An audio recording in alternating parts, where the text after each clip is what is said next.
that's why it does not appear as an action item in this agenda, because there is no action that we can do on this thing. Not even make a recommendation. Not even make a recommendation, because there's nobody's recommendation, recommend anything to based on our jurisdiction and the current situation with the project itself. So because the city of Chula Vista does not own that project, does not own that space, does not have jurisdiction over it, we as a body that our entire job is giving our input on our jurisdictional items, therefore arts within the city of Chula Vista's jurisdiction. Because that is not within our realm and our scope, we cannot create an action item to do whatever it is, even if everybody in this room agrees, and I believe we did talk about this, we all agree that we do want an arts component in the Pangea project, or even if Pangea is not the, because that's just one developer's suggestion. But at the same I'm sorry, time, I am in the middle of a sentence, Okay. please let me finish. made recommendations regarding the Gaylord. Made recommendations regarding the Gaylord, which is also on port property. Which of the recommendations in terms of asking about art? Putting art into the Gaylord. Right, and I believe the response, thank you. Okay. Okay, so, are there actual concerns with the minutes as written in terms of action items being present? Are there any being present? Are there any adjustments to the action item? Adjustments to the action items and what happened at that time? And what happened at that time? Or is it just general concern with how it's put together? Nope. Is there any further discussion? Nope. Is there any further discussion on that? No. Okay, then on that?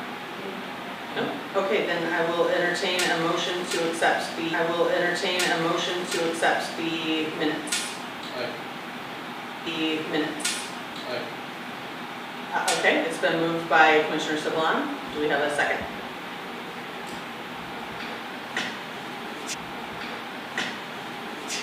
No? You're not going to move to a matter of, do we feel good about how that discussion ended? It's a question of, do the minutes reflect what happened in terms of the action items? As far for myself, for the minutes in general, just in general, topics aren't ever, it's very, very thin, very thin. There's no record of it. And not even being brought up. So if I was to look at the minutes later on, I would see nothing brought up about it in terms of anything under the commissioner's comments.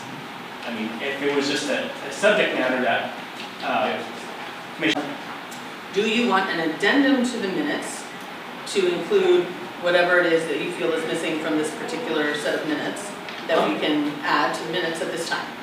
You could just say, Commissioner Brady asked that the Pangea project be discussed as an agenda item, and it was decided that it was part of the court's jurisdiction.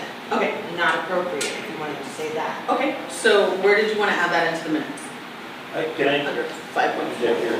So the municipal code states that minutes only record, the written minutes only record actions taken by a board and commission. And I've explained this in the past. They are not to be verbatim. And I've been told actually that the minutes that I would provide for the Cultural Arts Commission is actually pretty generous. So I just wanted to put that out there. I just like to say, if somebody comes in and they look at all the minutes, just like Ken said. So each meeting is recorded, Okay. and if people want to hear the entire meeting verbatim, they can go to the city website, the boards and commissions website, find the audio recordings. All boards and commissions do have a recording of the meetings.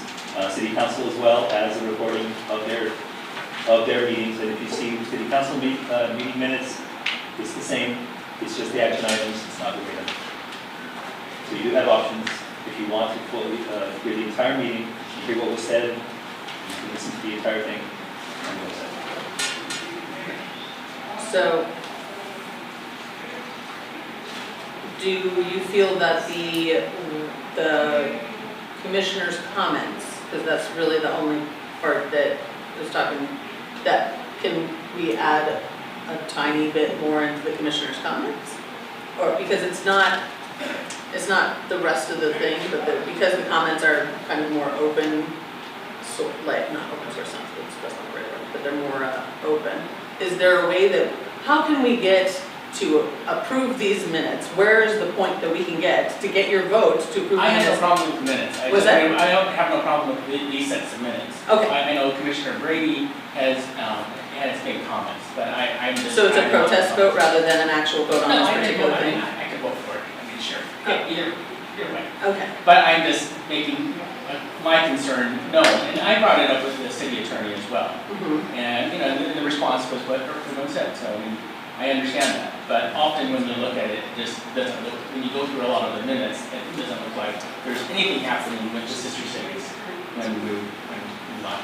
So, In the same statement you are talking about. yeah, in this current minutes it does, but there's no, if it's In not an previous agenda minutes, item. in previous minutes, those were recorded as well. If you look back at all the minutes, those were recorded. But it's only if it's an agenda item. If it's not an agenda item, then it doesn't. It's in your commissioner comments. Trust me, it's there. You can, if you Yeah, want, I can send you all the Okay, is minutes. it in my commissioner comments here About about what? Pangea? you made comments at a different time. During the commissioner's comments, it says, reasons to survive as a potential resource.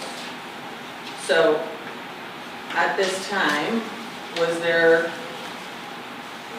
there any, because at this point, we are now like 33 minutes into our meeting, and we're still on the first agenda item, so. I'll question. second that. Okay. So we have a second from Commissioner Morrow. Great. Can you please take the roll on, not the roll, can you please take the vote on approving the meeting minutes? Commissioner Brady, No. Commissioner Maroka, Yes. Commissioner Saban, Yes. and Chair Bishop. Yes. Okay. So, moving on to 3.2, there was no poll for it, but we do have to do the vote itself. There's no discussion. So can we take the vote on written communications request for excused absence from Commissioner Saban? Need a motion. Oh, because it's do we separate. need a motion? I thought it was because it wasn't pulled, it has to be done as a Well, that's motion. because one was pulled, now the two are separate. So- I see, I'll make a okay. motion to approve Commissioner Sablon's request. Thank you.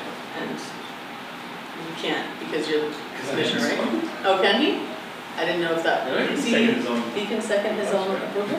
I'll second it. Okay, perfect. Great. Easy peasy, okay. He can, okay, good to know. All right, so it has been moved by Commissioner Morrow and seconded by Commissioner Brady. Please take the vote. Commissioner Brady, Aye. Commissioner Maroka, Yes. Commissioner Saban, Yes. and Chair Bishop. Aye. Okay. Great. Moving on to number 4, public comments. The public may address the commission on any subject matter within the commission's jurisdiction that is not listed as an item on the agenda. State law generally prohibits the committee from discussing or taking action on any issue not included on the agenda. The committee may schedule the topic for future discussion or refer to the matter to staff. Do we have any public comments today? We have Robert. Okay.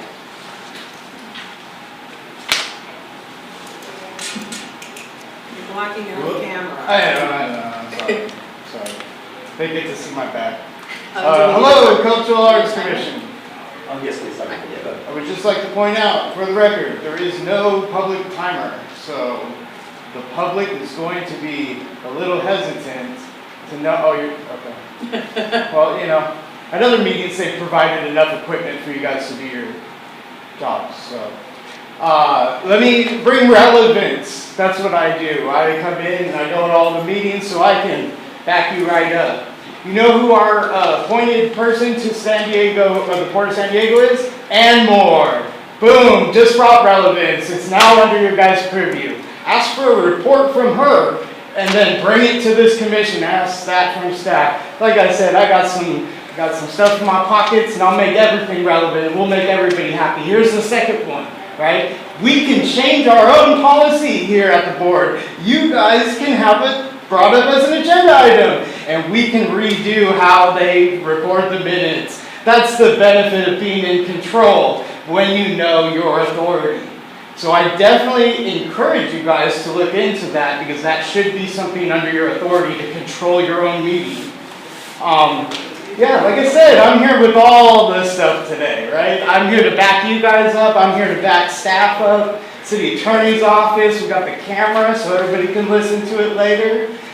The public, thank you. We love to have the public show up, and that's what we're here to do, is share what we know.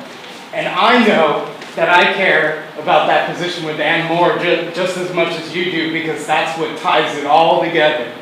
We appointed her to be there, and I encourage every one of you to do more research into who we appoint everywhere, because you can bring relevance out of the simplest thing. You just have to know exactly what you're talking about. As far as cultural arts, I look forward to all the events this year. I hope that we have some insightful discussions, and that maybe looking at the policy and having a better meeting minutes will in turn inform more people. So there could be a benefit to the public for it too, if I can just emphasize that.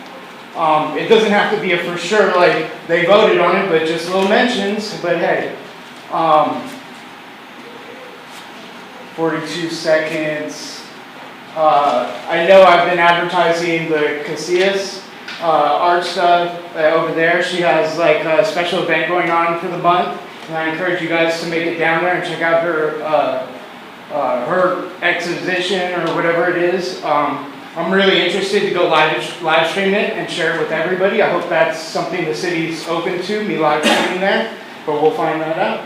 So thank you for my time, and yeah, I appreciate you guys showing up, because like I said, we need to have these meetings. The public shows up, please respect them too. 3, 2. Okay. Thank you so much.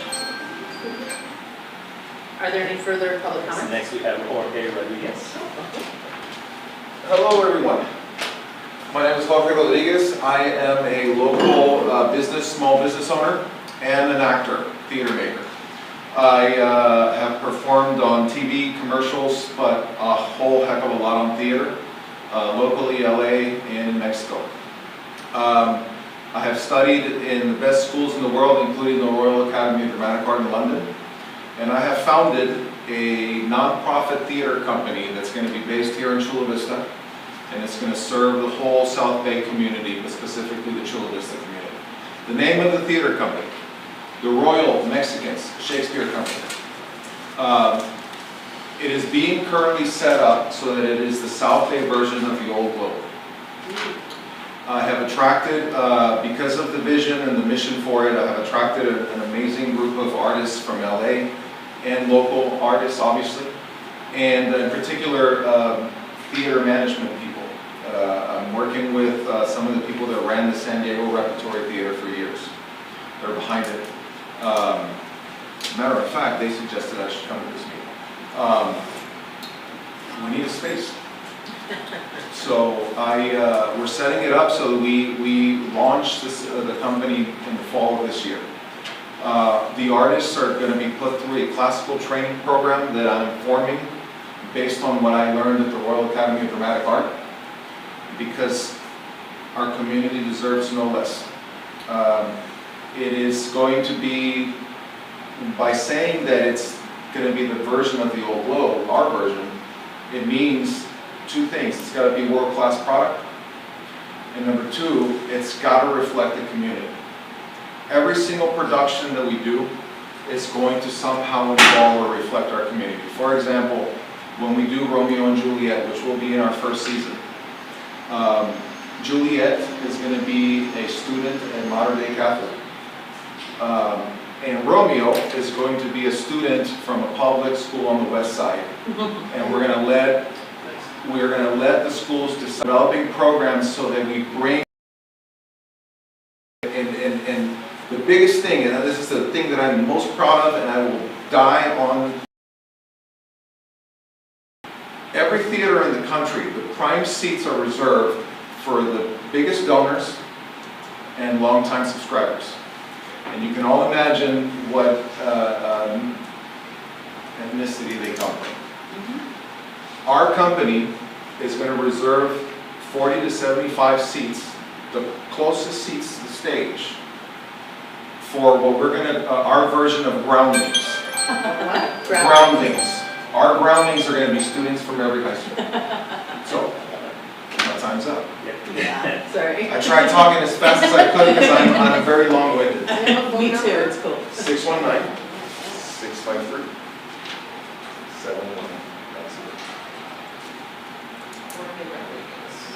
That's it, I can't talk more. Yeah, sorry. I'm joking. Who's in the rep? Larry I Eldridge can send you. and Sam Moore. That's it. I work there for like. I know, I work there, I perform there a lot. Nice. Okay, sorry. Are there any further public comments? Alrighty.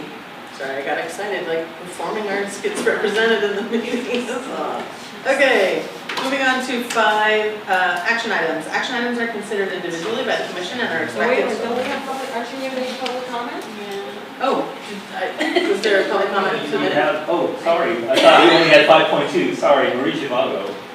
I didn't see the public, I saw 5.2. Oh, were there Yeah, 2? she has like, yeah, Oh, she has 2. Just put up your Oh, hand. that's great. Hey, let's do it. Sorry, number 3. Sorry, okay, Oh. perfect. Okay, so we have another speaker. Let me get your timer. Got camouflage in here. Sorry, I can't see after my glasses. Okay, good evening, commissioners. My name is Aurora Marie Solopo Zhivago, AKA Dr. Zhivago, cartoonist of Chula Vista. I am a resident of Chula Vista, former Vice Chair Commissioner of Cultural Arts Commission 2013 2016. Hey, girl.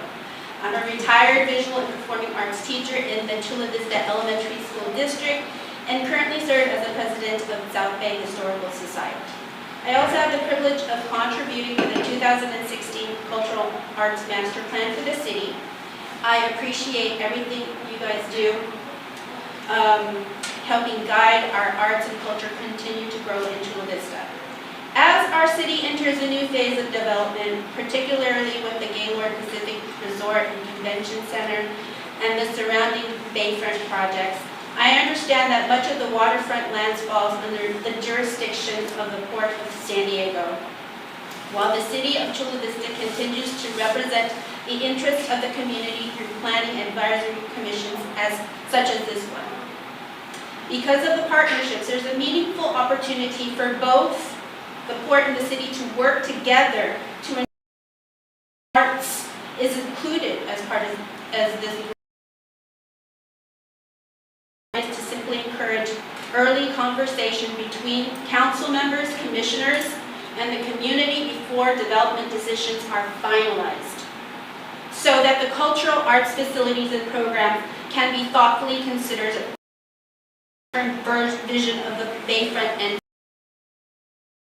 as a retired DAPA teacher, I saw firsthand how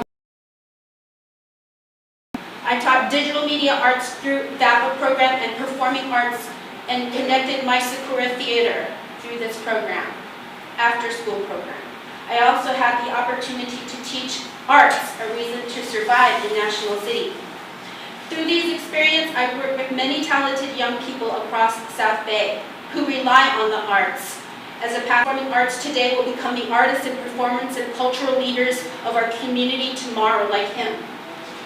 Yes. Right, amen. Okay, facilities like this would allow students, teachers, and performers and community groups to rehearse, perform, collaborate locally, while also creating opportunities. Thank you for your attention. Thank you. Okay, so that is the public comments action aspect, and so we're moving on to. I think so. Yeah.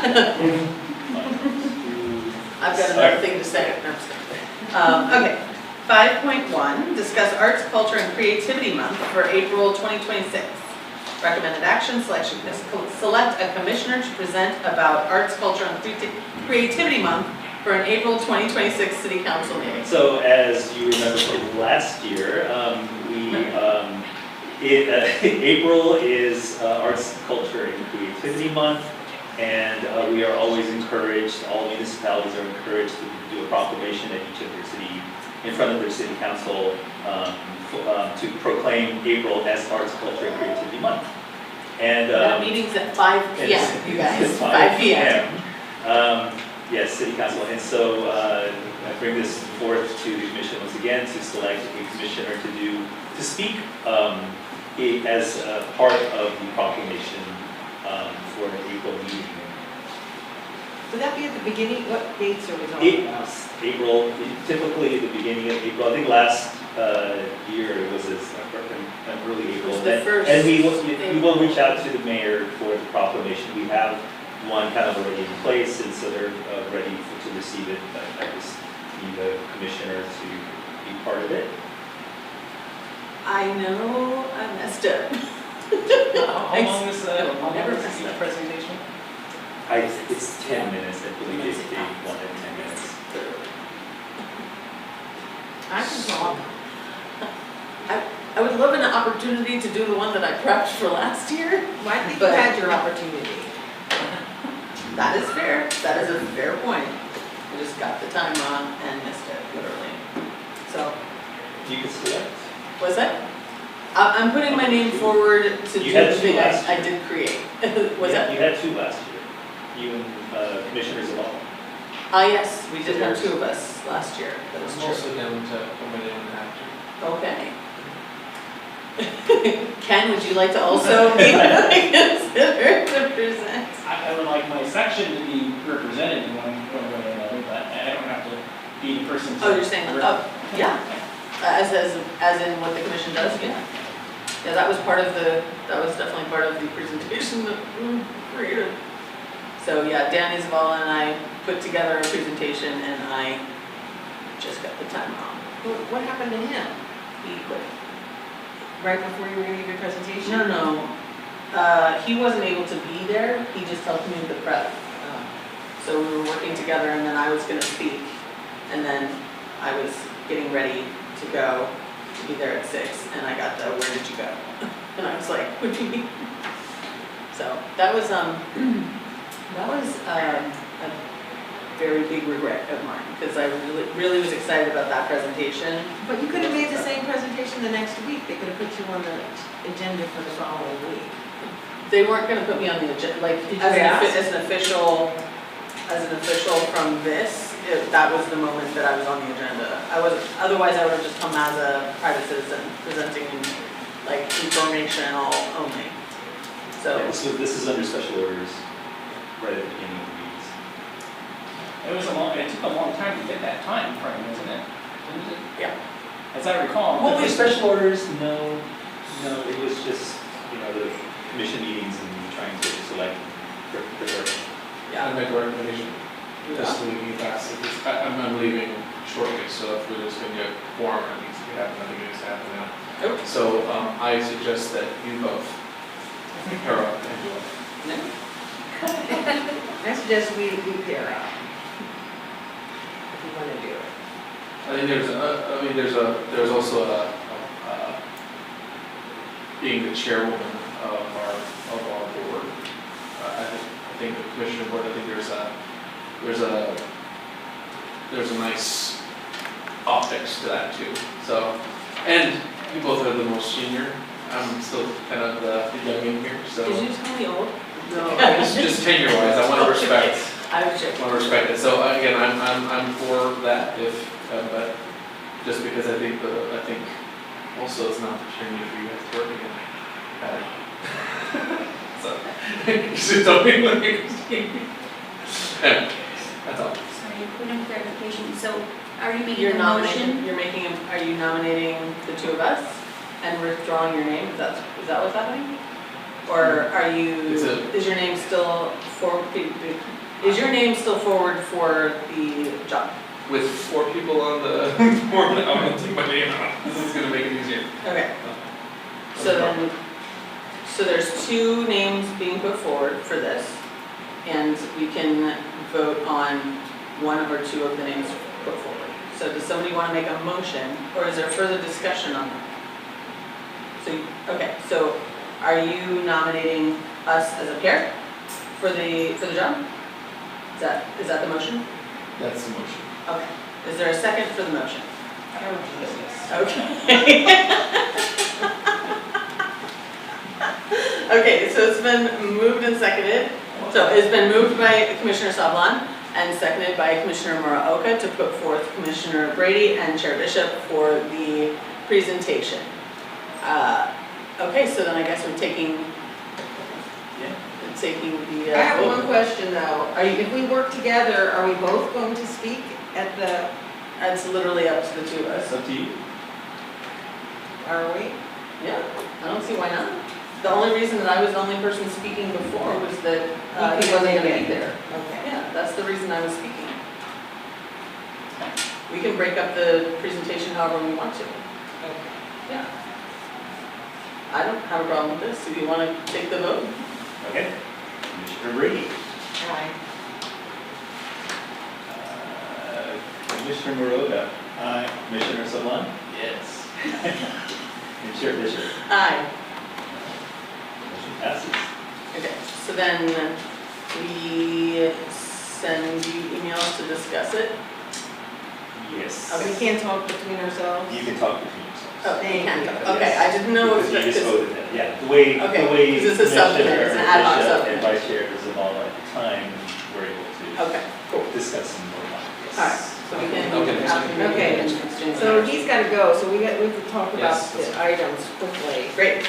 This Parks and Recreation spaces. Okay, so 5.1, got it. 5.2, discuss possibilities of park and recreation spaces for cultural arts uses. Recommended action, discuss, provide feedback, and take action as appropriate.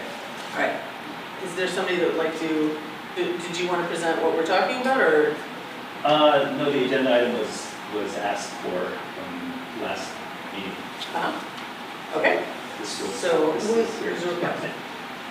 I believe she was gonna look into any communication between the city and the school district regarding. I do want to give an update that Lauterbach? Deputy Director of Recreation will be discussing Lauterbach at the next meeting. Here. Yes, and will field questions as well when it comes to things like recreation facilities and spaces. So Okay, well, so okay, she will be coming, I can assure you that. okay, and in she meant to come preparation this for way. that, I'd just like to mention two things. As Jorge mentioned, and as most of us are all aware, on the west side of Chula Vista, there are no performance or practice spaces, low-cost performance spaces, or even big enough spaces. I mean, there is one private theater company that has 60 seats, the on-stage theater that has been there struggling for 35 years. And so we were looking at trying to use the former Chula Vista Youth Community Center that was built by the city with funds from the city. But unfortunately, it was originally supposed to go where the South Library is. And they decided to build a library. And so they made a deal for joint use with the school district to build the building on the property of the Chula Vista High School. And the deal was that during the day, the high school would use the property, you know, for classes or whatever, or physical education. And then in the evenings, the Parks and Rec Department would use the property for the youth living in the city of Chula Vista, especially on the west side, lower west side, southwest side, and, well, District 2 and District 4.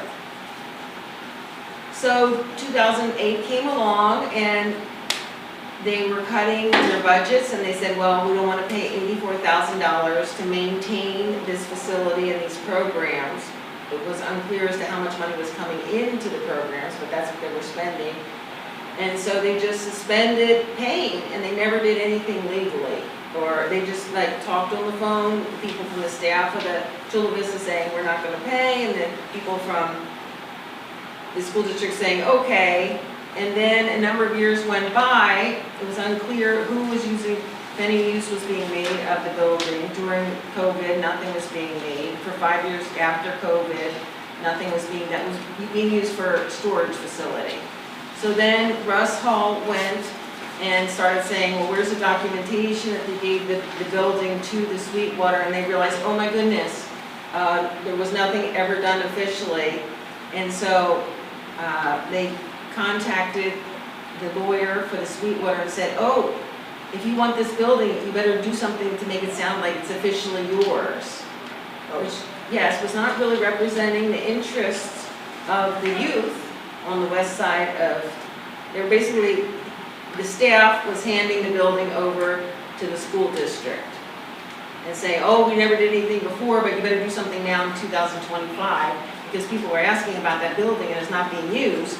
And so they immediately tried to start using the building, and they tried to say, oh, it belongs to the school district. But you know, in the final product, it really doesn't matter if it's still, belongs to the school district or not. If they respect the original agreement, the school district can use it in the daytime, and the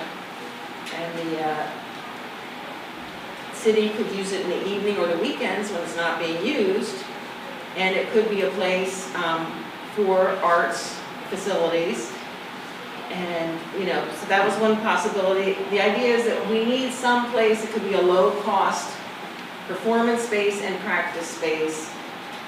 And the city was allowing the building at Lauterbach Park to be used for free by South Bay Community Services, who's now vacated it. And so we thought, well, maybe they could use that building.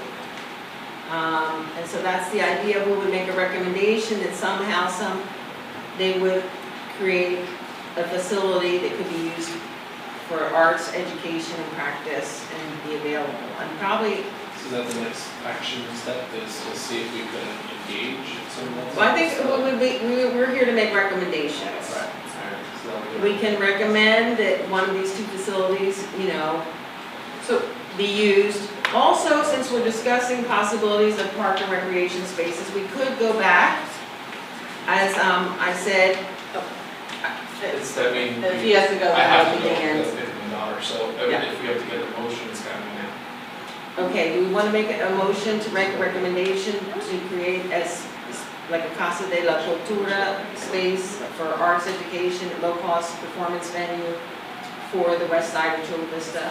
Just as a- Possibly using the Chula Vista Youth Community Center or the building at Lauterbach Park? I'm gonna go against the youth community center because we stopped paying for it. The reason that we don't have it is we stopped paying for it. You can't speak for people's intent. When they called up and said, you better use it because people are asking about it, that is reporting on a conversation that you're not privy to, so I can't speak to intent or what the city and the school district, what conversation happened.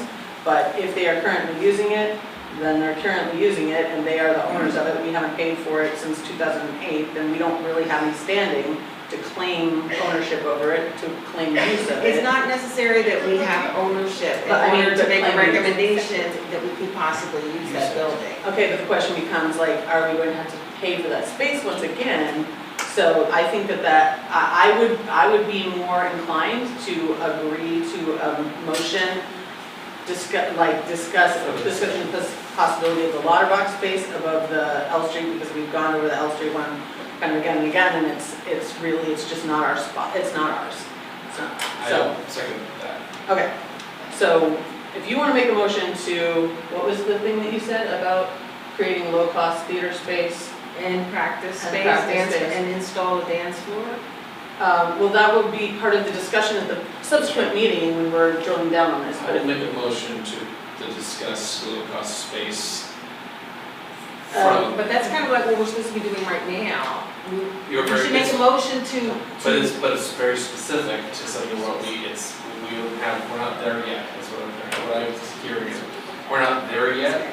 So the motion that you're willing to make is to create a low-cost performance and rehearsal venue, including whatever is needed to create that space. For the performing arts. For the performing arts, Yes, yes. On the west side of Chula Vista. On that side of Chula Vista. Specific, yes. Yes. That much. I hear that motion from Commissioner Sablan. Is that seconded? Excellent. Seconded by Commissioner Brady. Do you want to take the vote on that, or do we need further discussion? Did you get the motion? Recommendation to discuss at the next meeting? Is this what we're talking about, or recommendation to? Recommendation to try and find a low-cost performance and rehearsal space on the west side of Chula Vista.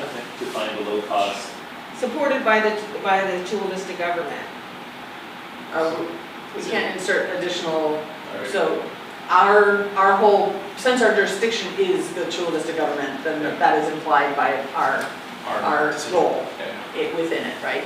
So, so the motion is to recommend to create a low-cost performance and rehearsal space for performing arts on the west side. Is that correct? Does that work? From me. Thank All you, right, Kate. from Commissioner Sablan Very and good seconded by paraphrasing. Commissioner Brady. All right, That's my job. all right. Quick vote? Yeah. Commissioner Brady? Aye. Commissioner Maroka? Aye. Commissioner Sablan? Aye. And Chair Richard? Aye. Okay, having lost quorum, we are now going to gavel closed at 7:03 PM. Well, can I discuss? We're gonna continue the discussion, right? No, We've lost quorum for tonight, so there can be no more discussion this evening. Well, there can be discussion, but it just can't be votes or motions. No. Once you've lost quorum, no further discussion. We can have information only provided by staff, no further discussion. Can commissioners provide information? No further discussion. Well, let me just say something. I did distribute some information that I would like you to read through. And also an article about my presentation to the court.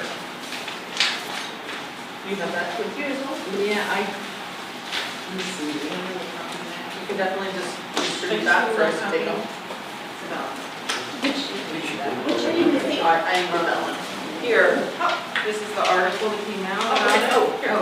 Okay, there you go. Yeah, let's take it. Thank you.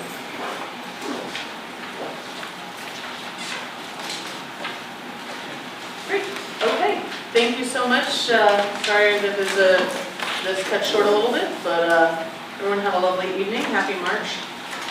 And we'll see you, There's no presentation for that last item then? No, we've lost quorum, so we've adjourned. No, I know, I I thought was we wondering if were you were still gonna give gonna information on the last No, item. no. The meeting adjourned, so we can't. Okay, that's fair, I just, Yeah, you'll have Thank you. more. all right, everybody. High school art show. is the high school show up? High school. Is it time? I didn't realize it was time. Yeah. I'll go check it out. If anyone wants to go. And look, hey, we have my fingertips now. And so, anyways, I just wanted to tell you I appreciate you, you know? Retired, my husband's retired. Not this month.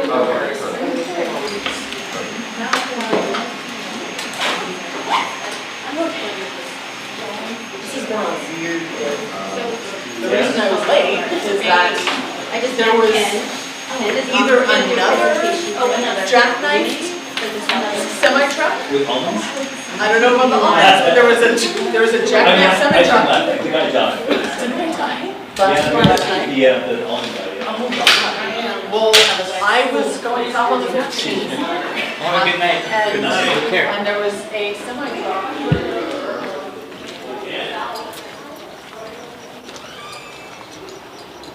All right, everybody, we're headed to Chula Vista Elementary School District. And I just looked at my calendar, and I missed an important meeting today. Go figure. 3 or 4 meetings, all at the same time. So, I'll try to get the recording and at least do an audio. I'm gonna put a hold screen, and we're gonna stay live while I travel.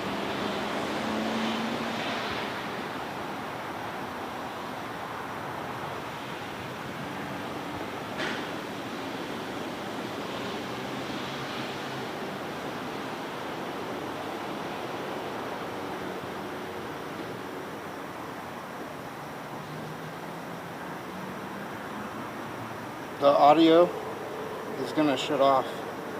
Just to let you guys know. I'm trying to.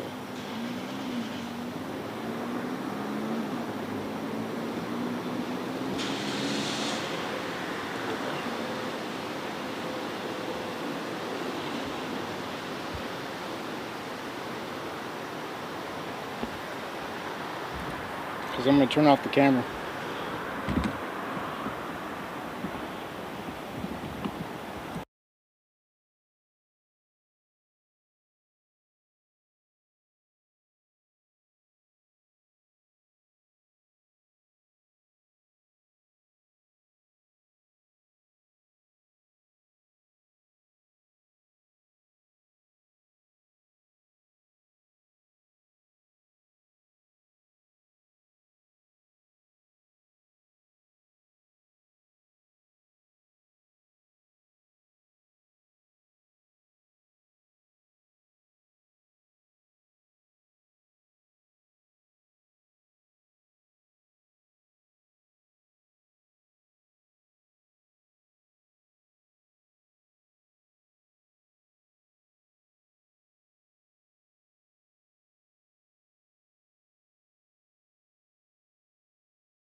Bullet points from February's meeting. Ms. Cervantes, Ms. Dominguez, appreciate last month's questions. We are educated when you question. Ms. Cervantes, Mr. Tamayo, thank you for your concern regarding the CASP results and those who continue to struggle. Ms. Tolston, you referenced being kind. Respectfully, I am not unkind. I am matter of fact. I champion for those who come after students. Politics is tough business, and as my grandmother used to say, if you can't stand the heat, it's time to leave the kitchen. 2022 Superintendent Reyes was hired. Base salary, $235,501. 2024's base salary, $331,591.98. Shy of 41% increase. Can I come in? Year. Thank you. Why? Teachers, what were your increases then? Was the new censure policy a foundation for the 2026 campaign strategy against the city trustee? President Ugarte, you spoke of saving and protecting teachers, failing to even mention students. I have witnessed you fight for teachers as a union president. You are formidable. But this Ms. Ugarte is about students and fiscal responsibility. Trustees administering a fiscal responsible manner benefits teachers. I reached out to someone, a previous champion for CB. Teachers asking, why are you invisible? Their answer, the teachers union now own the dais. They then asked, how's that working for the teachers? Their strategically placed union-backed trustees watch as teachers call for better wages, lesser benefit increases, and do nothing but say we have no money. Back when Chula Vista was run strategically, we turned out en masse fighting for teachers standing arm in arm. No more. Look around, fewer and fewer parents. Here is a question. New, non-tenured teachers, those of you facing layoffs, who's fighting for you? Retirement benefits being whittled down, subs versus new credentialed educators, all while the dais votes for questionable payouts to someone who resigned. A trustee campaigning their intent to stop new and existing charters, all the while their child attends a charter. Talk about hypocrisy. Will we see change? Time will tell. Now students and teachers struggle. New teachers laid off. Talk about dysfunction. We are in the midst of it. In closing, Chula Vista is in desperate need of term limits. Yes. Which new candidate will support that move? Thank you for your time.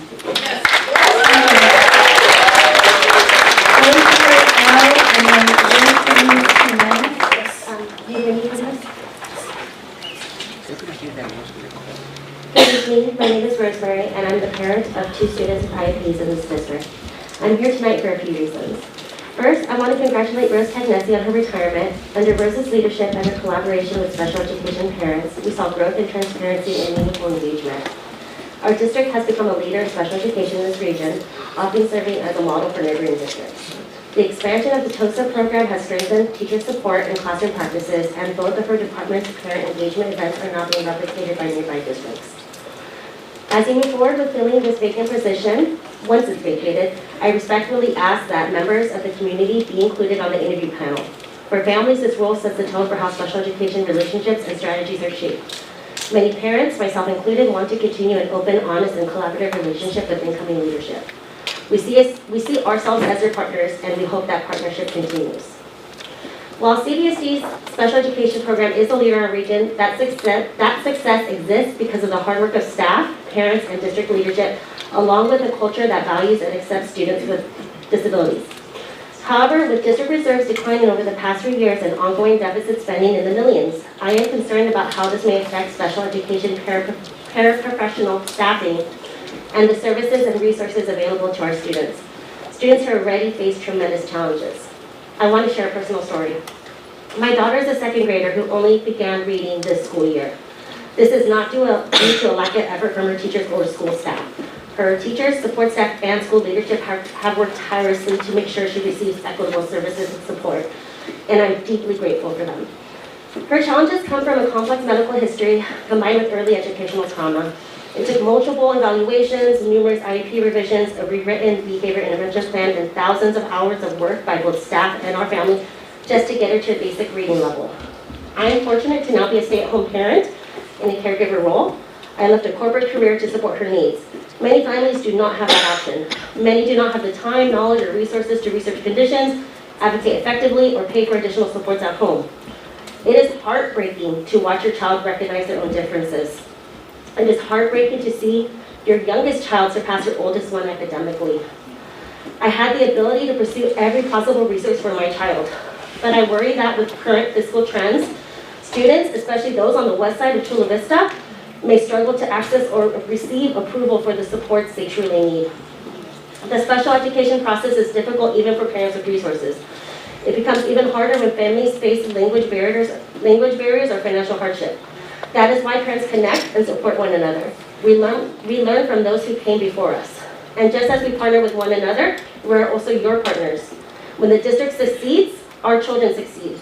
I ask that fiscal and cultural decisions remain aligned with preserving your role currently as a leader in special education and a model for how districts can collaborate with families. Last, I want to express my heartfelt appreciation that Autism Acceptance Month is on tonight's agenda. I'm not speaking towards that item itself, but to my experience as a parent of a neurodivergent child. To be seen is to be loved. Thank you for seeing my child. Thank you. Rosie Jimenez and then Leila Kosman. Hello, good afternoon. My name is Rosie Jimenez. I am a teacher at Rosebank Elementary, and I'm here to speak on behalf of our teachers and what's going on with our healthcare. I am here because I'm not only a teacher, but also a parent in this district. I am the health provider for my family. I have a husband and 3 kids, and as many educators in this district, I work hard to support both my family and my students. As the increased healthcare has gone up, we had to make the hard decision of move our insurance plan to SIMSA, which is a Mexico-based insurance coverage. And I'm here to talk about some of the things that are happening with that. I am happy that we at least have SIMSA in our life, but it is hard to see all the differences, not only with language and travel and commute, but our decision was not made lightly as a family. It came with a heavy emotional and financial cost. The toll on my family goes beyond the numbers on my paycheck. As a parent, I do worry, what if an emergency happens? What if I need to take care of them? Again, because that coverage is in Mexico, we would have to drive the border in case of an emergency. We could not have access to healthcare here in the United States. So that is very hard on us. Also, something as simple as vaccinations. The vaccines in Mexico are in a different combo than here in the United States. So when I had to enroll my child in school this year for TK, I could not do that because he did not have the vaccinations he needed due to those concerns. I had to go to a different facility, find the vaccines, and thankfully, again, I'm a teacher and I'm able to resource and problem solve things. But it shouldn't be that way. It should be the way that we have access to healthcare. Okay? It is hard and challenging as it is. Making appointments, I have to take the whole day to take my child to the doctors because, again, the commute is longer. The care for myself is longer. Everything takes way longer. And again, we want something equitable for our families. These additional health costs, time, financial pressure, mental stress for our families are really, creating a burden for our families, our students, and everybody around us. So I respectfully ask the district and our board to consider the mental toll, the real impact that all of our teachers are going through and their families when teachers are forced to worry about how their families will receive health care. It becomes harder for us to focus really on our students and caring to us that we serve every day. As we meet tomorrow for bargaining, I respectfully petition that you honor our request to address these health care increases and provide some kind of solution or work for a sustainable rate for employees. Thank you.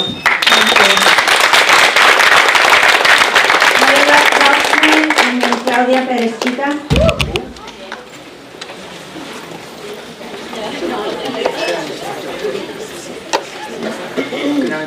Good evening. I'm here on behalf of transportation. We have a letter that I'm going to read. Dear Dr. Reyes, we are writing to formally express serious concern regarding the current state of transportation department. under the management of Migdalia Monroy and David Ocampo. There have been multiple complaints submitted to HR. Employees have reported ongoing mismanagement or micromanagement, bullying behavior, and conduct that many experience as harassment. Despite raising these concerns through internal channels, staff feels the issues have remained unresolved and in some cases intensified. Sorry, this is very, I'm putting a big target on myself right now.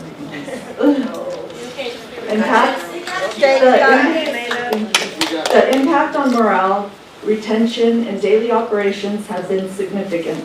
Transportation employees are responsible for the safety of students and the reliability of district operations, and the current work environment is making it increasingly difficult to perform our duties effectively and professionally. The severity and persistence of these concerns have led many employees to conclude that the department cannot move forward in a healthy or productive way under the current leadership structure. A change in leadership is necessary to rebuild trust and ensure operational stability. Transportation employees will be in attendance at the March board meeting to speak publicly about ongoing concerns within the department. We hope this letter results in constructive and immediate steps towards resolution. Sincerely, transportation employees. And I have a letter signed by 27 employees. Good job.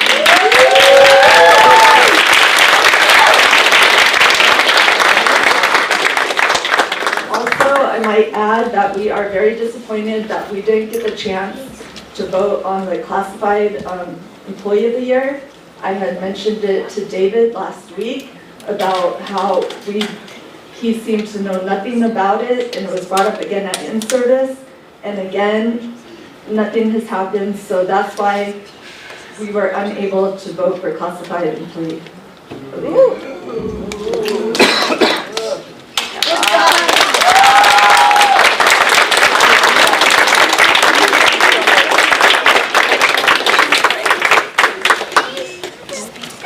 I was next, yeah. Okay, great. Superintendent, board members, and district leadership. Classified employees keep this district running every single day. But the way many of our employees are being treated raises concerns. And these are serious concerns about liability, compliance, and respect for the bargaining process. Whew. Transportation. Transportation employees are raising repeated concerns about flagrant contract violations, staff retention, and workplace climate. When departments operate under pressure without clear safeguards, that becomes a liability to this district and to the students we serve. At the same time, we are seeing principals unilaterally changing employee workday hours without bargaining with this union. We are seeing unpaid lunches extended or stretched so aides can cover longer work days without additional compensation. And these aren't minor issues. These are changes to hours and our working conditions. Under the Government Code 3543.2, hours, wages, and working conditions are mandatory subjects of bargaining. You would not do this to teachers. When those changes happen without negotiation, the law is very clear about what that means. Instructional aides are also being treated like gap fillers, moved wherever coverage is needed rather than being allowed to focus on the students they were hired to support, these families, this community. That approach undermines student stability and staff morale. And another point that needs to be made extremely clear. Student attendance and instructional aides are not the translators for parent conferences. That responsibility cannot simply be shifted onto any bilingual classified staff. You need to think of it like electrical work in a building. Just because a teacher might know how to wire an outlet, the district still calls a licensed electrician. Translation in education works the same way when accuracy and legal rights are involved. New duties who work only 10 hours per week are being assigned split shifts now. They may work 30 minutes in the morning, be forced to leave campus, and then return hours later to work an hour and a half during lunch. These employees are being required to break up their entire day for a job that barely provides them enough to survive. These employees with the least amount of hours are the ones being taken advantage of the most. That is not just poor management practice, it sends a message that this district does not value the people who take care of its students every day. And despite all of this, we are still expected to believe that this district will approach our negotiations in good faith. Last month, Trustee Ugarte stated publicly that her alliance is with CTA and the teachers. She did not mention the plight and the loss of classified employees once when we were talking about our layoffs. The members of CBCEO heard that message clearly. Classified staff matter, bus drivers matter, instructional aides matter, student attendance matter, noon duties matter. Our members are documenting contract violations, they are documenting schedule changes, they are documenting working condition issues, and they are done with this nonsense.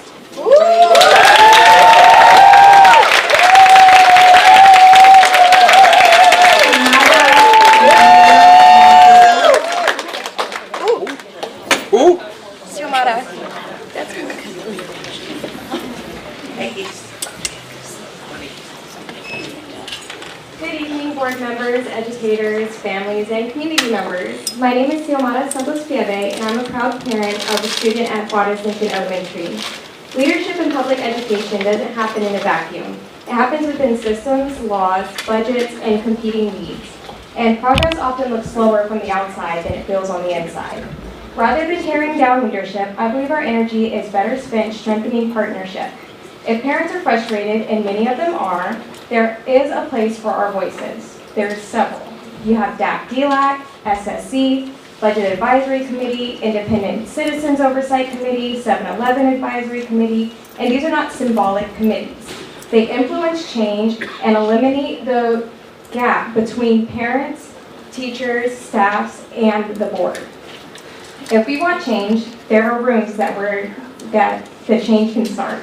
It means showing up, asking questions, learning how decisions are made, helping shape solutions instead of assuming the worst. We cannot ask one superintendent to fix everything while parents stay disengaged from the very system designed for our input. At the end of the day, this is not about adults, it's about our children. Constant conflict at the top creates distraction, and our students deserve better. So tonight, I ask us to choose participation over polarization. Our DAC-DLAC meeting did not make quorum, and it's only the third quarter. We have things to vote on, and we cannot if parents, principals, and anybody does not show up so that we can make a vote.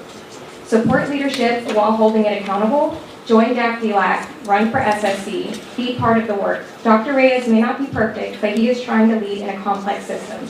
And leadership works best when the community walks alongside it. Thank you. Thank you. Laura Montoya and then Diana Guerrero.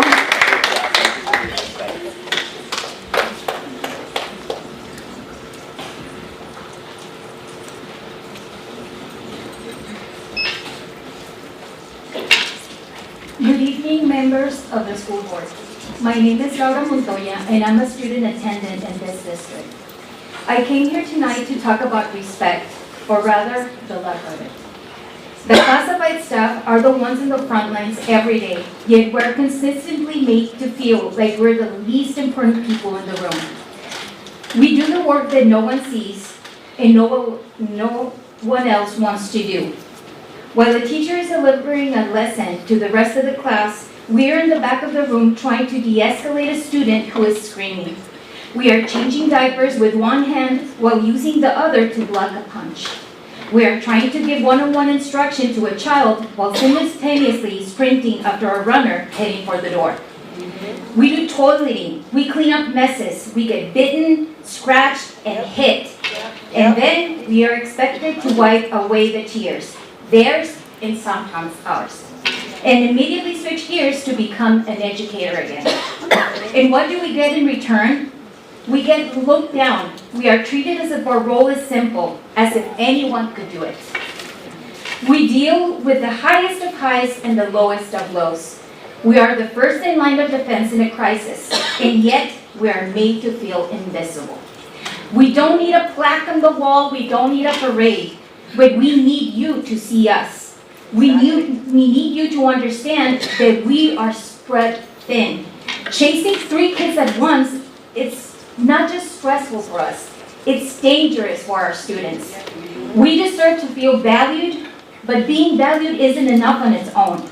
We deserve the pay that reflects the physical and emotional toll of this work. And we deserve stability, the kind that allows us to show up for the students without worrying about how we're going to end meet. Because right now, the message we are receiving is that our safety, our sanity, and our dedication do not matter. That has to change. We are asking for your support, and we are asking for your respect. Thank you. Thank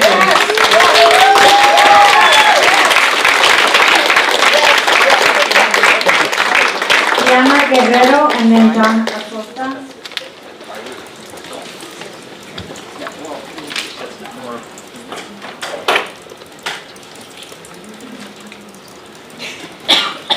Good evening. My name is Diana Guerrero, and I've been part of this community for 57 years. As a student, daughter of an employee, mother, and 24 years as an employee. I am speaking on behalf of the classified employees of this district. As we enter a new chapter regarding employee salaries and benefits, it is imperative that I speak up. In January, our healthcare premiums increased between $173 and $252 per month, depending on family size and provider, while the district's contribution remained the same. This may not seem like a lot to upper management, but for those of us who did not receive a substantial pay increase, this truly puts a financial strain on some, if not most, of your employees. In 2024, upper management received pay increases for a combined total of $1,913,683, despite knowing that deficits were imminent. That calculates to about 40% pay increase. We wonder if being behind closed doors, you've forgotten who's doing the work on the front lines. It may be time for you to get the full experience of a classified employee. Therefore, I challenge you to work in a school kitchen during lunch, where you will be responsible for feeding hundreds of students in 2 to 3 hours. I challenge you to work as a school custodian, where you will clean toilets, school grounds, vomit, blood, and even sometimes human waste. I challenge you to work as an IA or SA, where daily you are being kicked, pushed, scratched, chasing students who know from the classroom, and to not know from one moment to the next what you will be asked to do outside of your job description. I challenge you to be a noon duty supervisor, where you're responsible for the safety of hundreds of students at a time to ensure that everyone is getting along and following school rules. I challenge you to sit in the chair of an attendance health specialist and experience a parent who becomes angry and disrespectful, all because you have the nerve to ask why their child is either tardy or absent for the 50th time this year. I challenge you to sit in the front office and help 5 people all at once giving accurate information or know who to call if you don't have the answer to provide excellent customer service. In addition, due to staff shortages at the district in their departments, take on additional responsibilities since it's easier for schools to handle it individually rather than one person for the entire district. I challenge you to see the hard work that classified employees are doing at the district offices to get a better understanding of what their needs are in order to get through their very heavy workloads. Finally, my biggest challenge to you is to take all of these things into consideration and come to the bargaining table with a fresh perspective and respect for the amazing effort us classified employees put forth every single day. Thank you for your time.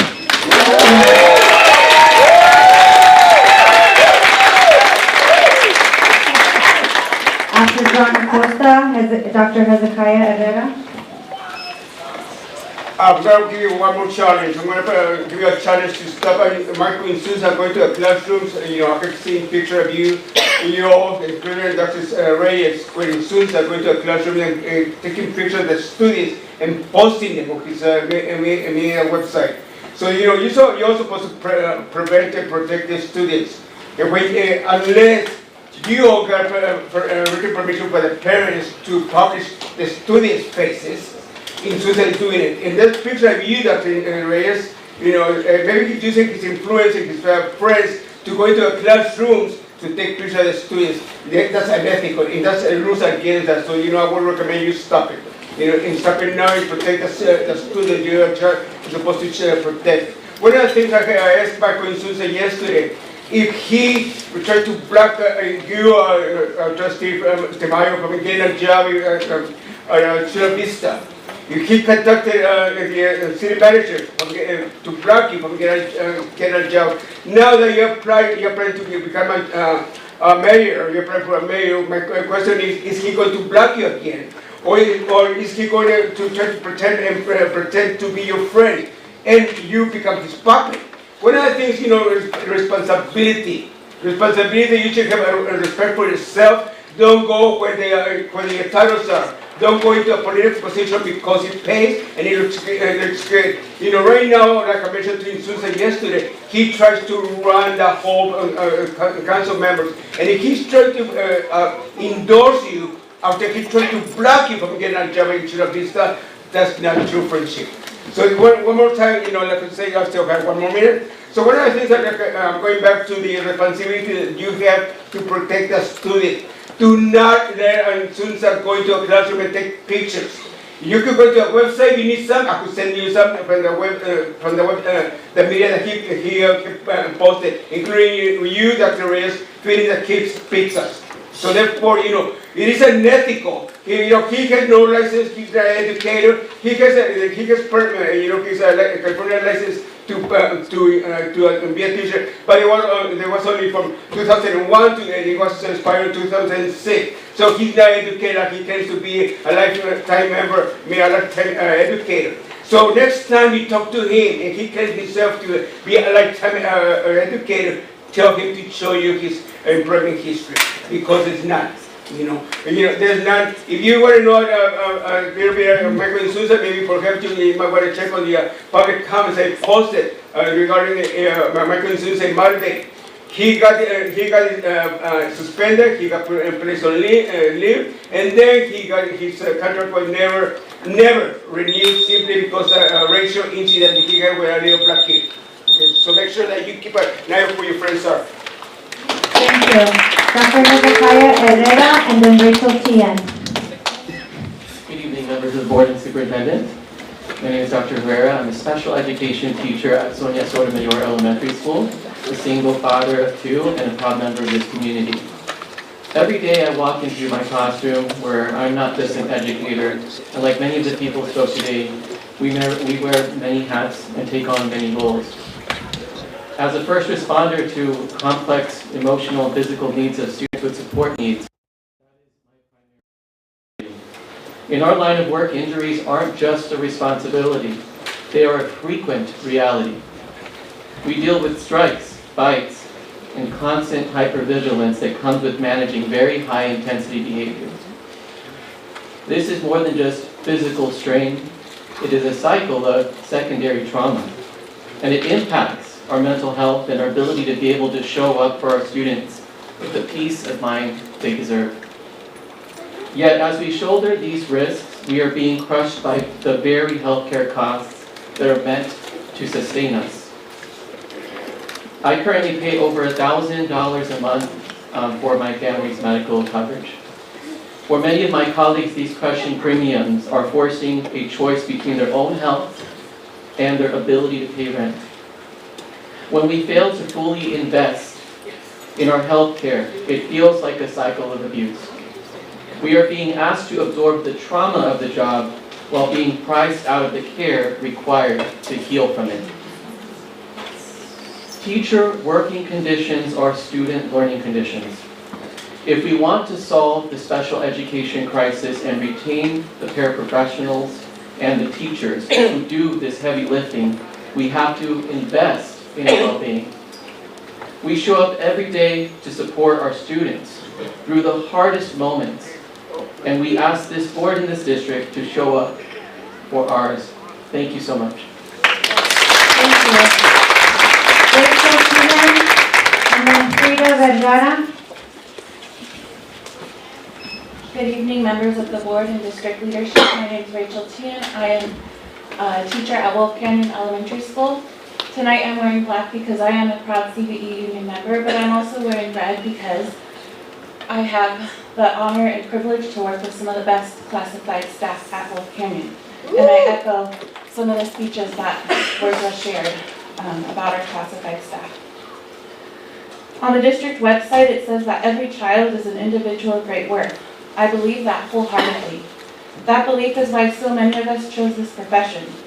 But I would also argue that the adults, classified and certificated, serving those children are individuals of great worth as well. Right now, many in our district are struggling to make ends meet. The cost of living continues to rise every single year. Housing, groceries, gas, everything is going up, and unfortunately, so are healthcare costs. For many of us, healthcare is no longer a small deduction. It is a significant monthly expense that forces difficult financial decisions for our families. I recently spoke with a colleague whose husband is an exemplary special ed teacher. He was genuinely interested in transferring to our district. But the factor keeping him from applying is not the students, the staff, or the community. It's the cost of healthcare. When talented staff are choosing other districts because they simply cannot afford healthcare here, we have to ask ourselves an important question. Are we truly positioning our district to attract and retain the best staff?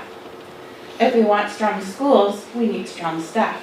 And if we value our staff, we need to ensure that the benefits meant to support them are actually affordable. I urge the board to seriously consider the impact that rising healthcare costs are having on recruitment, retention, and the well-being of the staff who serve our students every day. Because just like our students, our staff are individuals of great worth too. And before I wrap this up, about an hour ago, on the CVESD Facebook social media account, it said, and I quote, "We are celebrating National School Social Work Week. You can support their work in our schools by completing the student insurance and consent collection form here." And then there was a link. I 100% agree that they need to be celebrated. But for them, this feels like a slap in the face. At least provide some transparency. How about, quote, "You can support their work in our schools until the end of this year, when their positions will be cut." And as we say at Wolf Canyon, make it a great day or not, the choice is yours. Thank you.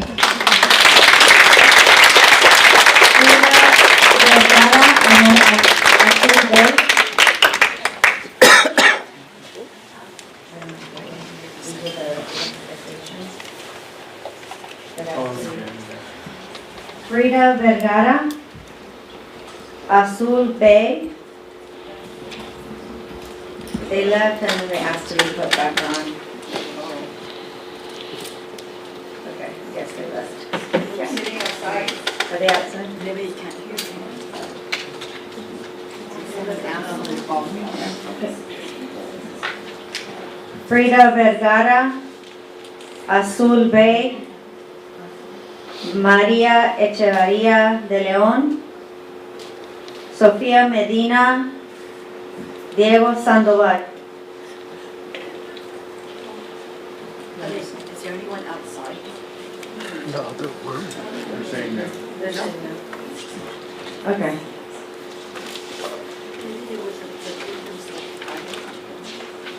Really loud. Yeah, they asked to be taken off and then they were brought back on. Anyone walking?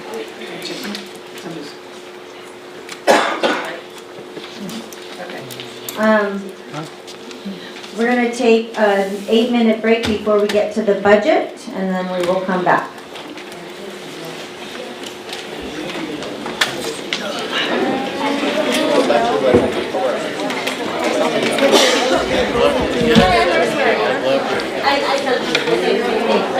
I was like, wow, he's such an amazing teacher. Like, How's your daughter? How you guys doing? Is there anyone that would like to make a comment on how you guys thought tonight went? I appreciate you standing up for it. Thank you very much for asking questions. Anyone like to make a comment on how you thought tonight went? Yeah, you know, I know why we're here, and I want to hear it from your guys' point of view. I'm not really a teacher or anything, and so I don't have an opinion on it. I did read a little bit into the healthcare plan, whether it's Americans being forced to go to Mexico for their healthcare plan is kind of the gist of it. my business card. Okay. Would you like to say something? There. I'll Okay, see you. if I could have you right there so the light's kind of on you. And I've got another light right here. Which she was at home or from? I'm local, so I'm Chula Vista Live Data. All I do is Chula Vista. I just left the cultural arts meeting. Okay. And so I knew tonight was going to be, busy here, so I wanted to make sure I came over and covered you guys as well. Okay. My name's Robert Johnson. I went to Hilltop. I'm local to the area. Okay.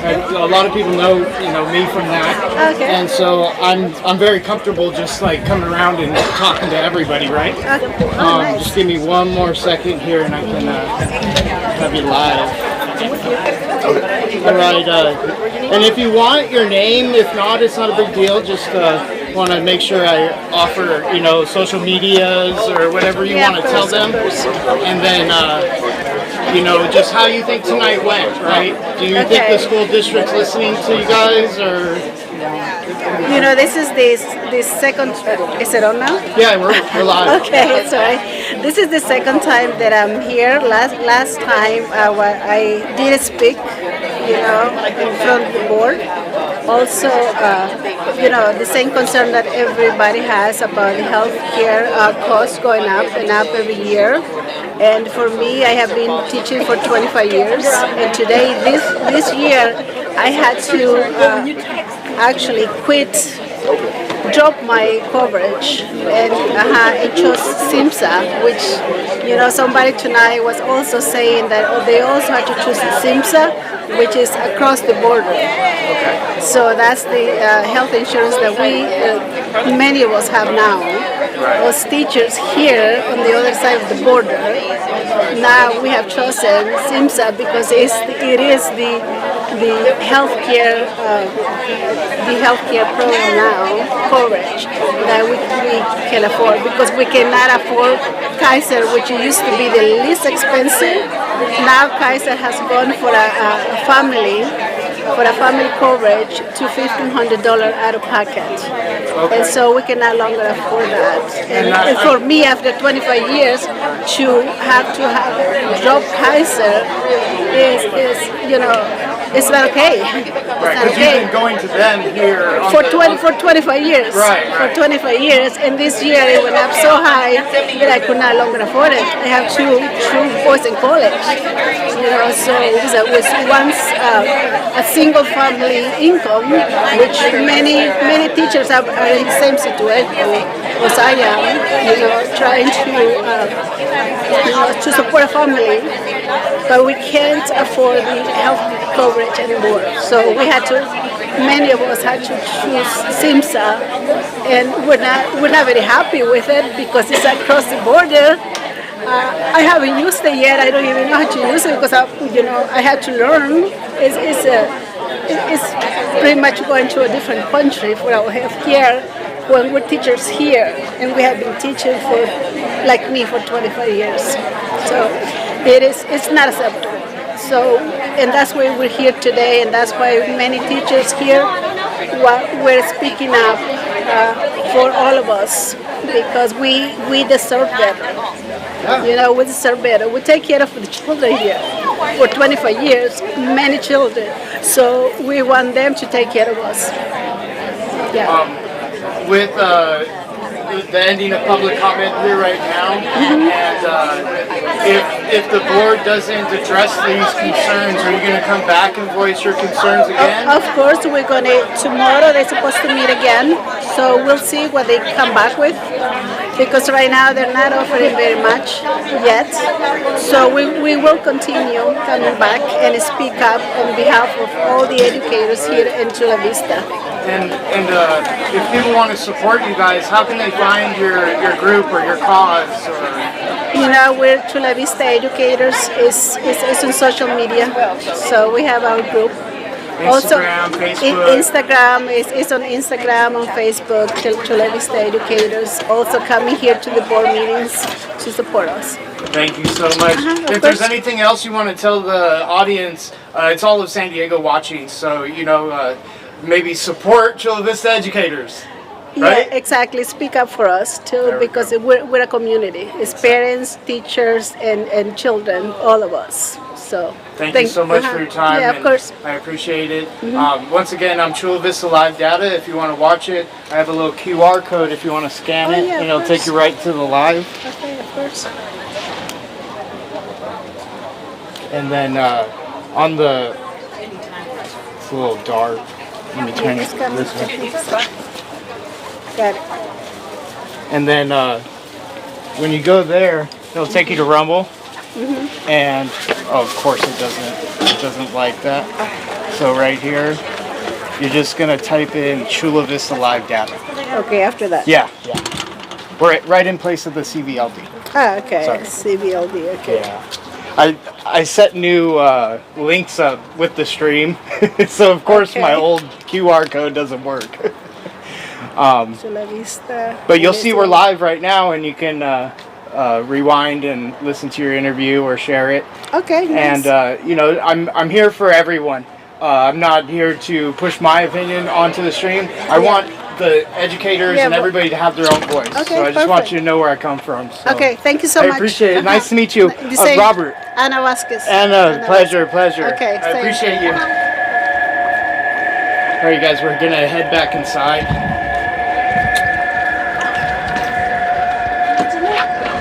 Thank you so much. I appreciate it.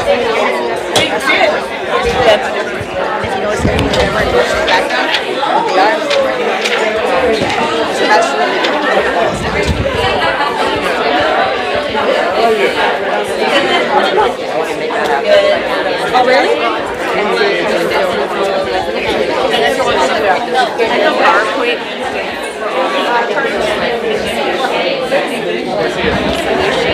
It's crazy. Okay, you guys, it's like $6 million between all of you guys. And no solutions. This is crazy.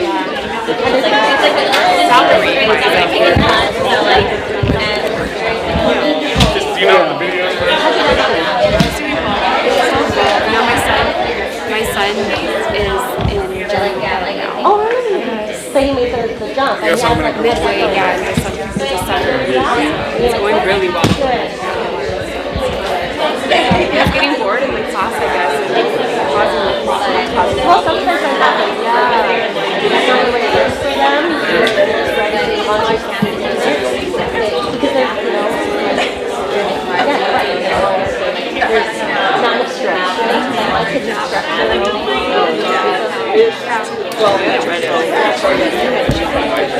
Oh yeah, that's part of it. But it's a proper one. It's like, it's a lot of the stuff we take is actually veterinary grade because it has to be. Yeah. So it's just. Oh, you're fine. I'm just gonna be roll.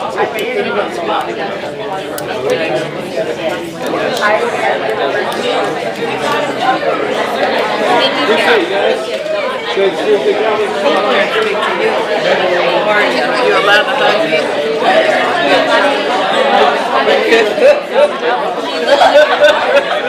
Oh my goodness, yeah.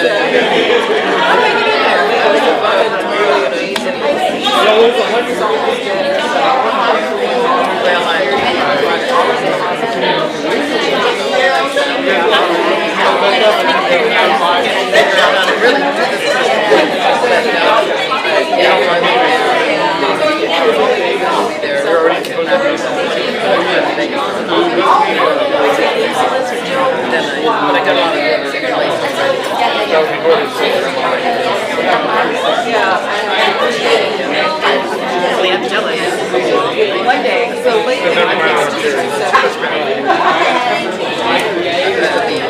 before. What did you decide to do? About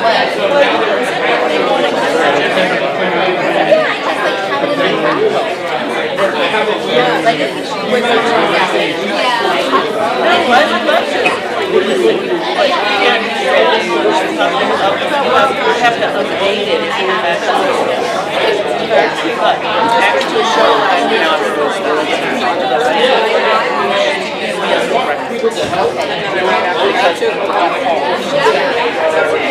okay, sorry. We're all just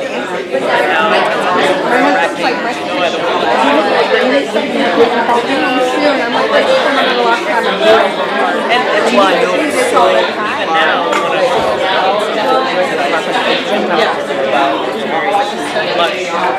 when like I talked about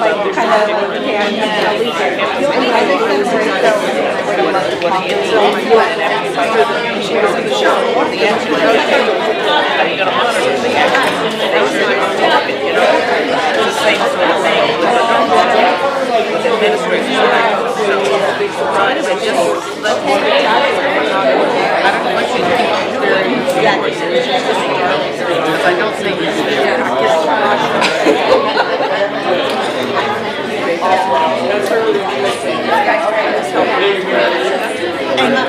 Ellie, our community Ellie, just texted me right now. She's my daughter.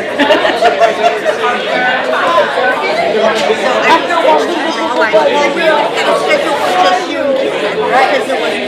And I was like, okay, then I was going to go visit you.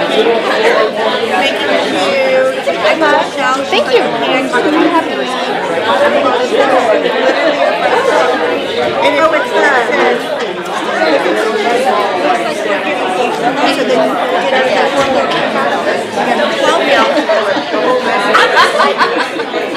how much else they make that schedule? So I was like, okay, but now I'm spending a week to figure it out and notifying teachers before they say, I need you to give me more notice. So I'm like, please don't, I literally wrote, tell our Chanel that we cannot have any more than 12. We're not going to do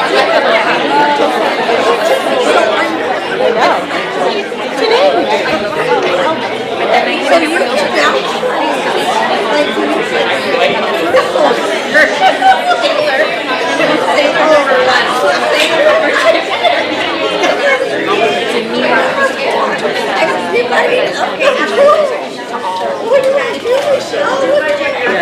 I appreciate it.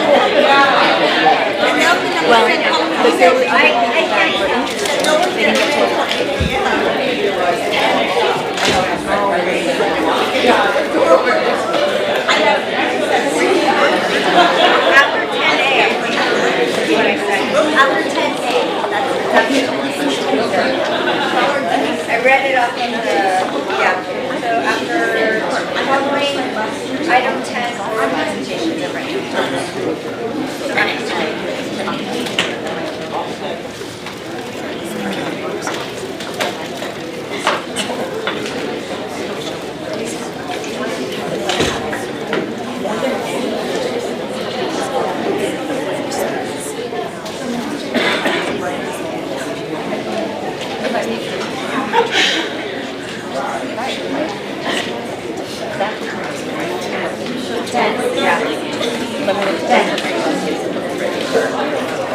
Ready? All right, oral presentation and written reports. District safety and health update, Dr. Rosendale. We have no updates this evening. Thank you. I'm sorry, this is an agenda item, right, so I get to speak. I know last month I was denied the opportunity to speak. If we don't have a report, there's nothing to comment on. So there's Well, no. it says presentation. Well, I just want to make sure that we understand that. I wanted to keep, and I had asked before that they give us an update periodically on media safety, which continues to be a nation and statewide concern. Are you talking about the blurring? Not just the blurry, but essentially, and just media and the informing our parents on a continuum about the dangers of using social media and that sort of thing. And we've seen some very sad situations where youth have done the unthinkable and have lost their lives, and which we don't know. I just want to make sure that we've done everything we could to inform our parents and our families on a continuous basis during conferences, and I thought we had agreed on that during an open house during the beginning of the school year. And a couple of the schools that I spoke with they didn't have that in place, and so I'm just wondering where we're at with that. Yeah, so I can have the team do an update. So I'd like to know what schools are doing about that, which would kind of zero in on what we need to do to support that. Thank you.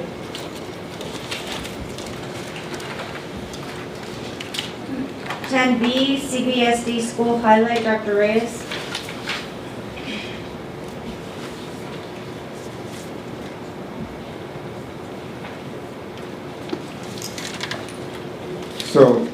So today we have, we're going to give you a highlight of the schools. We have a lot of great things happening we have a lot of great things happening at all our schools.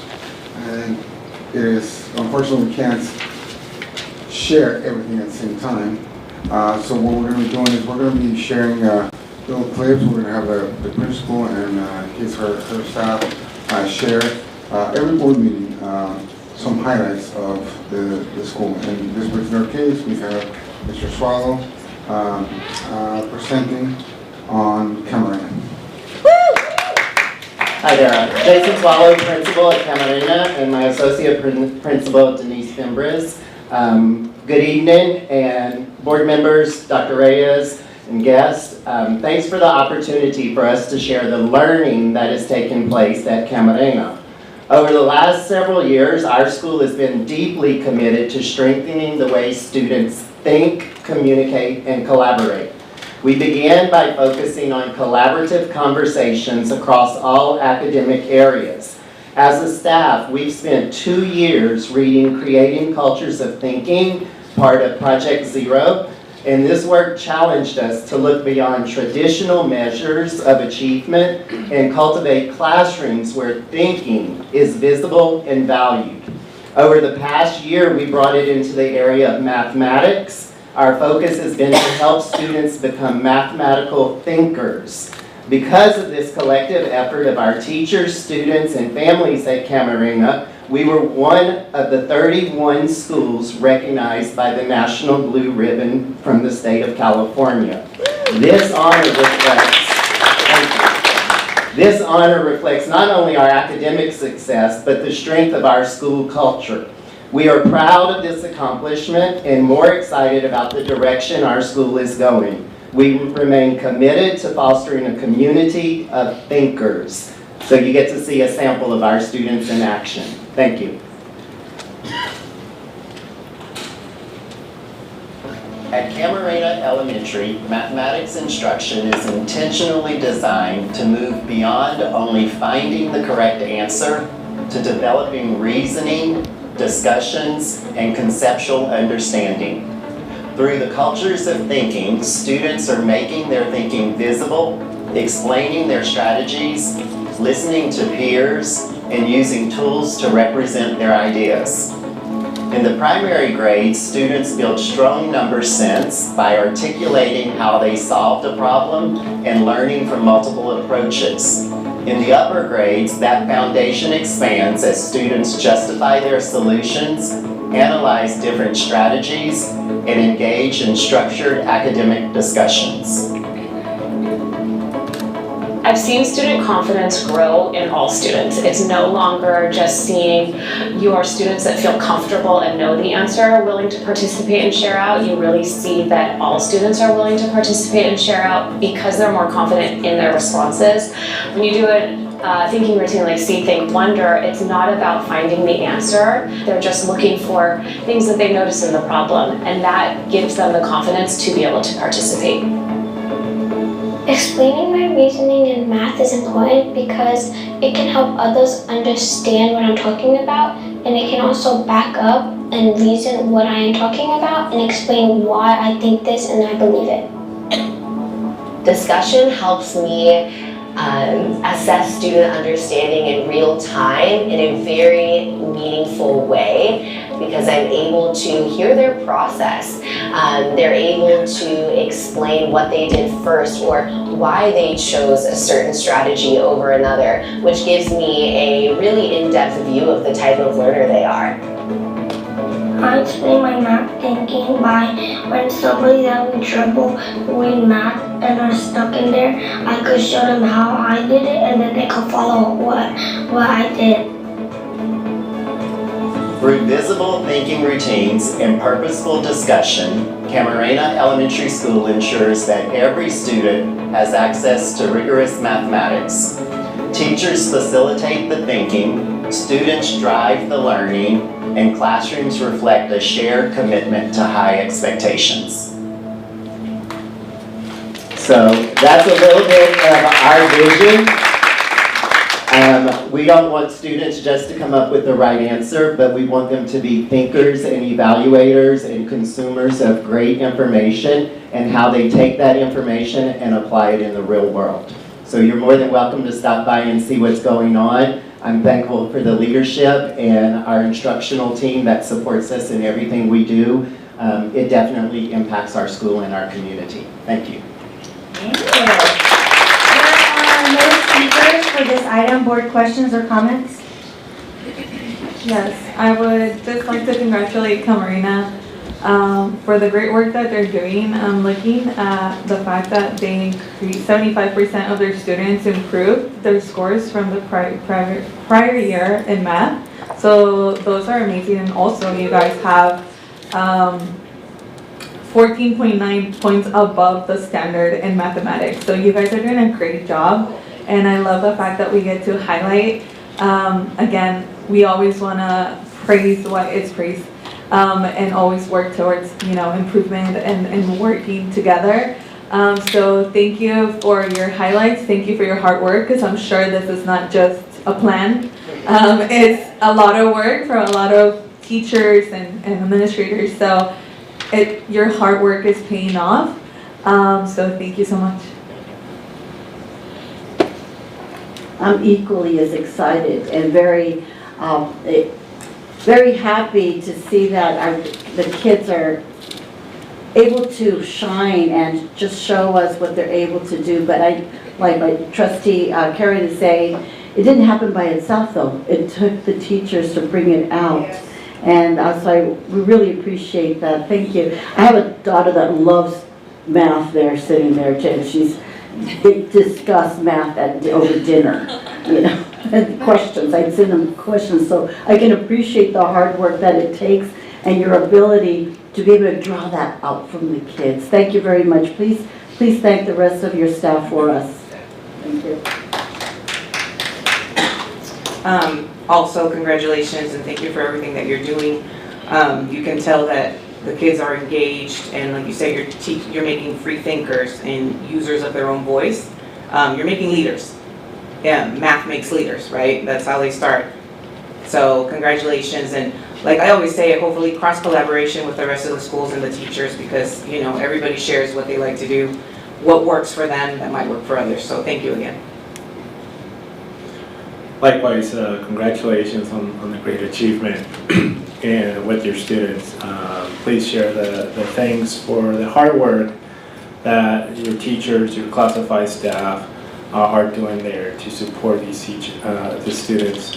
Obviously, seeing a little bit of a snippet of what occurs every single day, right? That is a good highlight for us to be able to see that. We hope that we can take some pointers from your school and apply it to other schools. While not every single student is the same, I think that some of the practices that we see from your school we can apply in other schools. So thank you, and looking forward to paying a visit. It's always hard being the last one, so I don't repeat, but I think that it was nice to see. It was like a mini classroom visit, seeing the video, and the thing that struck me the most, that startled me, was they're writing on the table. But I understand, right? So thank you again for that snippet and that view into the classroom, and again, thank you to all of the staff involved with the students and the work that you do at Camarena every day. Thank you very much for that highlight, and I look forward to more highlights in future board meetings. Item 10C, the Charter School Oversight, Renewal, and Accountability. Dr. Reyes. Board, so the board requested a presentation on the charters. And so today we're going to have an overview on what are the charters, what's the overview, the renewal process, and what's the accountability part from the districts. Do we have the presentation? I know that, did we get, I didn't get a packet or anything of this presentation, did we get anything? No, it's going to be shown. Okay, because it would have been nicer to have it in advance so we get a chance to review and prepare some questions, but you're going to have all the answers, Mr. Mora, right?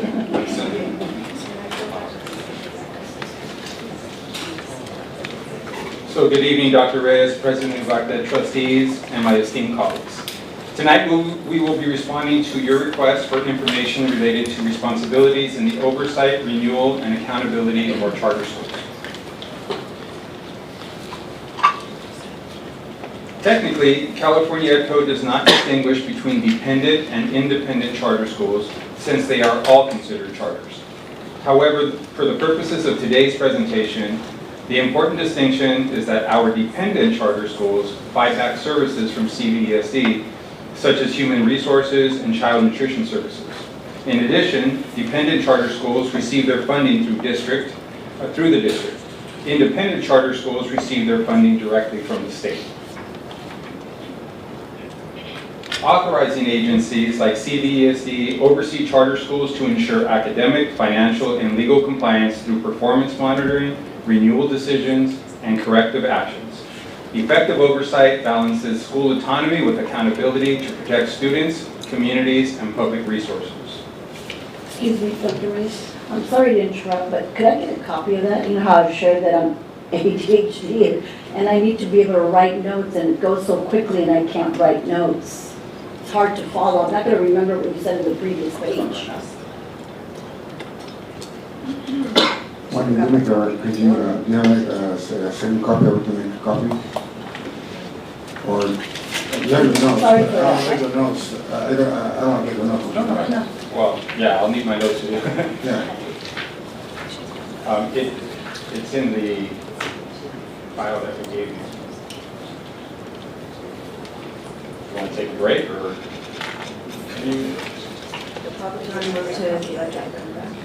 Okay. Mr. Moore, if it's okay, we can move to the budget and we'll come back. Sorry. I My apologies apologize. for that, but Are you ready, Mr. we Fong, should have a for copy. audit report? Are we ready for that? Okay. So move to 13A. Thank you, Mr. Moore, for your flexibility. Thank you. So we'll move to the audit report. We do have a copy of that. Item 13A. Let me read the item. I can. Accept the Chula Vista Elementary School District 24-25 Annual Audit Report. Mr. Pong. Thank you, President Ugarte and members of the board and Superintendent Dr. Reyes. Tonight we have Ms. Aubrey Mann here from Wilkinson Hadley King. She's one of the partners of the audit firm. So every year our district is subject to an annual financial single audit, which covers all of our state, local, and federal funds. So Ms. Mann is here to present on our audit tonight. Thank you for having me tonight. I'm happy to be here to present the results of the audit for the fiscal year ended June 30th, 2025. Is this a report that we can pull up on the screen so the audience can see as well? I don't believe I have that. You don't believe you have that? Okay. I will do my very best to describe it to you. I am going to start towards the end of the audit. On the bottom of the page, it's page 118. I'll give you a moment to get there. This is a summary of our auditor's results. And I'd like to start here and then we can go into any detail that we want. While you're looking at it, I'd like to give just a little bit of context of what it takes to get the audit done. We begin our audit process on March 1st each year. So we're a year after when we started this audit. It involves every department and a number of your school sites. We sample your school sites and we visit at least 10 school sites every year to audit their different programs.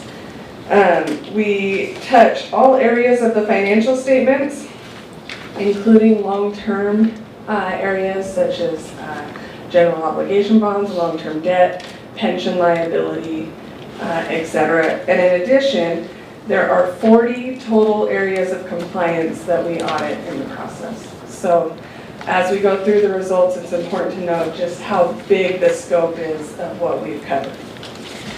For the financial statements, we issued an unmodified opinion, which means the financial statements as presented are a fair representation of the financial position of the district as of June 30th, 2025. We did identify one significant deficiency in internal controls, which we'll talk about in a moment. For federal awards, we audited the special education cluster, Title I and Title IV, identifying no areas of non-compliance, and we did not identify any areas of significant deficiency or material weakness in federal programs. For state awards, So, yes. sorry to interrupt. So you're saying that you did audit Title I, Title IV? Yes, special education, Title I and Title IV were the federal programs we audited. Yes.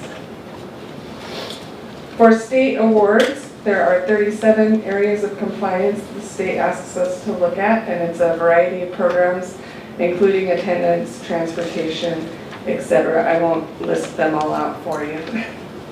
But we did have some non-compliance, which we identified in state programs. So, turning to page 120, let's talk about what we did identify in the audit. In review of your HR and payroll documentation process, we sampled 60 employees, and we identified in our initial sample 43 where their I-9s had been prematurely either disposed of or lost. The district over 3 months was able to get those 43 employees to come in and do new I-9 forms, but we wanted to make sure that the district did a full audit of all employees to make sure that that documentation was on file since it had been identified. We will follow up to make sure that that happened in the 25-26 audit year. On the following page, 121, in the ELOP program, there's a requirement if you hire a third-party contractor to operate the program, that there be some provisions in that contract to ensure the safety of the students and that everything is being met for the program. We reviewed the contract with the third-party provider that Discovery Charter School had entered into, and we found that those provisions were missing from the contract. So our recommendation was that the contract be updated to include those provisions. I want to note that that's not an indication that there were unsafe environment for the students. It's a contract issue. Is there a recommended time window to have that brought back? Or We will review it in the 25-26 audit, but my understanding was that that contract got amended as soon as we identified it. okay, and it doesn't come to this board because the charter has their own board, or is it coming back? This particular one does. Okay. On the following page, 123, transitional kindergarten program came with 2 requirements if you had early education enrollment students. Those are your 4-year-olds in the TK program. And it had a requirement that the class size be no more than 20 students and that there be 1 adult for every 10 students. At Chula Vista Learning Academy, we identified 3 classes that had early enrollment students, 2 of which were out of compliance for the class size and the ratio requirements. That, for the charter school, results in a penalty of $92,000 for the school. It resulted in that already? I'm sorry, Yes. I'm unaware of what the Chula Vista Learning Academy is. Oh, so shouldn't we actually write the correct name of the school? It is listed Chula Vista Learning Academy Charter School. That is the full name of the school. that's not the correct. No, it's Chula Vista Learning Community Charter School. Okay, Right. we can make that correction. Yeah. No, it's listed correctly on. Chula Vista Learning Community Charter School. And the report that I have, it says Chula Vista Learning Academy Charter School.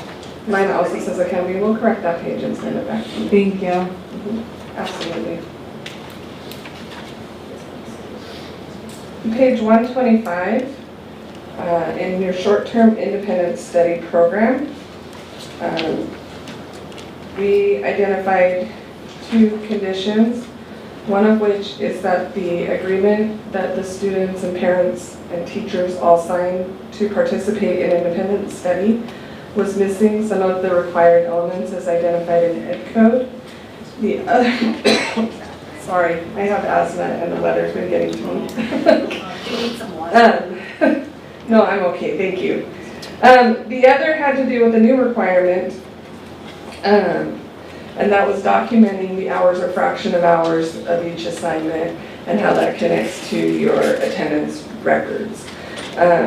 For context, the requirement for documentation of hours and fraction of hours was passed into law in September of 2024 and became immediately effective. And it was put in the audit guide in the March 1st, 2025 update. So that didn't give a whole lot of turnaround time for school districts to implement a big change in how they document it. So we weren't the only ones that had this? No. Okay. No. And that results in a potential fiscal impact, which is pretty significant, of about $2.3 million across the district. When did you say it came out, the law? The potential fiscal impact is $2.3 million, and I list that as potential because this is an appealable finding. And I want to make sure that that's noted, that our recommendation is to apply for summary review and potentially appeal on the grounds that you substantially complied with the law and based on the fact that it was new. Is that like a waiver, like an ADA waiver? Yeah, or? so that, you would submit that to the Education Audit Appeals Panel.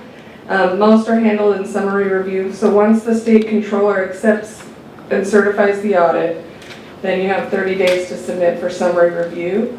And then a team at the Education Audit Appeals Panel reviews your case, and they can make a determination to waive any or all of the penalties. So we've seen waivers of penalties related to independent study on several occasions. May I interject, ask another question? Yes. Well, are you able to identify exactly where the error was, or is that something we're still going to have to go back and try and figure out? We have identified the error, and we've worked with the district on making sure that the contracts that you're currently using meet the requirements. And we've also gone through and talked about that documentation at the time value. So we reviewed all of the documents the district is currently using. It took us a few months, didn't it, Mark? We went through, yeah, because there's a lot of voices that need to be part of it, the teachers, the administrators, and then making sure that it meets those requirements in there. And that concludes the audit findings out of 40 compliance areas. So happy to answer any questions you have about any parts of the audit report. I do have a question, not necessarily for you, but for the superintendent. The finding to correct the short-term independent study program to submit the waiver, is that being done now, or are we? Correct, so the issue that caused the finding has been corrected. We went back and corrected on what needs to be corrected. And yes, we are going to be submitting for, it's not called waiver, but it's summary review. Summary, yeah. Okay. So we'll be submitting it. And who's going to be responsible for that? Mr. Palmer. I was going to say, Mr. Pond. And that process starts as soon as the state certifies the report. So we'll be sure to be in communication with Mark as soon as we know that window's open, because we don't want you to miss that window. I have a question. I see that you also listed the other charters. If the charters are using the district's paperwork, and if the district's paperwork was faulty, let's say, or wasn't completed,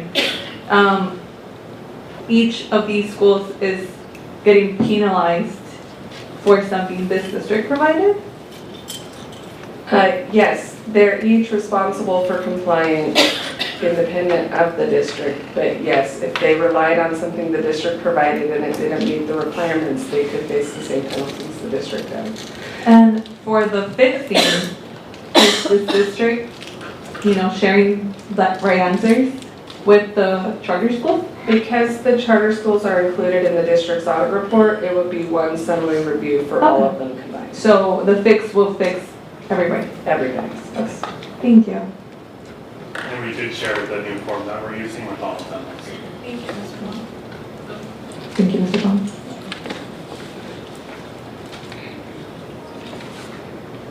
Any other questions? I had a question from the beginning. Page, I don't want to interrupt, but I just realized I should have interrupted earlier. Oh my word, I have it. It is, page 120. I just want to make sure I understand. So with these lists of the 5-digit code and the AV 3637 funding type, so all of these, is this something you find like issues with, or are you just listing? We're just listing what the codes mean. Okay, yeah, just want to make sure. Thank you. I have a quick question. Can you repeat, how long does a district, when you do these audits, have to make the corrections? I know they've been corrected already, but just as a standard. It depends on what the issue is. Okay. Anything apportionment significant, we would want to be fixed as urgently as possible. Some things can carry over into a second year just because of the timing of audits versus when the events occurred. But we would hope that by the end of the next school year, everything would be resolved. Thank you. Any other board comments or questions? Just thank you. Thank you. Thank you for your time. Okay, I'm now opening the public hearing. There are no public speakers on this item.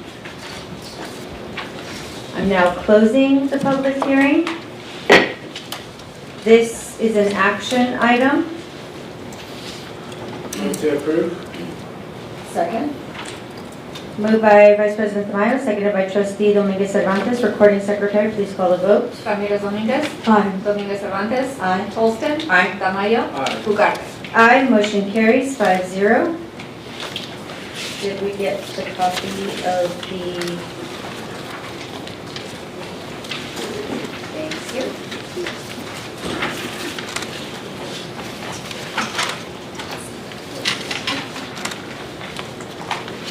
Moving back to item 10C, the charter school oversight. Mr. Mora, thank you for your patience. Appreciate it, Mr. Mora. All right, take two.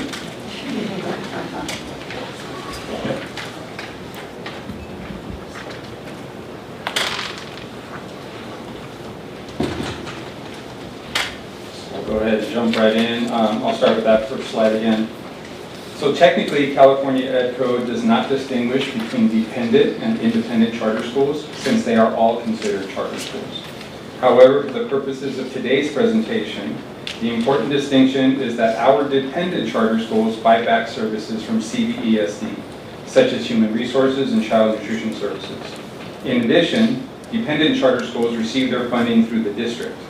Independent charter schools receive their funding directly from the state. So when you say technically, what's not technical about it? They're just charter schools. So there is no distinction between dependent and independent charter schools. We refer to them as dependent and independent, but in reality, they are all charter schools. I might after, I'll let you finish. Thank you. Oh, sorry, can I, just so we don't come back.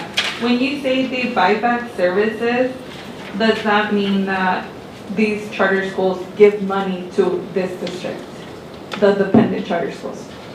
They purchase services from us. And it's only the food and what else you mentioned? There's a number of things. That probably. Yeah, so a lot of times they refer to it as back office services. So we provide their assist them with hiring, we provide their payroll services, and we submit that to the county. We do they utilize the finance system through us, so all their purchase orders, the budget system, accounts payable, payments to vendors, those are all processed through the district. Okay, so we could say that the dependent charter schools make this district money, right? It's a pro rata share, so it's. Okay. Yeah. Well, compared to the independent. So I think we need to distinguish. So no, we're not profiting from charter schools. Okay, the buyback is a very small percentage, and if you look at it from a bigger or wider lens, because we're not getting the ADA for the students, and the ADA would be a huge percentage greater than the buyback. Trustee Tamayo? Yes. I believe the last time when you identified her for me, Ms. Raquel Madden, she was speaking about something about some cash that comes here. I don't know if you can elaborate to ask the question.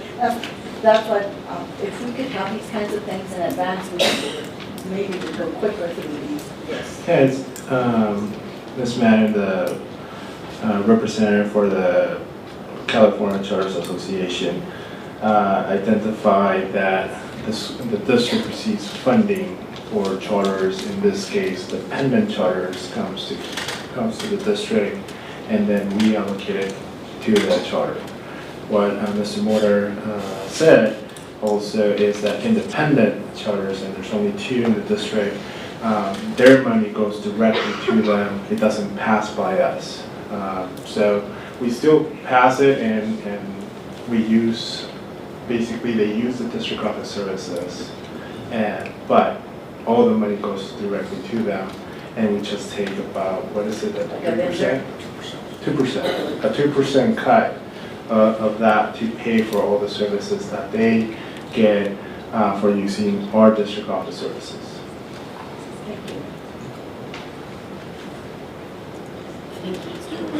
Yeah, I appreciate all the experts. Long night. All right. So authoring agencies like CVESD oversee charter schools to ensure academic, financial, and legal compliance through performance monitoring, renewal decisions, and corrective actions.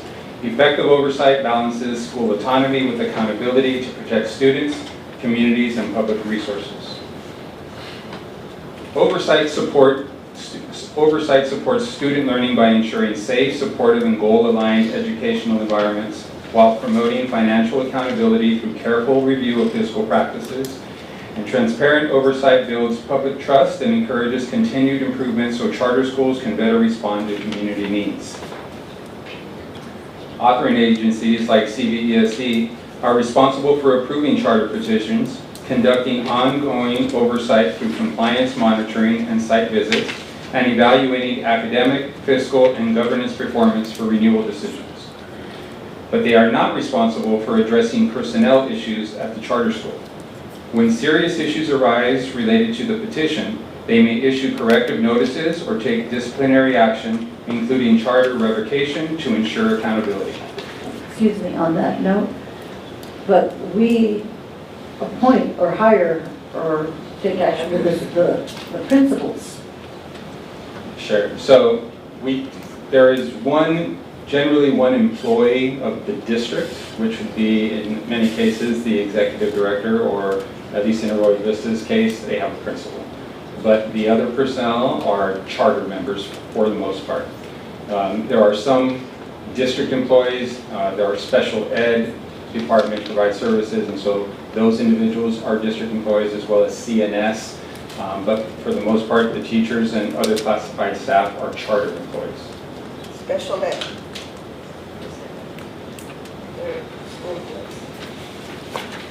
And that's identified in here, like what schools are what and all that? Well, initially, not what schools are what, it's all charter schools will have charter employees, except for the executive director. The independent charter schools, those executive directors are not employees of the district. But the dependent charter schools, what we're terming dependent charter schools, those executive directors would be the one employee of the district.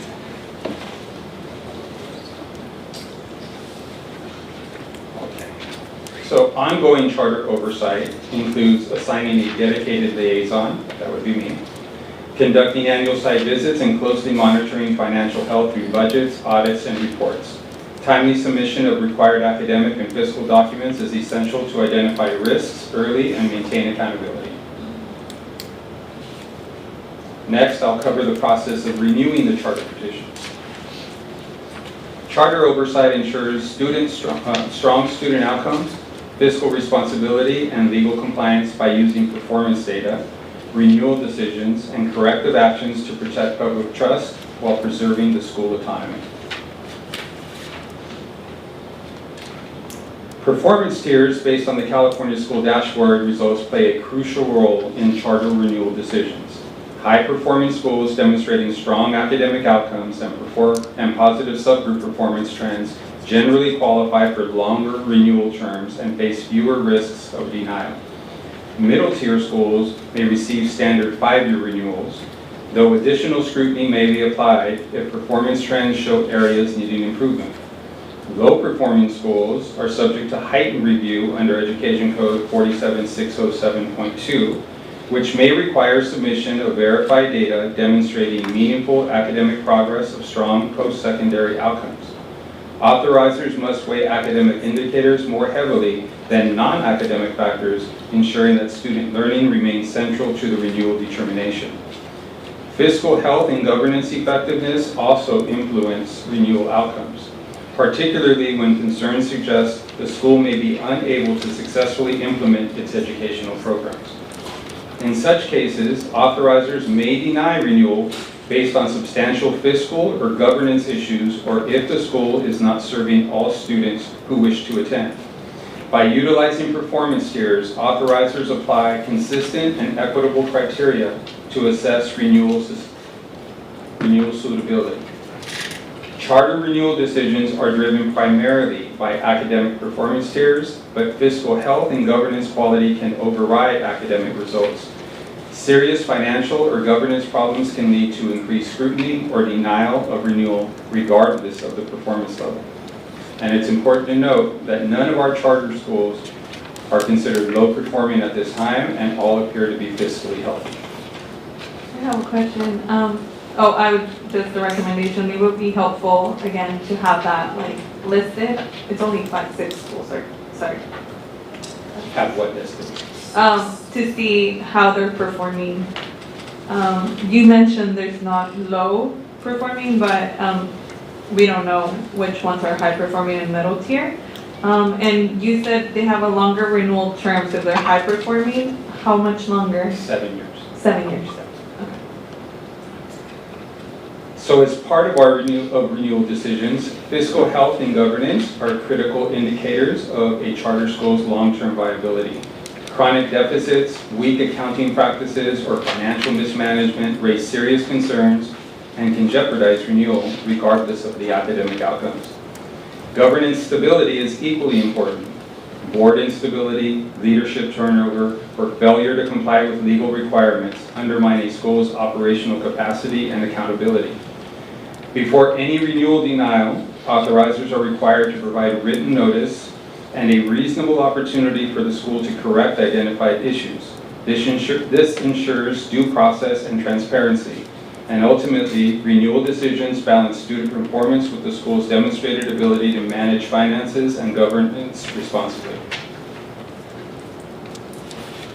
And the next piece will relate to the corrective actions and revocation.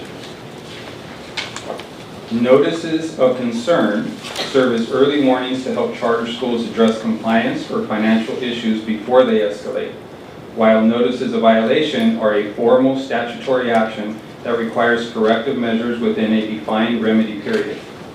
Together, these processes emphasize accountability while giving schools a fair opportunity to resolve problems before revocation is considered. Charter revocation may occur for serious issues such as material legal violations, poor student outcomes, or fiscal management, and must follow due process, including notice, an opportunity to remedy, and a public hearing.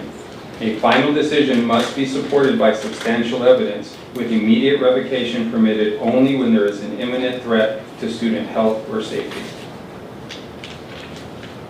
So in summary, CVESD's school board has the authority to ensure the charter petition is being followed, ensure the school is financially solvent, renew the charter if student performance is sufficient according to state and local testing measures, take corrective action should the charter school be in violation of the law or compliance issues.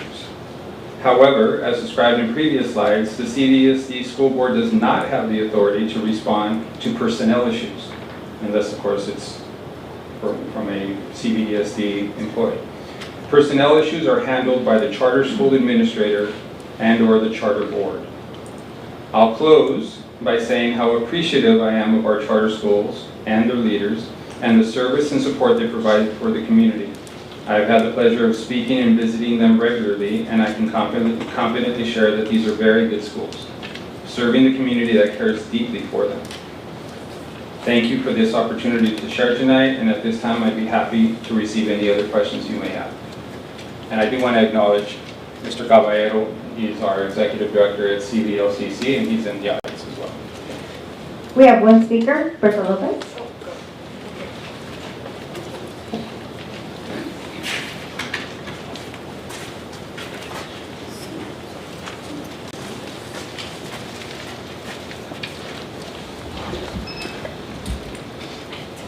Wait. I have 5 minutes for if it's great. They're all good. Okay. Tonight, the district is addressing charter school oversight, renewal, and accountability under oral and written reports. Yet, no presentation materials, oversight reports, performance data, or renewal analysis have been provided to the public in advance.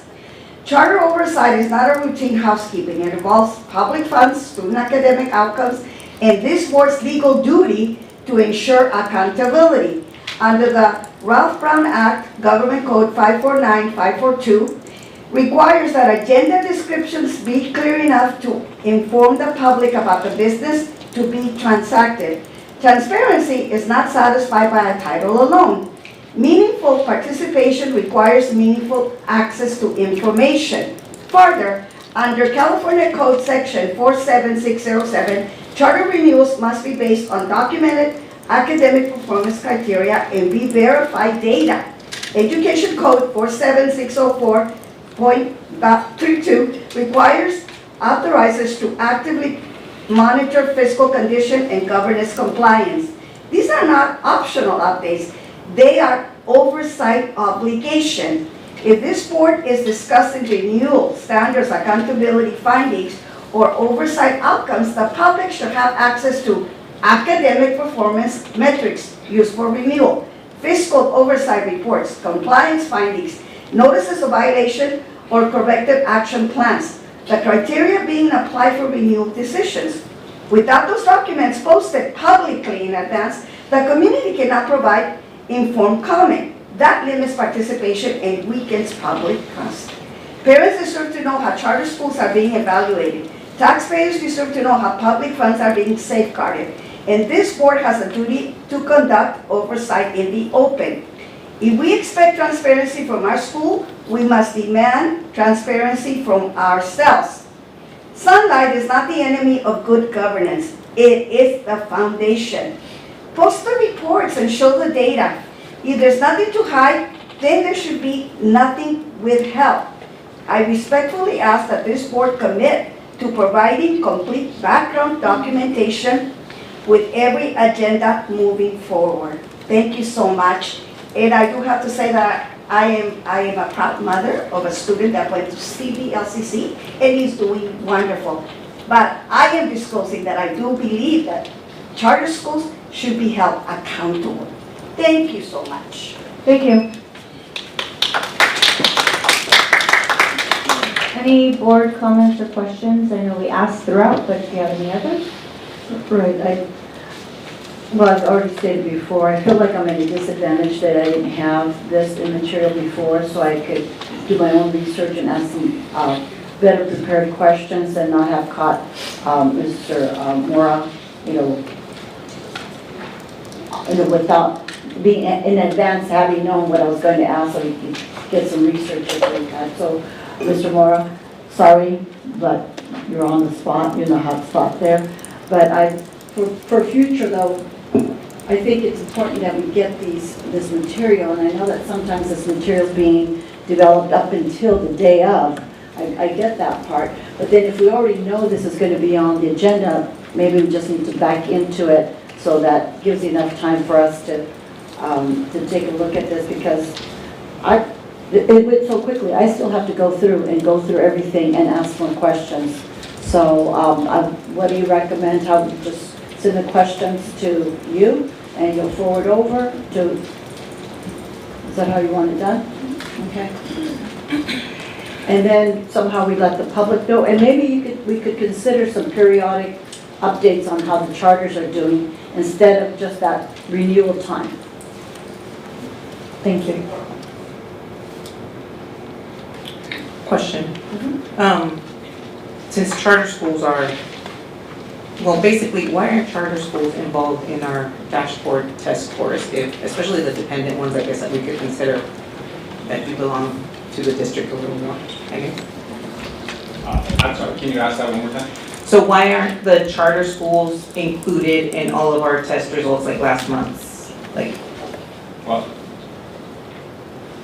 a dashboard testing. So generally speaking, my understanding is they're an independent school. They're a charter school, so they're not part of the district results when it comes to the testing. So when you get information from our district schools, the charter schools will be separate from that. Yeah, I guess I want to know why. that's I know, yeah, we need more information. And one more question. When you say personnel issues are handled by the charter school administrator, which is, I would assume is the administrator or the charter board, what is the charter board? So most of our charter schools have a school board. And so those individuals are the ones that handle the personnel issues, should the executive director not be the one to handle it. So it would be like their local board inside the school? Inside the school, right. Like their own LEA. Yep. And again, like I mentioned before, I think that if we can't incorporate it in our data that is provided in our district, it would be really beneficial to just have those reports, so we can see, because I'm doing the work right now of looking up CBLCC and Arroyo, and I can see their numbers, and they're worthy of praise. They're having really good numbers. So I think that if we had those, we could also see like the great work that these charters are doing, like you mentioned. But also, I like to see numbers, and numbers don't lie. So, yeah, thank you. One more question. So, for example, can you explain a little more, or you, Dr. Reyes, how teachers are or not part of the district? For example, I know Arroyo, I guess all the teachers are district employees versus the others that are not. So how do they choose to be district employees? Is it they all organize, or can you explain that, please? They did. Arroyo Vista is somewhat of an anomaly in that their teachers decided to become part of CDE. So they are unionized, and I believe their classified staff became part of CBCEO. Whereas the other schools and the other charter schools, specifically referring to the, again, dependent charter schools, those teachers are not part of any of our union groups, any of our bargaining groups. So it's just kind of they can choose if they all organize as a, I guess as a community, as a school community? Well, I'm not an expert on how they unionize, but my understanding is if a teacher group wants to unionize, they can, and then I believe they became part of CBE, and at least Arroyo Vista did. I believe Discovery also has a union, but their own entity, but not part of CBE. Okay, thank you. Any other questions? Thank you for the presentation, Mr. Mora.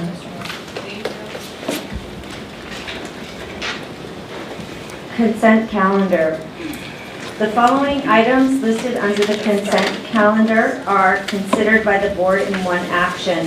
There will be no discussion on these items prior to the time the board votes on the motion unless members of the board, staff, or public request specific items to be discussed and or removed from the consent calendar. And the staff has withdrawn item 11C, subsection K. So item 11C, subsection K, has been withdrawn, which is the Music Star consultant. So that is 11CK has been withdrawn, and then we've also pulled item K. It's in K. It's in K? It's in K, it's specifically Music Star. Music Star. So just that consultant, Yes, just that.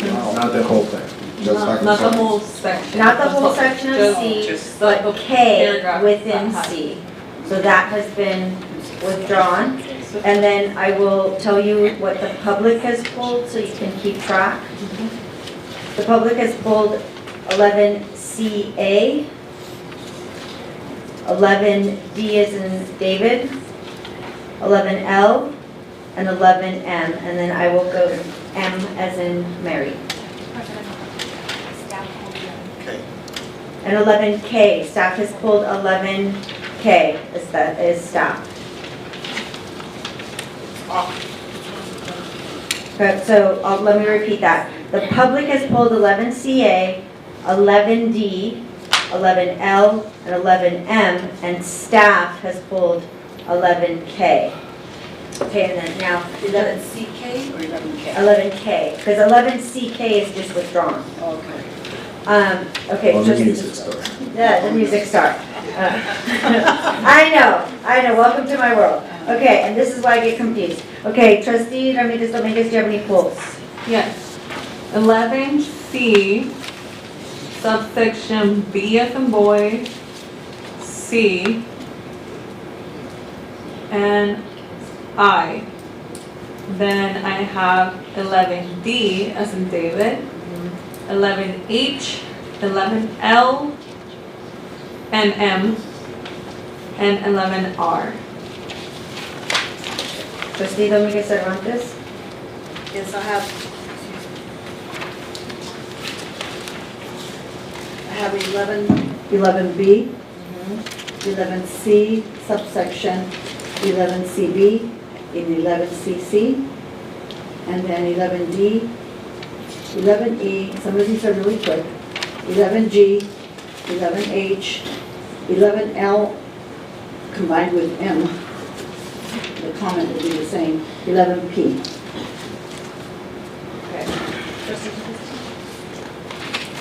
Okay, I have 11C, section C, job description, and 11D.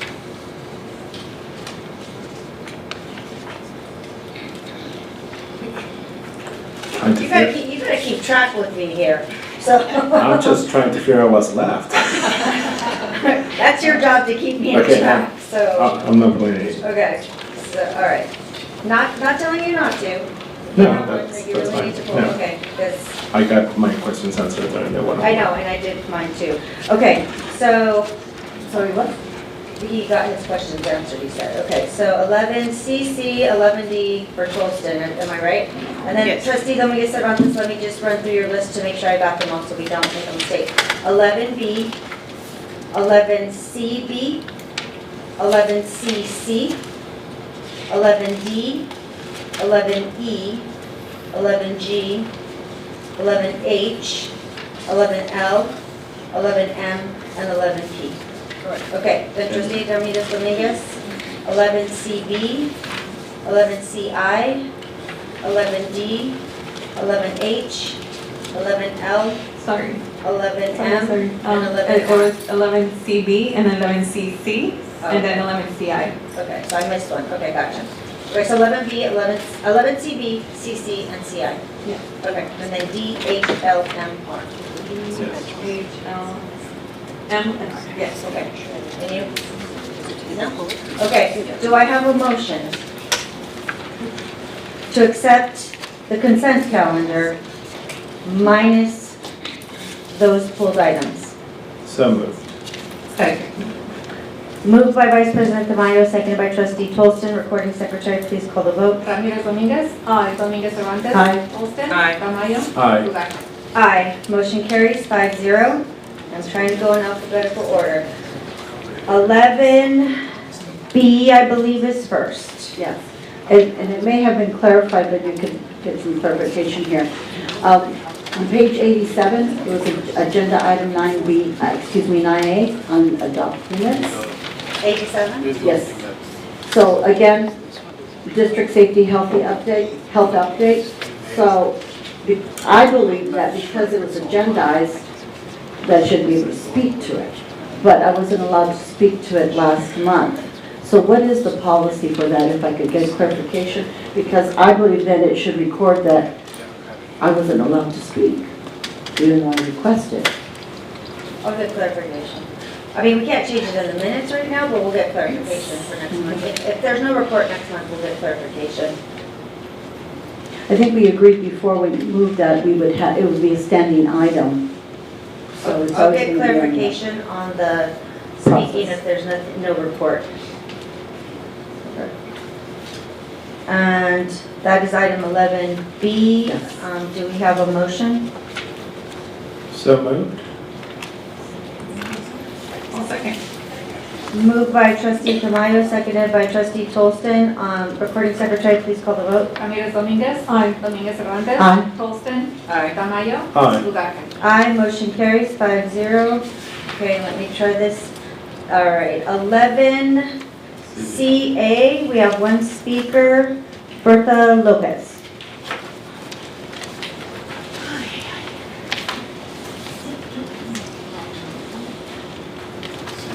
CA. I'm deeply concerned about the action this board is taking regarding classified employees. At the last meeting, we saw at least 40 classified employees displaced or have their hours reduced. These are the very people who support our students every single day. Instructional aides, bus attendants, noon supervisors, and other classified staff. They are the backbone of our schools. And tonight, under new employment, the district is hiring 30 new classified employees. How can these two actions be justified? How do you reduce hours for existing employees, many of whom depend on these hours to support their families, while simultaneously approving dozens of new hires? To the public, this does not look strategic. It looks inconsistent. It looks chaotic, and it looks unfair. If this is about budget constraints, then explain the fiscal logic. If this is about restructuring, then explain the plan. If this is about compliance, then provide transparency. But what we cannot accept is silence. Displacing employees affects morale, school stability, and ultimately student services. These are not just items on a spreadsheet. These are people, these are family, these are members of this community. Taxpayers deserve to know what is the long-term staffing plan, why were current employees not prioritized, what analysis was done before reducing hours and in approving new hires. Leadership requires clarity. Leadership requires consistency. And leadership requires accountability. Right now, the community sees contradiction, not coordination. We are asking for transparency. We are asking for justification. But most importantly, we are asking you to treat classified employees and the public with dignity and respect. Thank you. Thank you. Trustee Ramirez Dominguez, 11CB.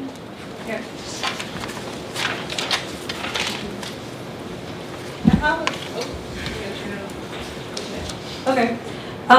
My question regards our releases of 68 certificated employees. I want to know if these include the 41 layoffs we're voting on later on tonight. So, no, go ahead, Ms. Dr. Roscoe. No, it does not. These are temporary teachers that were hired on temporary contracts, so at the end of the year, their contracts ended. So it But does they not- knew Yes. this was a contract and they ended. Okay, That's correct. thank you. The 68 temp certificated, how many of the temps were here for the whole school year, 25, 26? I would have to provide that in my weekly. I wouldn't be able to tell you right now in this moment, but I can provide that information to you. Do you have an idea as far as most of them, half of them, two of them? Do you have an idea? I won't hold you to the number. Yeah, I mean, I would say the majority of them, but again, I can't say with certainty. I'd like to provide that to you in a. So, and on that note, how many of them were here longer than this school year? I just want to clarify so you might get an idea. Their contracts start the day they begin and have an end date, right? So when they sign a contract, they have an end date of June 30th. So when they sign, they know that Correct. that's the end date? Correct. The reason I'm asking is to set the foundation for my question, is that some of these teachers, from what I understand, and you correct me, they'll be like in a first grade classroom for the whole year, and then the next year, they're sent to maybe a second grade classroom, and then the next year to yet another one.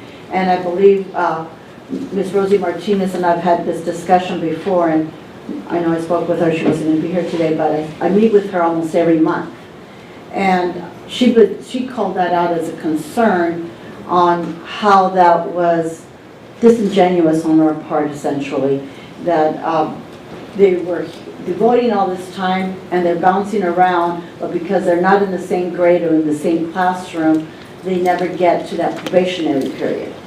So that just doesn't set right with me. How can we get some clarification on that? So that is a possibility. To answer your question, yes, a teacher can be hired for a specific grade level for this year. And then if they are hired back the following year, they could be in a different classroom, a different grade level. That's correct. Is that just part of their contract, the way it works? I mean, they don't even have a contract, or temps don't. Well, they do have a contract, a temporary contract, which is from whenever they start. It could be July 21st, or it could be September 15th, all the way to the end of the school year. Sometimes it could be before the end of the school year, but most of them is still the end of the school year. Now, based on enrollment projections and teacher projections, we might or might not need additional temp teachers. And then things happen throughout the year that require us to have a temporary teacher. For example, we could have someone going on leave, for example, somebody in September telling us, I need to go on leave for the rest of the year. So then we would hire a temporary teacher for that period of time. Now, the following year, it could be that they do get hired as a Prop 1, but again, depending if we have the openings and we have so a temporary teacher replaces or covers someone who's on leave it could be any kind of leave. So it's not because we have an opening on field position, but they're covering someone. Right. And my concern was more related to that just this instability that can happen. Thank you. Okay, 11CC, Trustee Dominguez Cervantes, and then Trustee Tolson. I told CC too. Oh, yes, I'm sorry. I wrote in little letters, sorry. So CC, I have a lot of questions, I don't know. So I need, please, clarification. Why are we making these changes and what is the benefit to the students? So, any particular we have 3 positions here. The 3. I also 4 have positions. specific questions for each, but my first question was, why the changes? Okay, so Director of Special Education, we're making changes to, the Director of Special Education is retiring. So as we are looking forward, we're looking at reposting the position. We want to review the position and make sure that it meets the needs, the current needs, not just the specific description, the job description of the position, but also the requirements for the position. The Instructional Service Coordinator, Ms. Jessica Morales, would you like to share what we're doing in your department and how this is going to be able to expand the professional development and the support that we provide to sites? Yes, thank you. For the Instructional Services Coordinator position, you can see that we've updated that job description to more accurately reflect the really excellent work that our coordinators do. We, in past practice, have had coordinators assigned to certain subject areas. But now our instructional services coordinators with this job description, and what they actually do now is they support multiple subject areas based upon the needs of our students and our teachers. And so we've revised this job description to more accurately reflect what they do on a day-to-day basis. And that work might change year to year depending upon the needs and the data that we receive from our students. We also are updating it because we have an opportunity to hire and replace a coordinator position that is open right now on our team. And so we wanted to make sure that we updated this job description because we had one coordinator take a position in another department. For the director positions, well, I would first like to also name the fact that we have a retirement listed on our agenda. So the amazing Mrs. Perez is leaving us, which we will celebrate her in June. And so, as you can imagine, this is a very big loss to our team and to our district. And so it gave us an opportunity to really look at her position. And Mrs. Perez, she works really hard and she oversees all of our language development and all of our state and federal programs right now. It's a very large position. And so what we've looked at as a team is to take that executive director position and change it to 2 director positions. One who would oversee not only the state and federal programs, but all of our accountability systems, and those are our testing systems. And then the other director would oversee instructional services and language development. Because if you look at language development and instructional services, we are one team. We work together to be able to support all of our students, whether it's dual immersion students, English learners. So we felt like these job descriptions would allow us to divide the work more accurately and then also strengthen our team by adding some extra support. Okay, so going back to the instructional service coordinator, I see that we're removing the curriculum portion.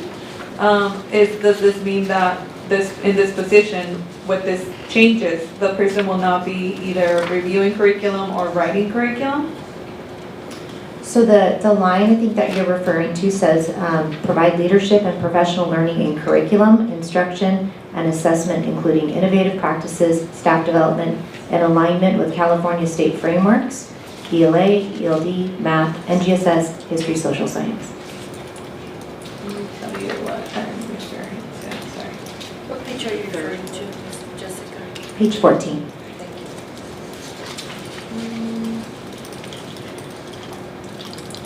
Yes, so on the second bullet, it says functions as a curriculum and instruction specialist. So the person, it would not be the curriculum specialist, or it's just a change of wording? They're still going to work on curriculum, right? Oh, yes, they do still Okay, work. yeah, I was concerned. I'm like, well, now who's going to do that? Yeah. We're going to have another coordinator or somebody else that has to do it. That was one of my questions. And then the other one, why did we remove the personal qualities? So we had a discussion about the personal qualities paragraph, and that's not something that, it's not on all of our job description. It was something that was carried over from an old job description, and we felt it was important to have alignment with all of those job descriptions. And also, a lot of those qualities are included in other parts of the job description, so it felt a little redundant. So we still look for these qualities, it's just not in a paragraph? Yes. Stated. Okay, yeah, because these are really good qualities, so I was like, why are we doing that? Okay, for that one, I have questions for the director and state and federal programs. So you mentioned, so there's no one in this position? Currently, this position is overseen by Mrs. Perez. Okay, so she's technically holding two positions, and we're splitting them? Yes. When she decides to take a fun. And also a lot of our accountability work, she is supported by obviously business services, human resources, and so some of the responsibilities are shared with multiple departments. So when you say there's no fiscal, or it is written here that there's no fiscal impact, does that mean that whatever Ms. Perez is getting paid right now is being split into exact two people, and that's how there's no fiscal impact, or how does it work? So that's part of it. So the position, it currently is executive director, so it's director, senior director, executive director. So it's going down 2 steps. But in addition to that, we already lowered also the executive director of HR. We lowered it to director position, which is posted right now. So we lowered that, and we lowered another one. So with the different moves that we made across the district, and the fact that that position, a state and federal position, can be paid in part or a great part by state and federal funds, then it would not have an impact on the general fund.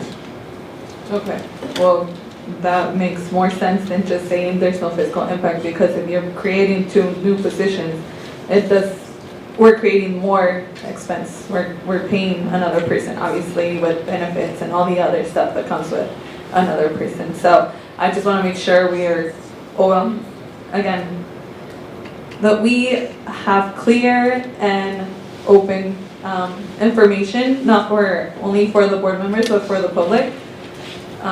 So that was that one.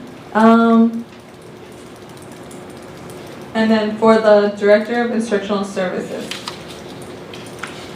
And my question was, why are we removing the curriculum? So I'm thinking, or if I follow your explanation, that means that the person as a Director of State and Federal Programs will also work on that, whatever is not being held by Ms. Perez, who has done an amazing job with both programs. It's going to be all divided into 2 people. So all the responsibilities she has are divided into 2 people, basically. Correct, with the support of our coordinator team. Okay.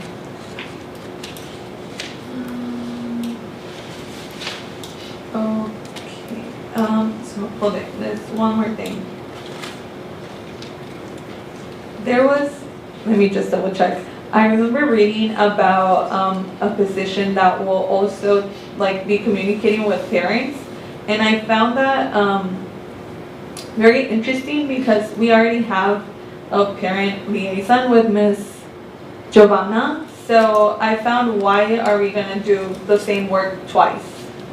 What position are you talking about? Yes, let me give you the exact page number.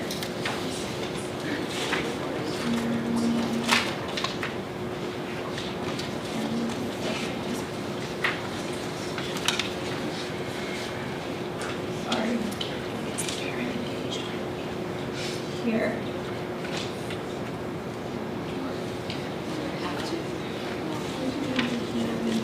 Sorry.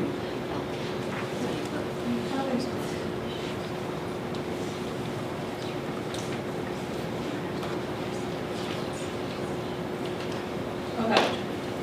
So this is the Director of Special Education and Pupil Services. Okay. Yes, page 12 is exactly where it says Serves as a special education department resource.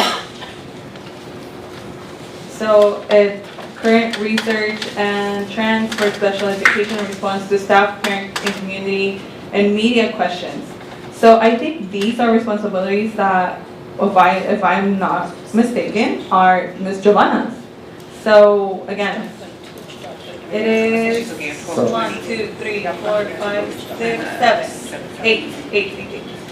It starts with serves as a special education department resource. So again, I want to know. Yes, so there are very different situations. So in this particular case, it's referring about providing resources and communication with our special education parents. Not, for example, Giovanna is talking about parent engagement and the communication to the public, etc.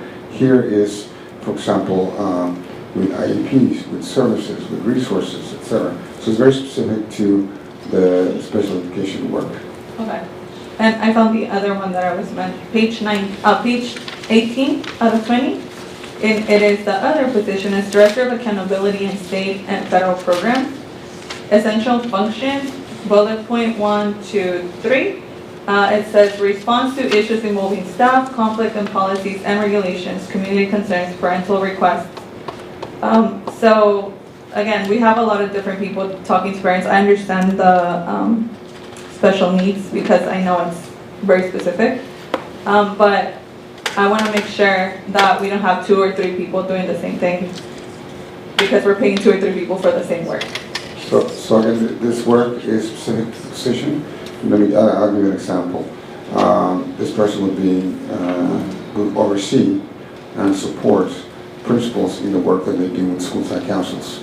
And school site councils are composed of certificated, classified parents and staff and administrators. So with in this particular case, there was a question, an issue with the parents, also DAC, DLAC, and like different issues that would require, in regards to state and federal, dealing with resources and supports for parents within that capacity. Within the capacity of federal programs. Correct. Okay. State and federal. State and federal. Okay. I think those are all my questions.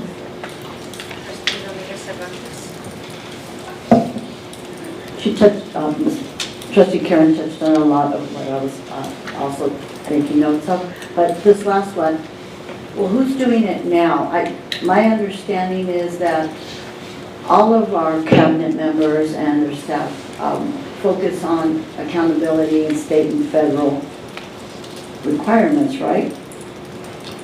Correct. So, Ms. Perez, could you share, I know it'll take 2 hours to share what you do, but not doing in a short time, could you share what in regards to the state and federal work that you do, how does that look like? And how does that support and how other departments and how do you work with other departments? I think my question is more like, each one of our cabinet here Yes.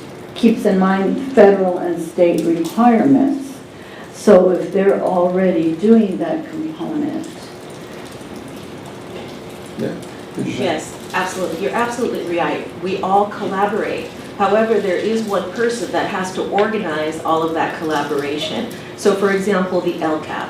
I lead and oversee the LCAP. I don't write the LCAP by myself. I collaborate with all the different department heads. And so we have team meetings. We talk about each of the goals. I make sure that we are monitoring our goals, monitoring our data. And so someone has to organize all of that. And that point person also attends the LCAP trainings at the San Diego County Office of Ed, serves as that representative and brings that information back to the team. And so that's an example of what this director would do, but it is in collaboration with all of the departments. But there does have to be a point person who leads that charge. Yeah, For the LCAP.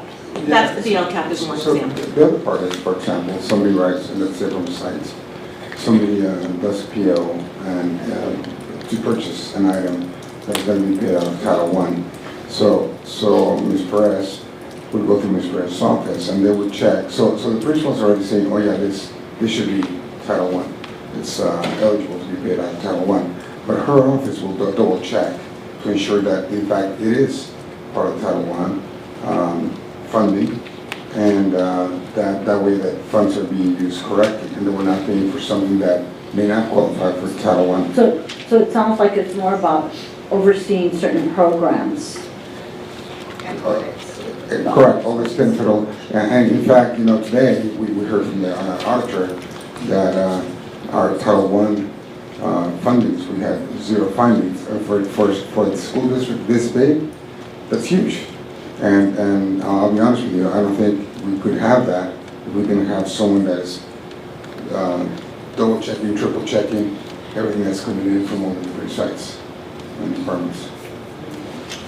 Well, the Title I money is a different issue, because I know when I brought that up, it was more about money staying on the table, and I believe Trustee Cesar Fernandez also had a concern with that before he left when I called it out, as far as it being on the table and not getting to the site. Not that it wasn't within the boundaries of what can be done or not, but that's a different issue.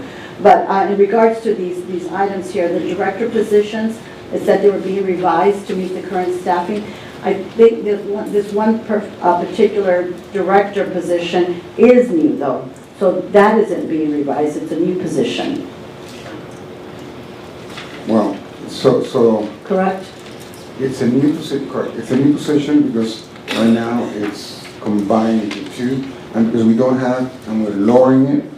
But we're making two people a lot of money. Yeah. Right.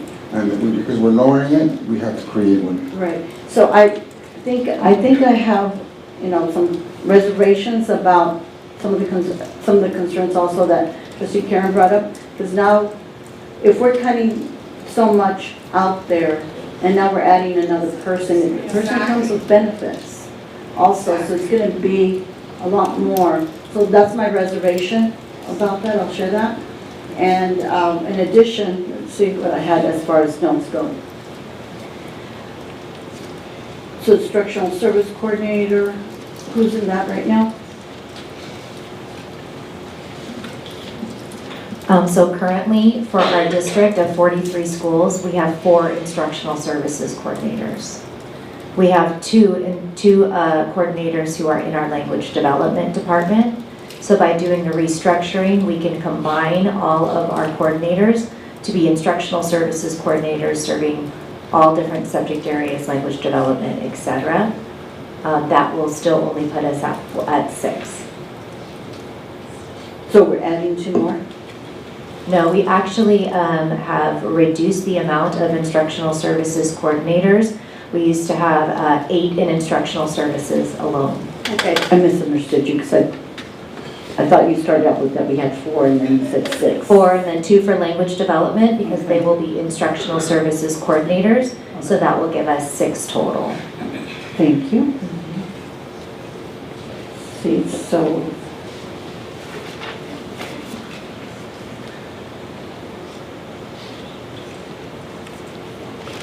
I think that's it. Trustee Mendes-Arantes, I understand your reservation regarding the, it may appear that we're adding, but like I said, these 2 positions, we made sure, take into consideration that we do have a budget situation that we need to address, that there is 0 impact to the general fund, which is how when we look at the budget, when we do budget reductions, we look at the general fund for 3%. So it has no impact on that.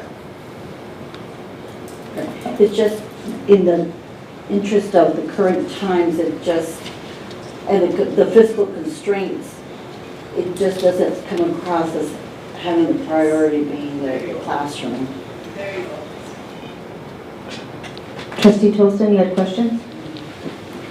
Yes, I have well, first off, since we were putting Ms. Perez on the spot right now, I just want to, and we got that notice here, congratulations.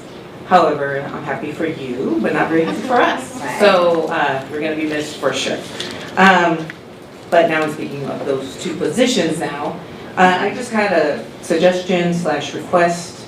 I was looking at the qualifications and job requirements for both. And I think we should specify that the person that comes on should have at least maybe 3 years elementary school experience teaching, like maybe K through 6, because of the nature of these positions and what they do. So, I agree. so to add 3 years experience, TK or K through 6 for both Director of Instruction Services. Yes, I should be specific to Ms. Prince. And State and federal programs and, yeah. I'm sorry. Okay. Is that a yes, we're going to add that? Yeah. Wonderful, yes, because we've had other positions that didn't have elementary school experience, and that was the problem. Well, special curriculum, yeah. Yeah. Okay, then the last item under C is 11CI, and I believe that was just trustee Ramirez Fernandez. Yes.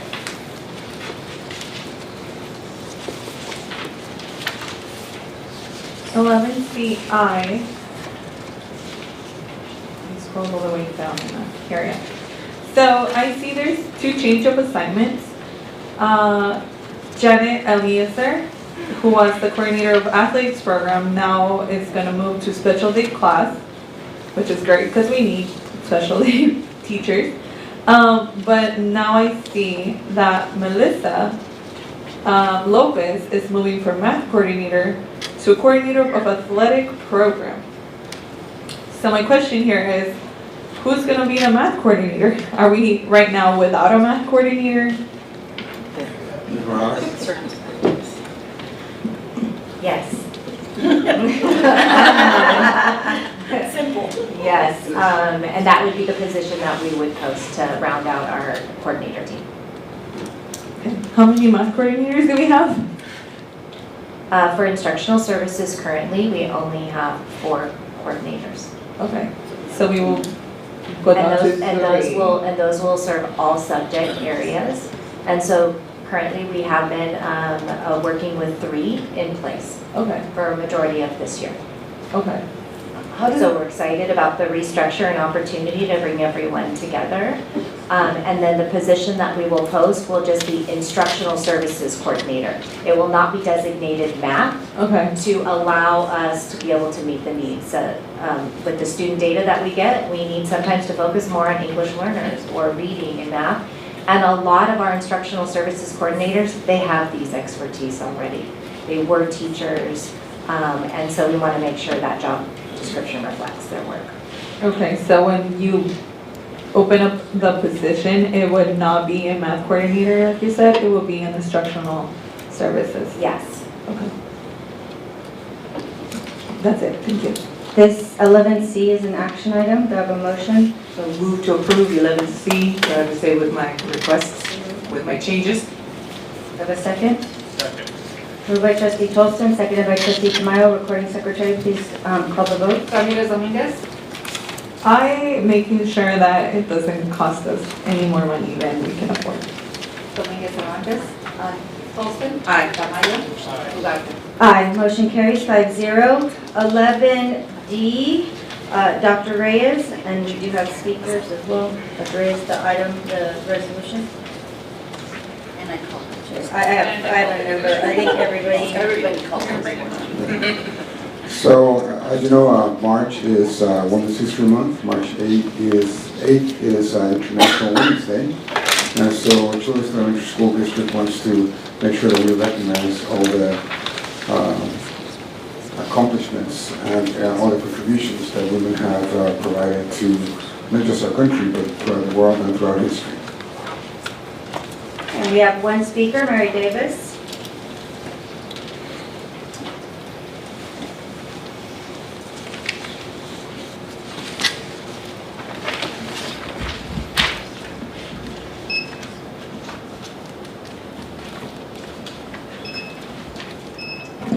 Hi, yes, good evening. Mary Davis, and some of you may not know, but I am also a commissioner on the San Diego County Commission for the Status of Women and Girls, but I do want to make it very clear that I am here tonight speaking as a private citizen. First of all, thank you for bringing this forward and for honoring women who are half the population. For Women's History Month, we have many contributions that have historically gone unrecognized. So thank you for that. And I am here to proclaim publicly and boldly the progress that we've made, but sadly, I also need to reclaim the trajectory that has derailed that progress. Many may not know that what we take for granted today was a hard fought for and won struggle. Just 54 years ago, in 1972, Title IX leveled the playing field, literally, for girls and women's sports. But that victory is in peril. This is in the way of scholarships, lost opportunities, podiums, and placements. The UN report said a year ago, 890 at that time medals and opportunities had been denied to women.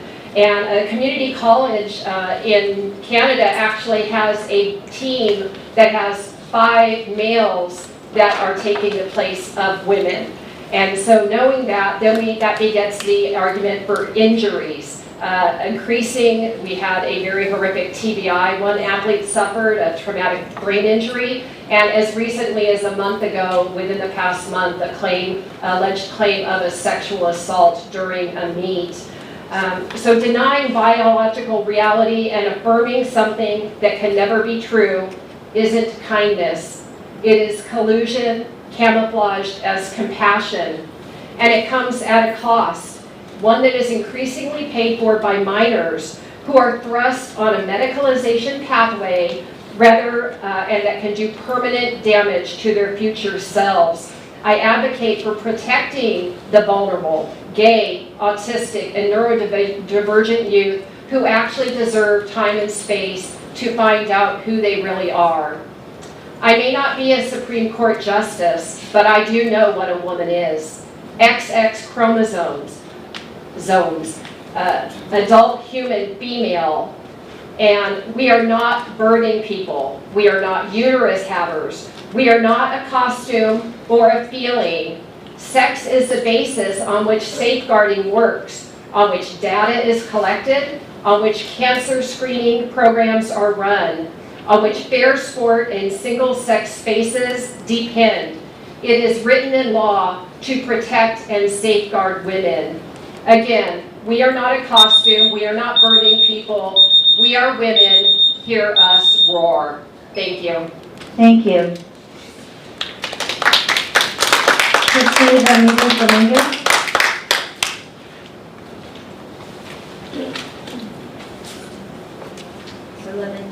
Oh, trustee, sorry. Yes. I also share the sentiment that women have contributed amazing things to all the aspects of our world, education and a lot of other things. I just want to, because this is the first of a big break of this district adopting resolutions to support great causes. Again, I'm a woman. I am happy to be celebrated and recognized. I just want to know what changed in between the board deciding we weren't going to do resolutions to now coming back. And I applaud that we come up with this one, but I just want to know.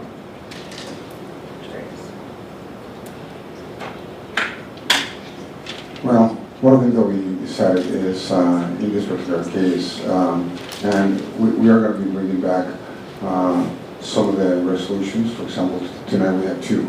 We have autism, which is incredibly important. Women, which I believe is also very important. And so we're going to be recognizing different groups of people. Yeah, my concern is, again, we need to be consistent, and last year we missed the opportunity of Hispanic History Month. It wasn't something that this board decided to do, and I remember asking specifically about it, and being told that, maybe the board was not going to move on to resolutions anymore regarding this great causes. So I just want to make sure we're consistent. And again, if we're going to celebrate it, we shall start with women. But yeah, just making sure. And so I'm glad you brought this up, because I think it's a good time to have that conversation with the board, that if we're going to be bringing up resolutions, that we bring resolutions across the board. If that's the direction of the board, then we can bring, because instead of saying this one yes, this one no, then we bring all resolution across the board. I think the initial question she asked wasn't answered. What changed?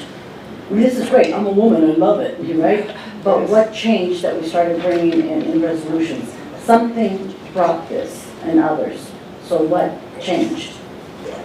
Well, just to believe, we're talking executive cabinet, and we're looking at the board meeting, and we're going over the agenda, and it was brought up, the March 8th is going to be International Women's Day. We should bring the board agenda, the board resolution.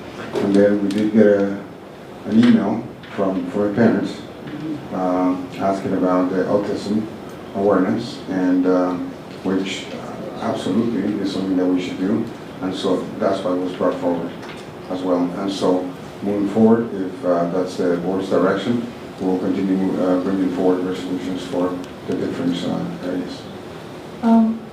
Do you guys, and this is Anand's question, will you guys accept the board to bring maybe great causes that we would like to have resolutions for? That's a no. We gotta get two of these guys to put it on here. So, Or how does that work? I think that the intent, right, is to honor great causes that are meant to bring joy and celebration to the district and to the students, to the staff. I believe that as long as resolutions follow that guideline, you should not have any problems bringing that resolution forward. Okay. Do we need to do like a policy update? We'll make a policy update. Thank you. I know. Thank you so much. Thank you, Trustee Tamaya. It's a resolution king, bylaw king now. See, I got work now.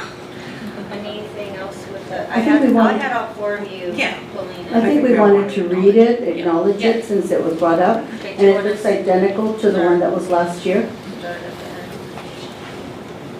Paragraph by paragraph? I believe so. Two or something, because there's a fact. Okay. Whereas Women's History Month is celebrated every March as a celebration of women's contributions to history, culture, and society, and whereas Women's History Month is promoted by a yearly theme, which for 2026 is Leading the Change, Women Shaping a Sustainable Future, to honor women who have dedicated their lives to leadership, education, and mentorship, and whereas women of every race and ethnic background have contributed and continue to contribute to our country's triumphs and accomplishments in countless ways, and whereas women of diverse backgrounds have served as leaders in the forefront of forward-thinking social change, not only to secure their own right of suffrage and equal opportunity, but also to abolish slavery, promote fairness, equality, and safety in the workplace, and advance the modern civil rights movement. In the United Nations General Assembly adopted the Convention on the Political Rights of Women, which went into force 1954, enshrining the equal rights of women to vote, hold office, and access public services as set out by national laws. And whereas women have played and continue to play critical roles in the economic, cultural, and social spheres of our nation's life by constituting a significant portion of the labor force, working in and outside of the home, and whereas the role of women in history has been overlooked and undervalued in the past, though its significance is now emerging and assuming its rightful place as an important part of the body of American and world history, and whereas the Chula Vista Elementary School District has a strong women leaders in classrooms and in administrative positions. The most recent data indicates that nearly 84.26% of teachers are women, and Now therefore be it resolved that the Board of Education declares the month of March 2026 as Women's History Month in the Chula Vista Elementary School District. And this is an action item. motion to approve. Second. Moved by trustee Dominguez Cervantes, seconded by trustee Ramirez Dominguez. Recording secretary, please call the vote. Ramirez Dominguez. Aye. Dominguez Cervantes. Aye, and I want to acknowledge that it was trustee Karen Ramirez Dominguez that gave us the gut of the major information there. And I want to thank you for that last year. Holston. Aye. Tamayo. Aye. Aye, motion carries 5-0. Item 11E, trustee Dominguez Cervantes. I have D, well, we did that, That was and then just- G. But I had you as E. Do you have E as well? Let me make sure, I don't think so, but let me see.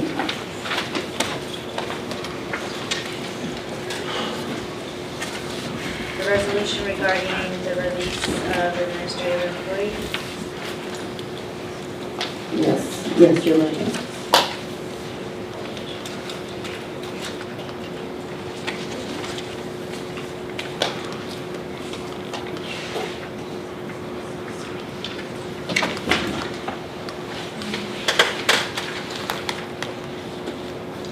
No, I have you on a D, not E. I'm Okay, sorry. so we just need a motion to approve it. Motion to approve 11E. Moved by trustee Wilson, seconded by trustee Dominguez Cervantes. Recording secretary, please call the vote. Sorry, is this the one I abstained from last? Oh, that's right. Sorry. Yeah. I'll take that second. Trustee Tamayo will be the second, and recording secretary, please call the vote. That's not Ramirez. white. Ramirez Dominguez. Aye. Holston. Aye. Tamayo. Aye. Ugarte. Aye, motion carries 4-1 abstention. Okay, 11G comes before H. Trustee Dominguez Cervantes, 11G.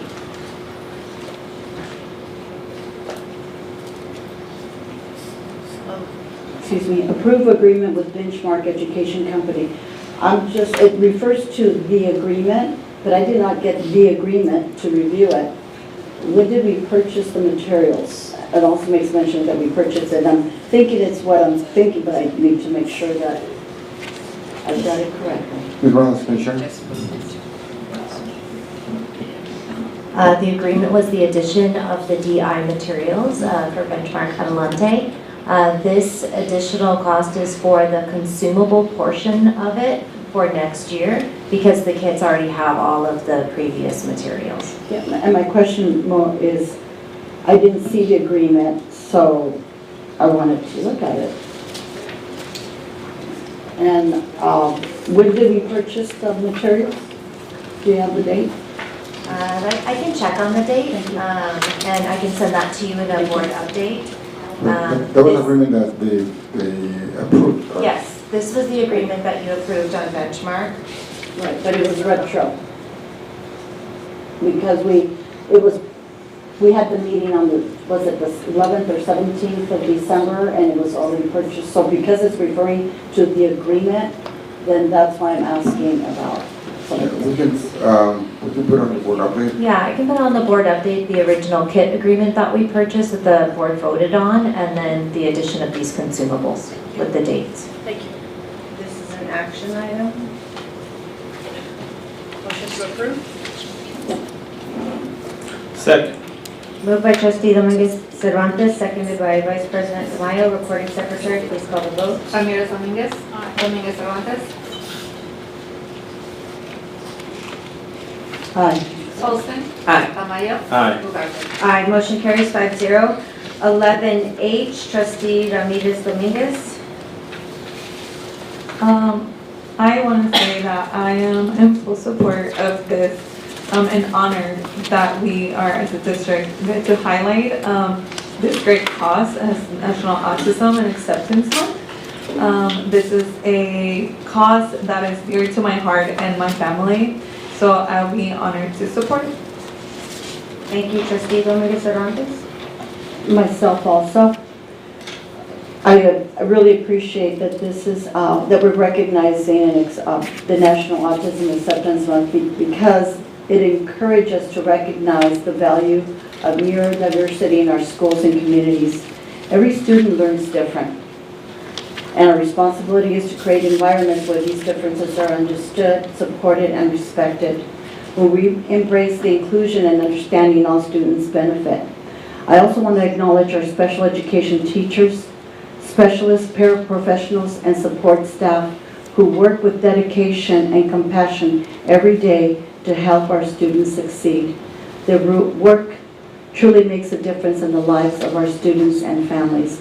As earlier, one of our parents spoke to that, to appreciate the work that our staff do for our students. Thank you. I also support this resolution. Thank you. This is an action item. Move to approve 11H. Moved by trustee Tolson, seconded by trustee Dominguez Cervantes. Recording secretary, please call the vote. Ramirez Dominguez. Aye. Dominguez Cervantes. Aye. Holston. Aye. Camarillo. Aye. Ugarte. Aye, motion carries 5-0. 11L, Mr. Pong. Oh, I'm sorry, staff pulled 11K. I'm sorry, we have to go back one. The, Correct, and Mr. that's, Pong also. So this was to correct the typo in the agenda title. It was supposed to be 5th grade and not 4th grade. So, and it was in the actual item, right, grade 5 students, and then in the title it says, should say grade 5. Okay, so do we have a motion to approve item 11K? Move to approve 11K. I think this one's great. Second. Moved by trustee Tolson, seconded by vice president Tamayo. Recording secretary, please call the vote. Ramirez Dominguez. Aye. Dominguez Cervantes. Aye. Holston. Aye. Camarillo. Aye. Ugarte. Aye, motion carries 5-0. Item 11L, Mr. Pong.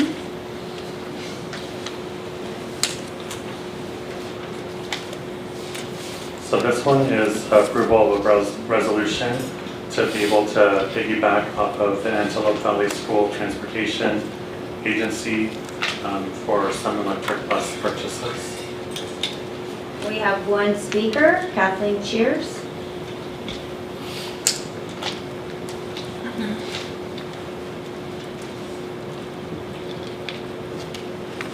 Really need to raise those chairs for us old people. I have a question. This agenda item references the 3 electric buses you're planning to purchase. Based on the info provided, this piggyback bid will save the district over $102,000. Congratulations, bravo. Now, I understand the electric buses situation is coming from the state. My question, do you have the charging stations at an approximate cost of $20,000 to $100,000? Do you have the batteries? Approximate cost $450,000 to $150,000 per battery, which lasts 8 to 12 years.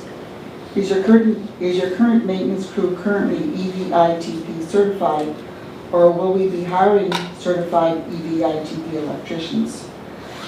Which will add a very expensive layer of employees since EVITP certification is mandatory.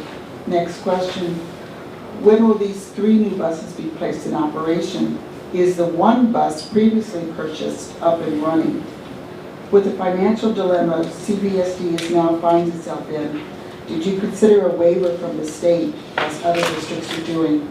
Respectfully, Ms. Ugarte, I did pull item 14E. You didn't mention that one. Thank you very much. We're not there yet, ma'am. Thank you. But when you read out the ones, I didn't hear that one, I apologize. Well, we're on 11 still, ma'am. We haven't got to 14, but I got you. But when you called it when you read the items that were pulled, ma'am, you did not read that one. Exactly. That was my point. We're on 11 right now, so I haven't read 14 yet. I know. I only read The 11. I consent didn't agenda 11. is what No, Okay, I know what you mean. I apologize. Just drop it, just drop it. Okay, Mr. Pong, do you want to talk about our electric buses before the trustees ask you questions? Because I'm pretty sure some of the same ones. Sure, and I'll ask for some support from our Director of Transportation, Gabriel Campo, also to help in responding to some of these. But we are looking at our infrastructure. Yeah, you can come up, David. So we are working on replacing our electric vehicle, our buses, by 2035. All of our new vehicles that we purchase have to be electric. by applying for these grants, we're able to purchase these vehicle replacements for older vehicles that are dying or no longer being utilized for a minimal cost. So if we did not have the grant, we would have to spend almost $1 million. This grant is giving us almost $900,000. So we're able to buy these 3 vehicles for just over $100,000. So taking advantage of these grants as they come up is really beneficial to the district. In terms of the infrastructure, we do have infrastructure in place because we do have current vehicles that require charging, but we will have to start looking at additional infrastructure as we continue to move forward. And then I can let David talk more about the training for the mechanics and those kind of items. Good evening, everyone. So yes, we started getting electric buses back in 2021. We do have chargers to charge the electric buses. We have a total of 17 electric buses, and we're interested in getting more. As more grants come along, we are going to get more EV charging infrastructure along with school buses. Training, electric bus training has been taking place for the last 3 years, and every now and then we are still searching for future training for mechanics. Some of the training involves sending the mechanics to a facility, and I'm trying to coordinate with other districts to have that training done here at our facility and allowing other districts to also bring their mechanics to us. The item, Trustee Ramirez Dominguez, you also had questions? So I go back to our fiscal situation. These buses are more costly than we can afford, and I understand that we have some money that was provided to us by the same state that is, pushing us to buy these buses and not giving us an option of buying a different kind of bus.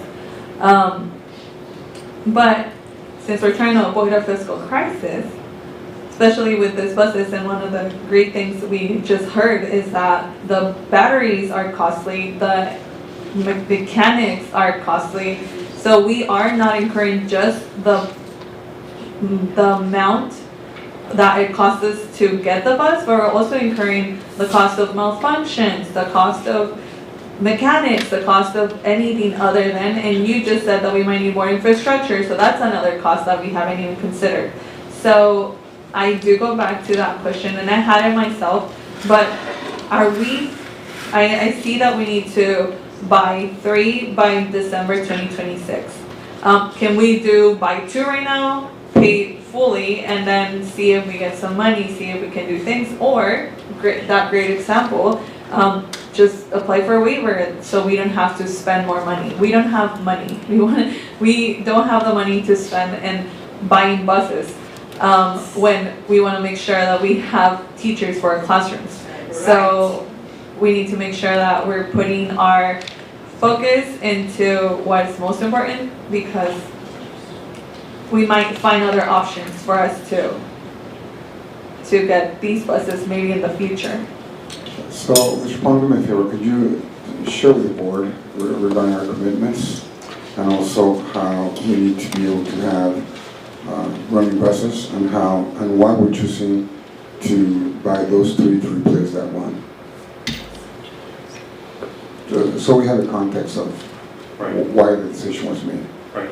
So we do, which we'll see later in our presentation, that we do have a commitment set aside for these replacement vehicles for electric school buses set aside in the reserve for this purpose. And also clarify that for the infrastructure, we are also applying for grants as they come up for the infrastructure. So, we're really closely looking at those infrastructure grants, so that way they come at a very minimal cost also to the district. And then finally, we do have buses that are breaking down, getting stuck on routes. We're having to send out rescue buses, backup buses. So these replacement buses help us have a more reliable fleet also to provide transportation for students to come to school. So how many buses are breaking down? David? we have multiple buses breaking down on a monthly basis. The 3 buses that are slated to be replaced by the electric buses are one of the, well, 3 of the oldest buses that we have. They're about 20 plus years old, and they're really undesirable. So we want to take advantage of this grant opportunity to get rid of 3 old unreliable buses with the new electric buses. And our auto cost is going to be very minimal, and it's basically a fraction of a cost if we were to be able to purchase a non-electric brand new bus. It is actually cheap for us to buy the electric buses. We're talking about the future electrification, the EV charging.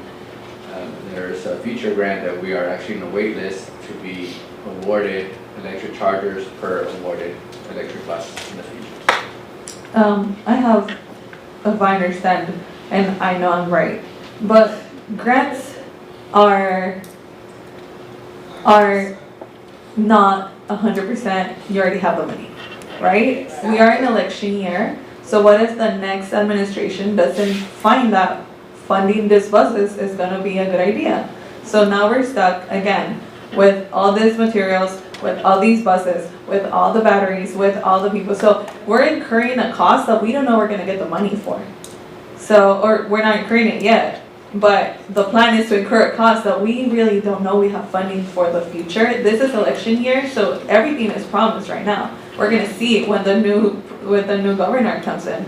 So again, this is what I believe, and we need to focus back into our classrooms.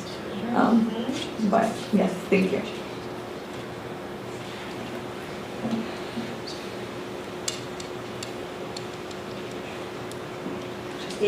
Dominguez Lopez.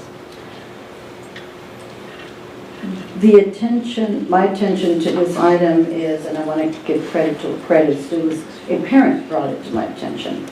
Initially, this parent's concern was about the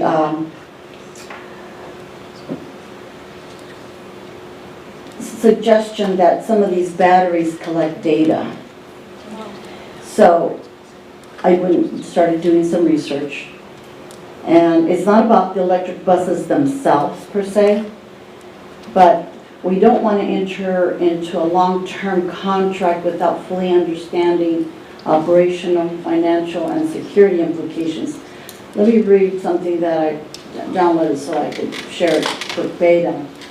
Appreciate the work you're doing, Mr. Pong and Mr. David, but supporting our fleet, I support it, but not necessarily with this item right now. When we're in a more fiscally stable position, it might be a better time.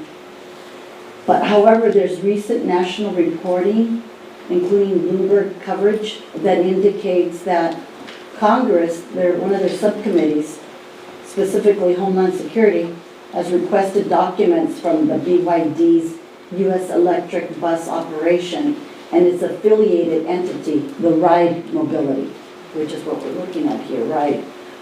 It's related to some corporate structure and data security practices.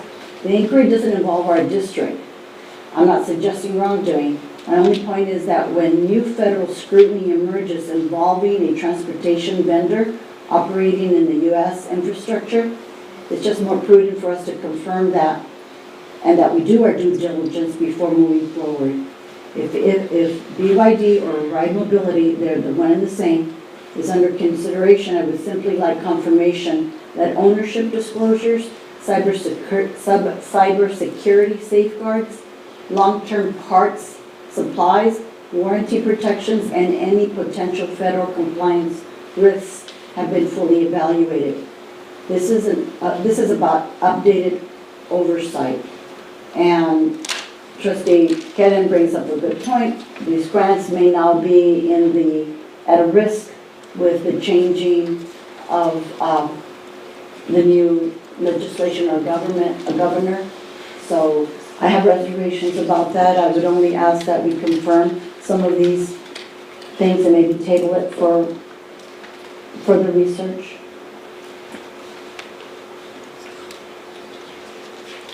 Any other questions on the item? Dr. Reyes, when are we actually planning to buy these buses? So these would be for delivery in December. Okay, and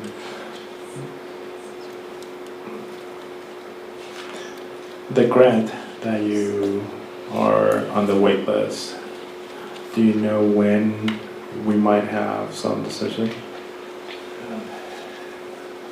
I get updates every other month or so, and there's a long wait list. It's by school district, and each school district has a certain amount of buses. So I would hope that I have a good update in 2 months from today.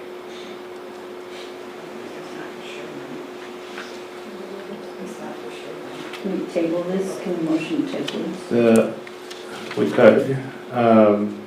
Does the district have an urgency to send the PO now so we can get them delivered? So Mr. Can you share about the grants, because I know there's windows to use the grants. So can you share the window and the specifics of the grant, and then in regards to the timeline, I know that right now, if we were to order them now, it's by the end of the year, we'll get them at the end of the year. And I know we still need to transport kids, so we need to pick them up and take them home. So could you share where we are with that? Right, so we are actually already awarded the grant, is that correct, David?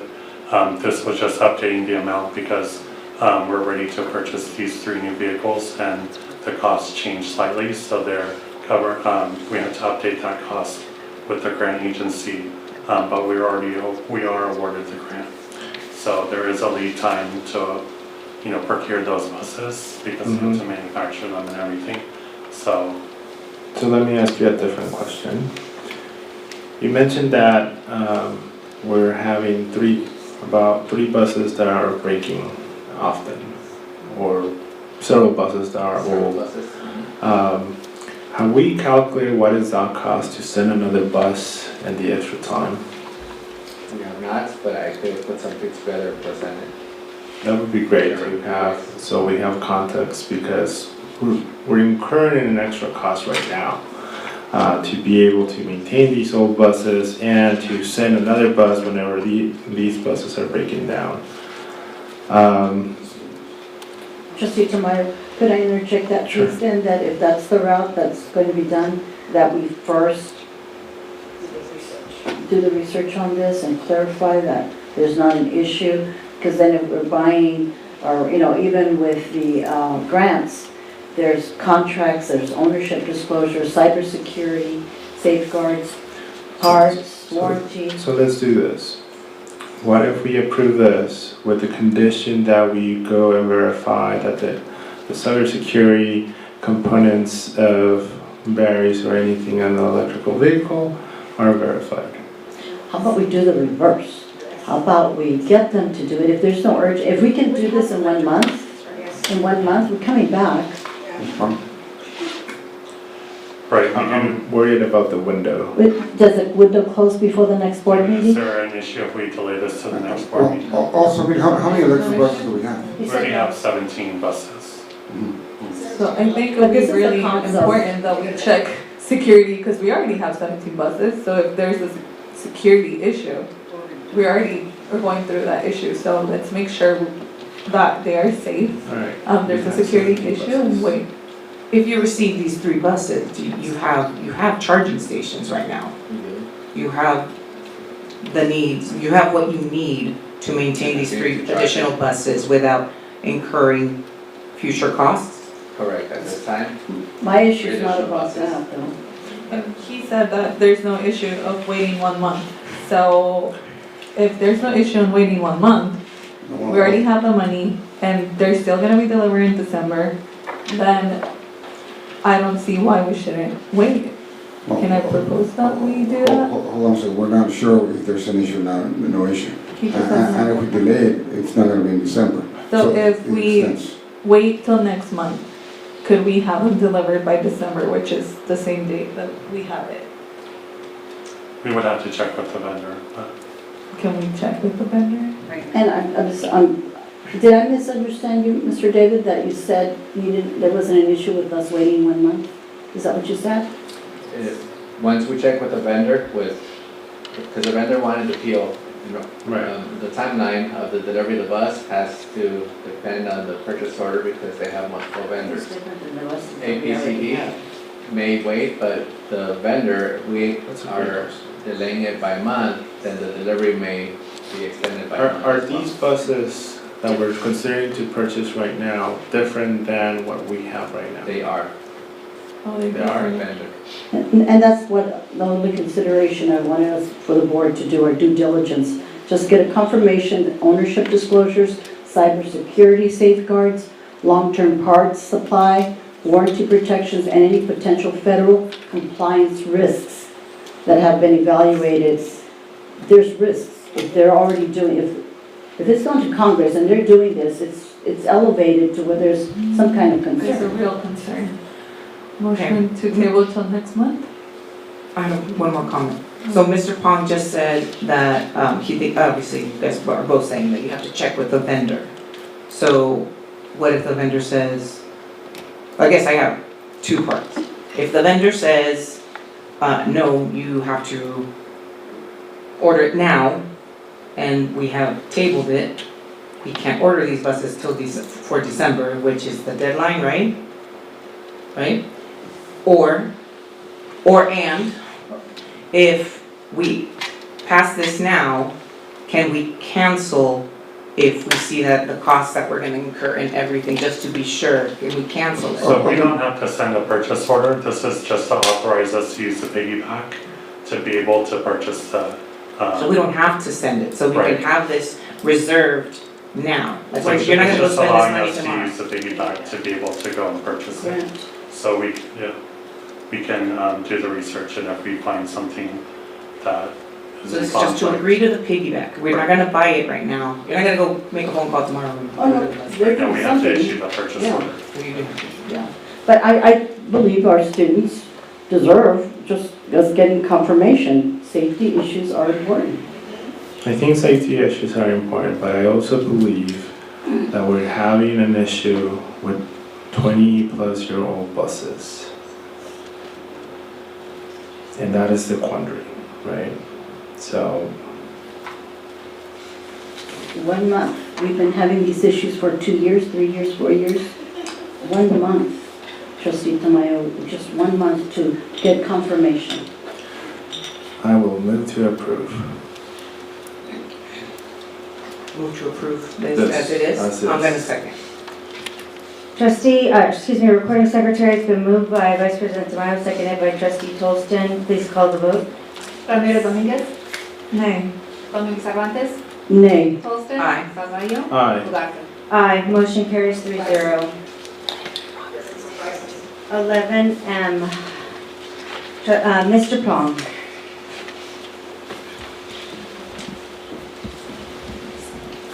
This is. So this one's related to execute the grant update. What, excuse me? This one's to update the grant based on the costs of those vehicles. Move to approve 11A. Second. Recording secretary, please call the vote. Ramiro Dominguez. Sorry. Oh, we have a speaker, I'm sorry. I'm sorry. Mrs. Stewart, you pulled the item. My question was answered. Thank you. Mr. Gentleman. Thank you.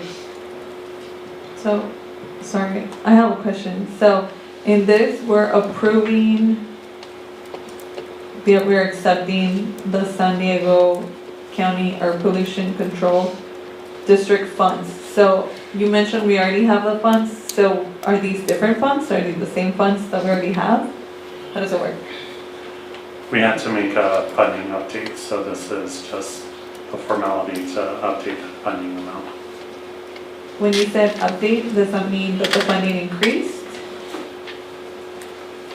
Or the buses are more expensive? What is it? What's the update? Yeah, that David.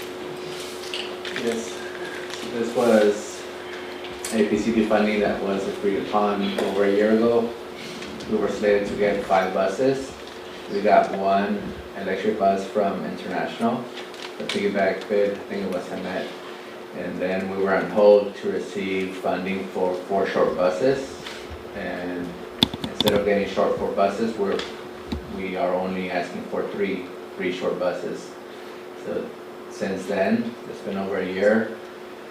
We are no longer seeking to replace 4 electric buses, only 3. And the quote that was issued over a year ago, it did increase because over time, the cost of materials go up.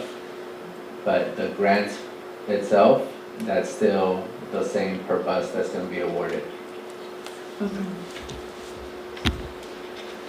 And it's the same BYD ride buses, correct? The ones that we're slated to get right now are the same 3 electric Yeah, the same. BYD, yes.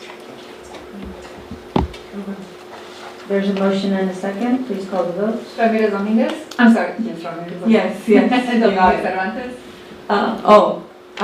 Sorry. I said yes to that's my name, not that I agree to this, so nay. Nay. Dominguez Cervantes? Holston? Aye. Tamayo? Aye. Ugarte? Aye, motion carries 3-0. Item 11P, trustee Dominguez Cervantes.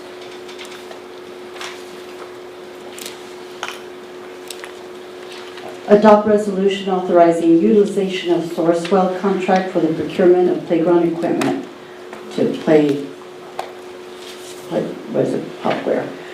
Do I correctly understand that this company will be solely providing playground services construction? Does this mean the board approval process will be unnecessary if it's approved tonight? And is there a cap? So this resolution is to authorize us, we use this vendor to be able to order replacement parts. So we have to stick with the same maker for the playground parts as the original maker. And so this is to just be able to purchase, like if a slide breaks or cracks, replacement, or sometimes the bridges have issues, those kind of things. So it's for replacement parts. If we were to replace an entire structure, that would be a separate process that would be brought to the board. Thank you. That's the only question. This is an action item. Move to approve. Second. Who wants a second? Recording secretary, please call the vote. Ramirez Dominguez? Aye. Dominguez Cervantes? Aye. Holston? Aye. Tamayo? Aye. Ugarte? Aye, motion carries 5-0. Item 11R, trustee Ramirez Dominguez.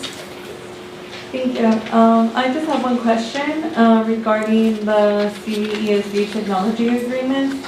What is Boom Learning?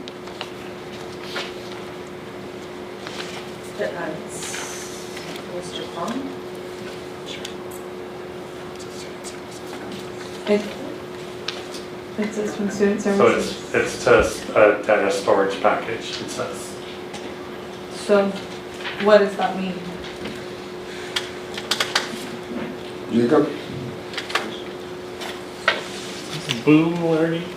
Yes. Boom. B-O-O-M. Yes. Boom. Yes. Boom. Just are you Data familiar with storage. Boom Learning? It says data storage. It says Student Services, that's why.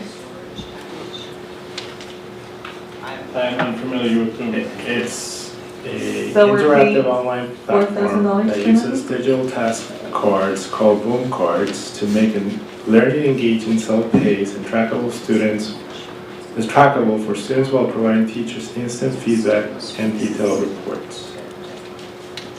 I'm assuming that this was for like speech television and things like that to use, but this didn't come through me, so I can't speak to it. Questions of who's responsible for this? So, So this sounds like an academic software, so that would be. Student Sharon. Services? It didn't come across my desk, so I can't speak to it. Let's do it. Let's do it. Let's do it. Let's do it. Thank you. Nobody can tell me what it is. Thank you, Mr. Tamayo, and the internet. Okay, so do I have a motion to approve item 11R minus the Boom Learning? Yes, motion to. Moved by trustee Ramirez Dominguez, seconded by trustee Dominguez Cervantes. All the, recording secretary, please call the vote. Ramirez Dominguez? Aye. Dominguez Cervantes? Aye. Holston? Aye. Tamayo? Aye. Ugarte? Aye, motion carries 5-0. We need a motion to extend the meeting before we get to item 12. After 5 minutes. Yeah, we'll take a break. I just need a motion to extend. How long are we gonna extend? I would say we still need to get, we at least need to get through the. Thank you. I understand, and when we listen to everyone. Is there critical items left? We have to Yes. 12. Which ones? So 12, 12 and 13. 12 and 13. We 12 yeah, and 13. 14 we can bring next time, but 12 and 13 we have to do. How much time do you think that you need to do 12 and 13? Well, it depends on the question. Give me an estimate. 30 minutes? 15? Good, man. I want to be able to say Okay. my comments, so. We have to extend to 11. Okay. Oh, second. Okay, Board Secretary, please call the vote to extend the meeting to 11. Ramirez Dominguez. Aye. Dominguez Cervantes. Holston. Tamayo. Aye. Aye, motion carries 5-0. 5-minute break until 10:30.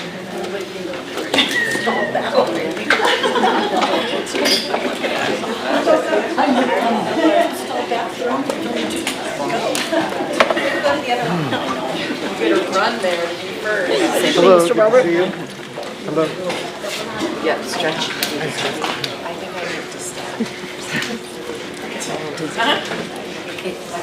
I have an idea.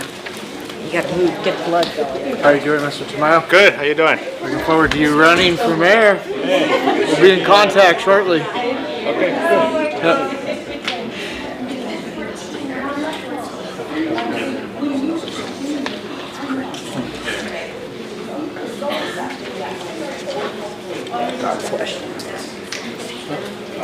So it is. Normally the surprise is still here because normally the guys that show up, they'll be here for a couple hours and they go. I'm just here for the story, man. I'm here for the community. I like to talk to all the locals and let them know, you can't get rid of them. Right. No, I'm not trying to get rid of you.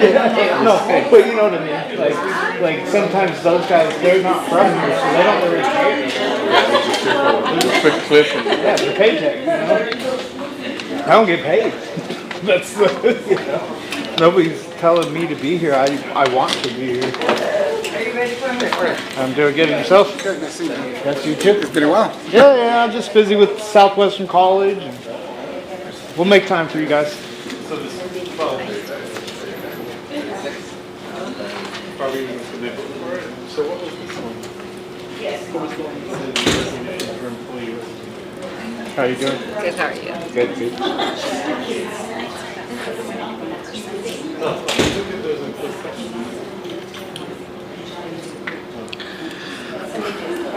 This was a break outside for a second. How you doing? Good, how are you? Good, good. Does that mean Sunny is in remission?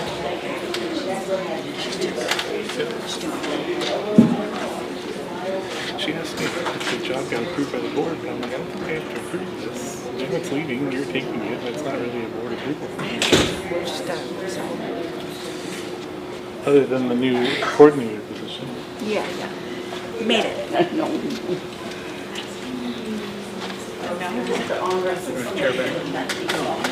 Said get out. I know.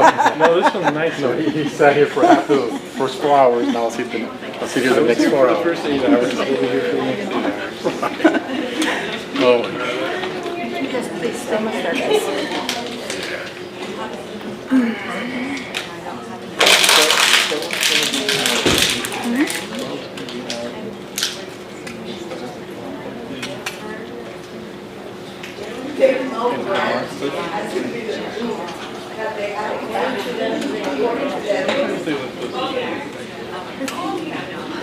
I told you. Oh, that's nice. Thank you.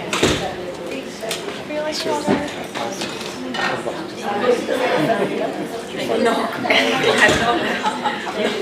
es que la like I never knew because I believe he's Entonces la there's a scene, I have like 3 out there. So I'm like, okay, and then we'll try 70 then.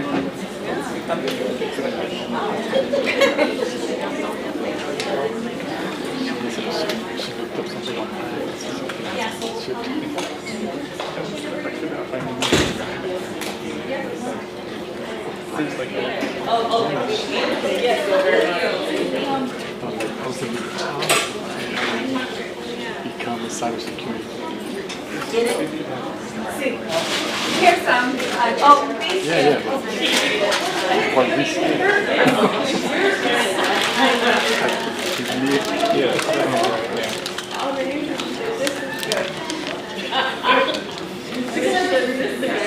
Oh, at least she had those other questions. Boom thing.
Water, I don't know if you wanted one. Oh, thank you very much. I appreciate that. Thank you.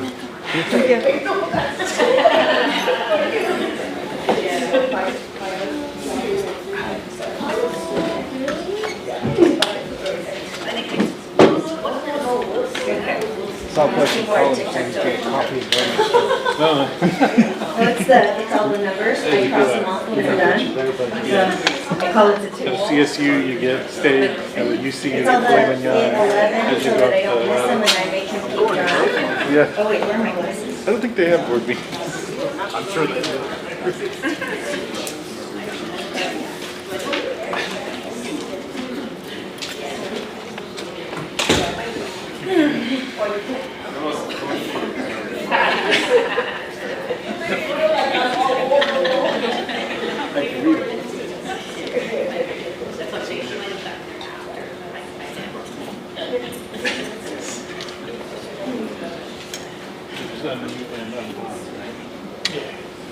Both of those things. Sure.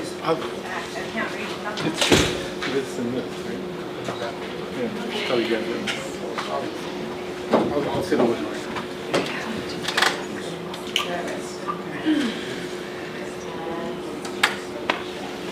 Public hearing. The public hearing section provides the public with an opportunity to address the board on specific items. Persons wishing to be heard, address the board on any public hearing items must complete a request to be heard card and submit it to the recording secretary before the start of the meeting. Speakers are requested to limit their remarks to 3 minutes and speak in a respectful and professional manner. The board shall limit the total time for input on each public hearing item to 20 minutes. With board consent, the president may increase or decrease the time allowed for public comments on each public hearing item depending on the topic and the number of persons wishing to be heard. Item B1, conduct a public hearing on discontinuance of particular kinds of certificated services and adopt the resolution on discontinuance of particular kinds of certificated services for the 26-27 school year. Dr. Rosendale. Thank you. So this evening, the district is recommending the certificated layoffs of 41 classroom TK or K6 positions and also 1 social worker counselor position. These reduction recommendations are based on current budget realities and enrollment trends. We do recognize the significant impact these hard decisions have on our employees and school communities. Last month, we postponed, or we voted to postpone the line item of the certificated teachers. At this time, we do have a positive impact. We have, that number last month was 43 certificated positions, and now it's 41. And then, but specifically, this is a fluid process. We have the 14 early tells that I spoke of last month, but we also continue to receive resignations. In fact, we did receive a resignation today, teacher resignation. So while this item shows 42 certificated positions, the actual impact to layoff is 33, but with today's resignation, actually 32. The 32 impacted people and 41 positions, is that correct? 41 FTE, yes. And then the actual impact to individuals is 32. So 32 as of today, but we do expect that number to decrease significantly Correct. as we head towards June. So this is a fluid process. As we receive additional resignations, retirements, that will eliminate people from the layoff list. Extended leaves. And today's is because of the March 15th deadline that we Yes, discussed. so we are requesting for the board's layoff approval so that we can be aligned with our mandated timelines for March 15th. Board questions or comments?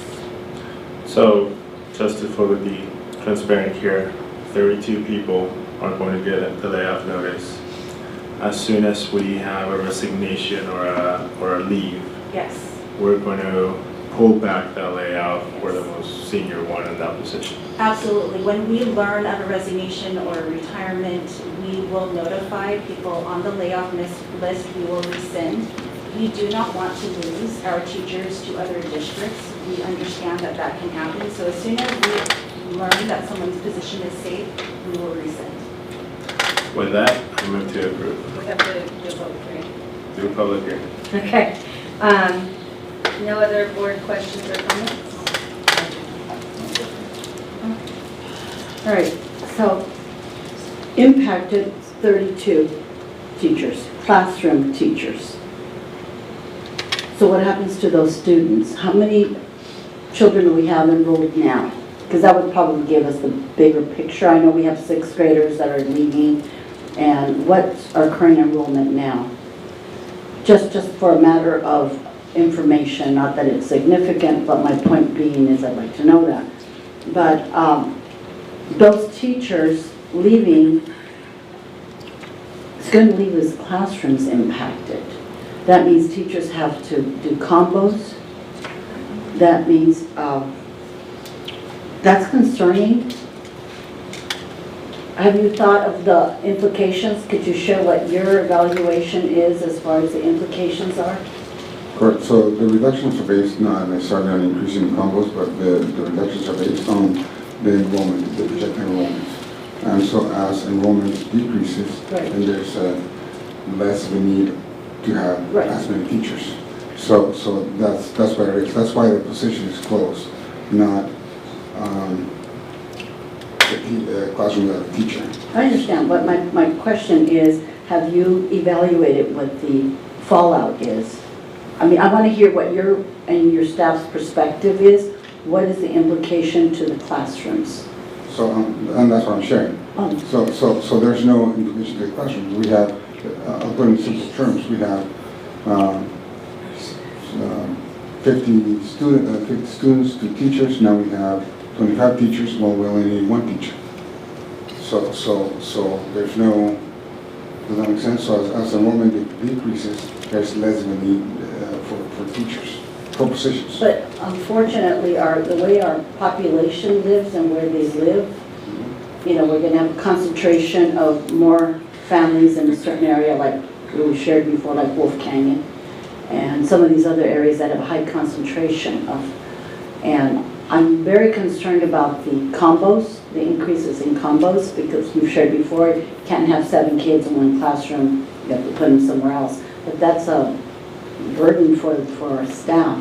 So I'd like to hear what what you have evaluated as far as the fallout. Yeah, so we do follow contract language, and we do follow, we have to follow contract language in regards to the staffing of classes. So we can go, you know, we have to follow contract language. So I'm not really sure what, because I'm sharing what the evaluation that we've done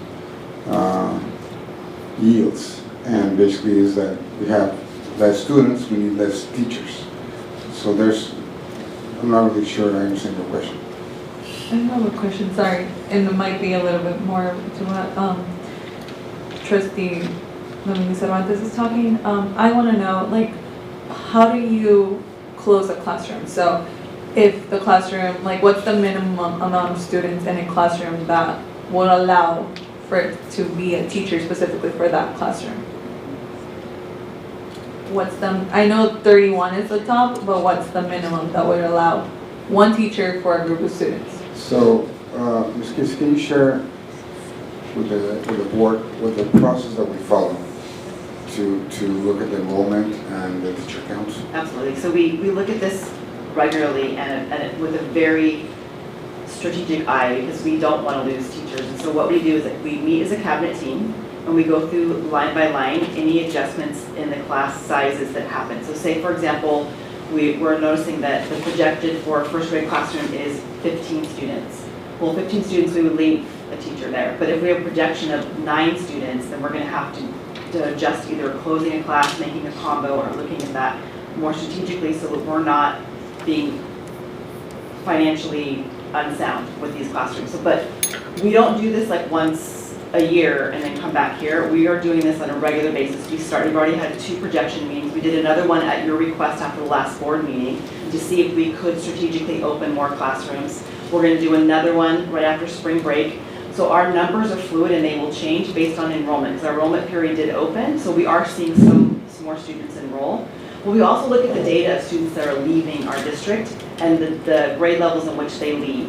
So I'm happy to provide that information to you if you'd like in the board update. I know I shared with you last week about how we do our projections, but if you want a clearer idea, like the numbers and the students leaving in each grade level and where they're leaving on our campuses, I'm happy to share that with you.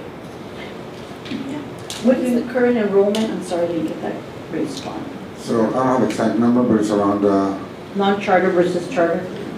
do you have a response?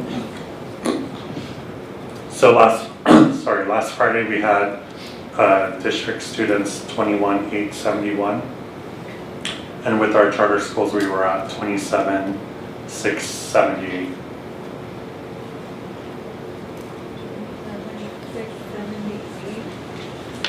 With the charters? Correct. 27,678? Correct. Okay, with charter, so we'll just do the math. 21, what was that first number, sorry? 21,678. So there's about 5,800 charter school students. Are we counting the,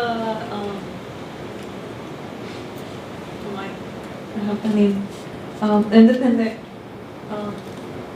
CLCC? no, the independent, the students that are still in the district but are independent? Yes. Yes, that includes some. And that includes the high school kids too? Because they have high school. For there. yes, charters. They're part of the That charters. includes high school. Independent study, that's what it was called. Yeah, we're counting all of those, right? Yes. Other board questions? And your And the assurance you're giving us is that the numbers will reduce dramatically? Yes, as we receive resignations, as enrollment changes, as soon as we have information that we are able to secure another position and a teacher's job is safe, then we will rescind early on. I'm now opening the public hearing. We have 2 speakers. First is Brandy Jardine.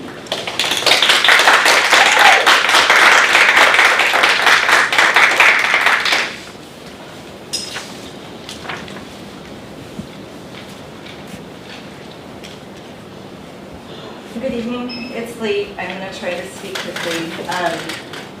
I'm back I'm Brandy, it's Harkeen. I'm a resource teacher and academic coach at Harborside Elementary. At your last meeting here, I spoke about the years of instability at Harborside, what we've endured and the work that we've done to rebuild from the ground up. We were restructured 2 years ago. We let go of 11 teachers, hired 9 brand new teachers, and now 8 of those teachers are on the layoff list. 6 of them were tenured, and 1 is Probe 2 and 1 is temporary. So we would lose about more than half of our staff.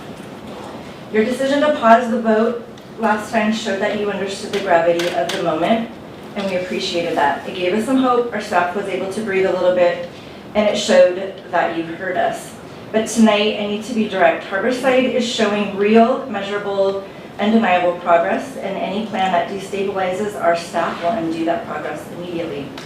Here are the facts. Harborside just earned its first ever 4th grade district speech contest champion. Unfortunately, he's pretty ill right now and wasn't able to be here, but that's excellent and that's not decline. And if I did my research correctly, our ZJ Fierro, who was our contest winner, is the only student to win in any grade level this year from a non-charter school here on the west side. And a fun fact, actually, I'm sorry, it's a sad fact, both his teacher from this year, Mrs. Gonzalez, and his teacher from last year, Mrs. Patrick, are on the list to be laid off. Wow. Another fact, we have 46, and I'm going to say that again, 46 newly reclassified students as English proficient. We have a few more that we're hoping for 6th grade in May. This is academic growth, not stagnation. Our multilingual learners, some who arrived as newcomers with little to no English, are making remarkable progress. 46. Our attendance is up over last year, and that is trust, not disengagement. Our students want to be here. These outcomes are the direct result of committed teachers, stable leadership, and a staff that has worked in conditions few other schools have had to endure. These are not small wins. These are signs that a school is working, a school that is finally stable enough for students to grow and for teachers to have a place to stay. And let me be clear, removing teachers from Harborside right now is not a neutral action. It is not a simple budgetary adjustment. It is a setback, and it's a preventable one that will directly harm student learning, family trust, and the fragile stability that we've built. Harborside is not a school you fix today, then wave off and revisit later. It is a school that requires sustained support and continuity, especially after years of turnover and that no other site in the district has ever experienced. You've seen our progress, you've heard our story, you have the evidence in front of you. Now we are asking for you to make a decision that protects what we have fought so hard to rebuild. Harborside deserves protection. Harborside is improving, and your decision will determine whether that momentum continues or it's stopped in its tracks. Thank you very much.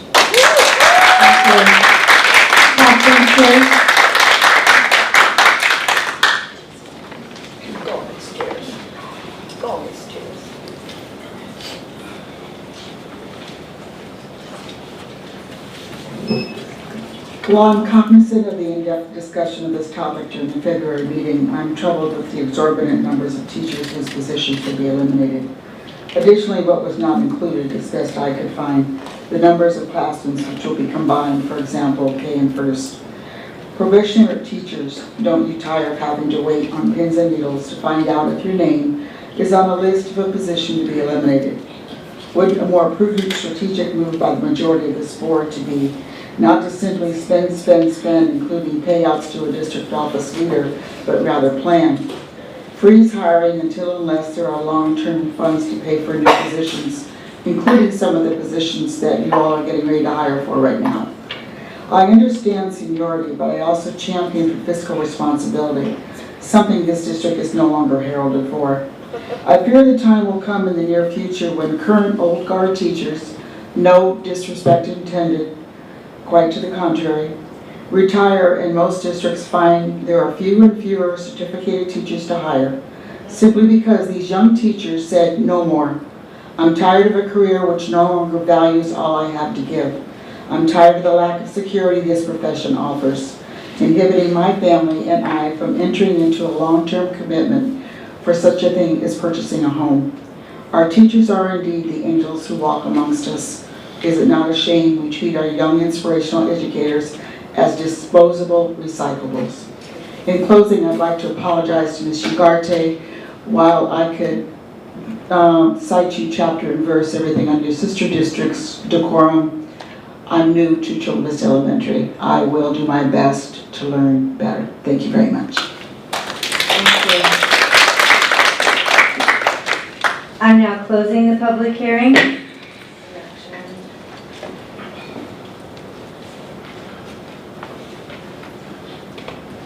I will still move, but I will acknowledge Harborside.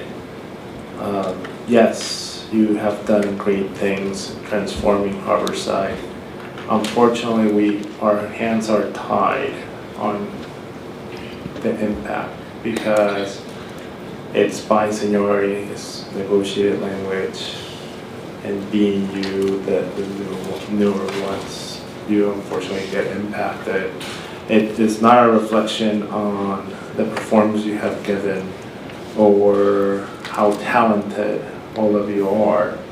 It's unfortunately our bargaining contract, and we have to honor it. So I hope that we do get numbers of students back so we can bring back as many teachers as we can.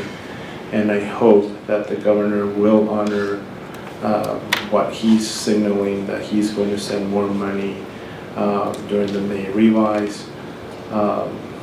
So regrettably, I move to approve.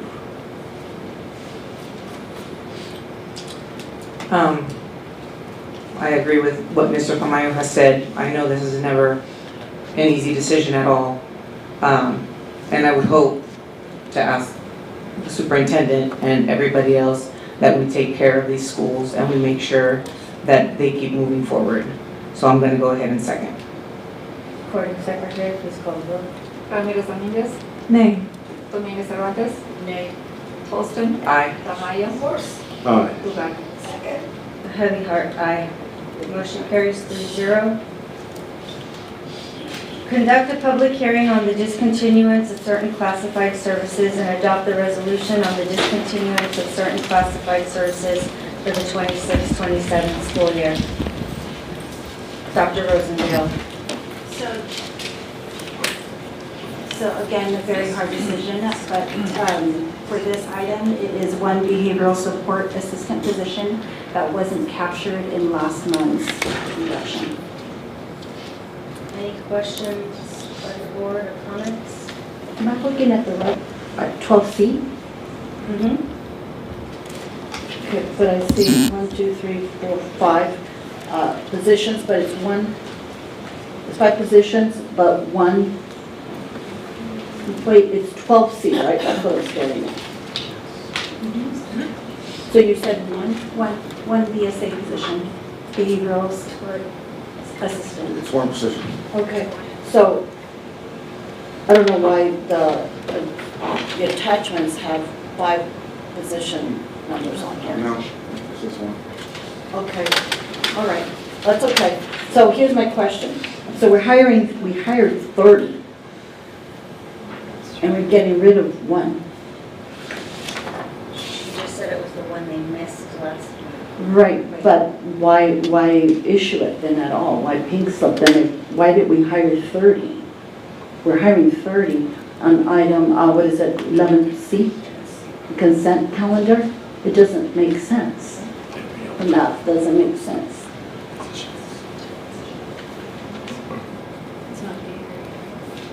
So this is a different position. It's not a behavior aid. This is a behavior support assistant.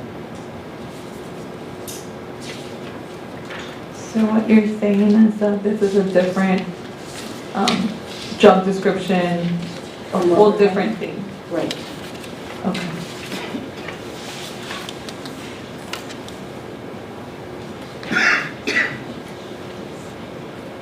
I'm now, I'm sorry.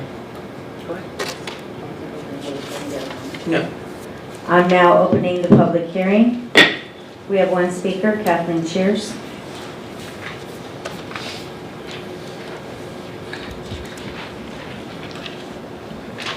While I'm not a teacher, educator, you don't have to be one to understand the environment in which they work. We are constantly inundated with reports, news segments, Facebook postings on issues of student behavior. Student shootings, uncontrolled student behavior, and on and on. And who do we, the public, depend on to assist our students, our teachers, and those who support our teachers? Manage the behaviors. Behavior support assistance. When one takes into account the large number of teachers you will be firing, a logical mind would question this position's elimination of overworked teachers. This is yet another example of the result of just how poorly the majority of this dais has managed the task at hand and the previous board. Educating our community's elementary students and doing so in a fiscally responsible manner is extremely important. In my open communication, I failed due to time to also mention other pay, not the benefits package Superintendent Reyes is being paid. In 2022, it was $14,375. In 2024, it was $8,274, offset by the $96,000 plus base pay increase. Some theorize car allotment. With the base he is receiving, why is he receiving any other pay? The other pay needs to be identified. Question: does the superintendent or any of you trustees on the dais have a credit card? If so, is there a line item on the budget analysis that identifies personal credit cards and an accounting of the expenditures? Thank you. Thank you. I'm now closing the public hearing. This is an action item. Just as we stated on the previous one, this is a painful one, but I will have to move to approve 12C.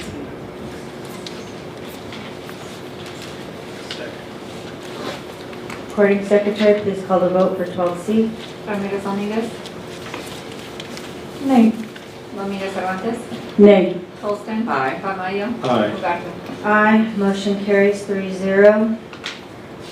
Item 13B, approve the revisions to the fiscal year 25-26 budget. Approve the second interim financial report at January 31st, 2026, and certify the district's financial status for the fiscal year 25-26. Mr. Pong. Thank you, President Ugarte, members of the governing board, Superintendent Dr. Reyes. Tonight we have for your review and approval our second interim budget, which reflects our expenditures through January 31st. So when we look at our general fund, this is our combined general fund, so the unrestricted and restricted. First interim, we were looking at revenues of $432 million. We had budget adjustments, an increase of $6.1 million, bringing us to $438 million. On the expenditure side, we had $466 million, budget adjustments of $832,000 decrease, bringing us to a total expenditure of $465 million. When we looked at first interim, we had a decrease to our combined, again, unrestricted and restricted fund balance of $33.6 million. We had budget adjustments mainly on the restricted side. You can see that the change in the restricted is increasing. So that's where we received money in the first year, and specifically, we'll see on the next slide, this was for our community schools. So we have 5 years to spend that money on our community schools program. That brings us to a combined deficit of $26.7 million. When we look at the health of the district, we want to look at the unrestricted separately from the restricted. So when we look here, we can see that we're looking at a deficit of $20.7 million at our second interim. And I'll remind the board again that about $8 million of this is from our intentional replacement of our student and staff devices, computer devices. And then the restricted, again, usually has a deficit because we receive money up front to spend over multiple years, so we see that decrease of 6 million. And we're looking at an ending fund balance unrestricted of about 5% right now. So when we look at the changes, the major changes, federal revenue, we're looking at one of our federal community schools grant that we budgeted for. We also have a larger change in the state revenue, and that's from the community schools that I had mentioned, adding that revenue as we had 5 schools added to that community school cohort 4. And then finally, that local revenue, that's where we're budgeting. We had initially budgeted for that bus grant in the current year, but we are moving that to the next school year as those deliveries are expected to be in December. So that's where the increase of the 6.1 million is coming from. When we look at our expenditures, we do see a large change between salary and benefits and books and supplies, but this is really just budget reallocation to accommodate our Lee after school program under the ELLP program. We had our majority of our extra funds budgeted under books and supplies, but based on the analysis of salaries, based on our clubs that we're offering, we're reallocating from books and supplies up to salaries and benefits. And then again, all other expenditures from our bus move to next year. Our district commitments, again, this is where I had mentioned we have for the bus, and then that budget stabilization, 22.3 million. We will see that that's how we're balancing our deficit in the multi-year. In the multi-year, we're looking at cost of living adjustments as listed here, and our ADA as listed here. We can see here that we're looking at a overall 3% in the 3rd year out, and based on the reductions that were approved at the last meeting, we're looking at 1.2% in our 4th year out. Finally, looking ahead, we're looking at the May revision. As Mr. Tamaya had mentioned, that'll give us additional information for next year's budget, continuing to monitor our attendance recovery programs, and then we are planning for our 26-27 budget, which will bring up preliminary in May. And with that, I will open it up to any questions. Board questions and comments, and I just want to let you know that because we've started item 13, we finished A and we are in B, we can finish this section with our time constraints, meaning through 13C. So if you have questions on the budget for Mr. Pong, feel free to ask him. As like I previously said, I needed to make a statement and share 2 things under board comments. We're not going to be able to get to that. So do we have to get a vote? No, we can't. We had a vote to extend to 11, and the only thing that we're allowed to do under that is finish item 13 because we started it. I have a question, and I just want to reiterate what was mentioned when we talked about the attendance recovery program and, you know, that fixing, I don't know what the term was specifically, that if that is not fixed, does that mean that all the amount of money that we were going to be penalized is going to be against our budget again? So that's independent study, and then attendance recovery is through our after-school program, which is where we can use those restricted funds to help generate attendance recovery, so additional ADA. No, what I meant was the audit. The potential penalty. Those potential penalties. Right. Is that something we're already included in this budget? No, we did not. Okay. We plan on going through that appeal process to avoid that penalty.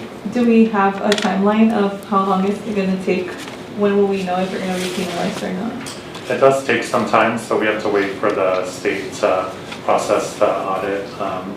Last year, we did have a small fiscal penalty that they did approve our appeal, and it took almost about a year. Wow. Yeah. Okay. So it takes some time. Okay, please keep us updated Yes. because, yeah, that changes our numbers as well.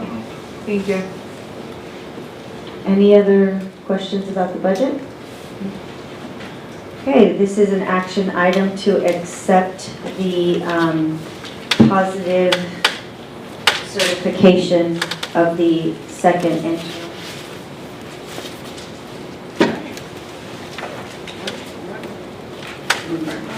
Move to approve 13.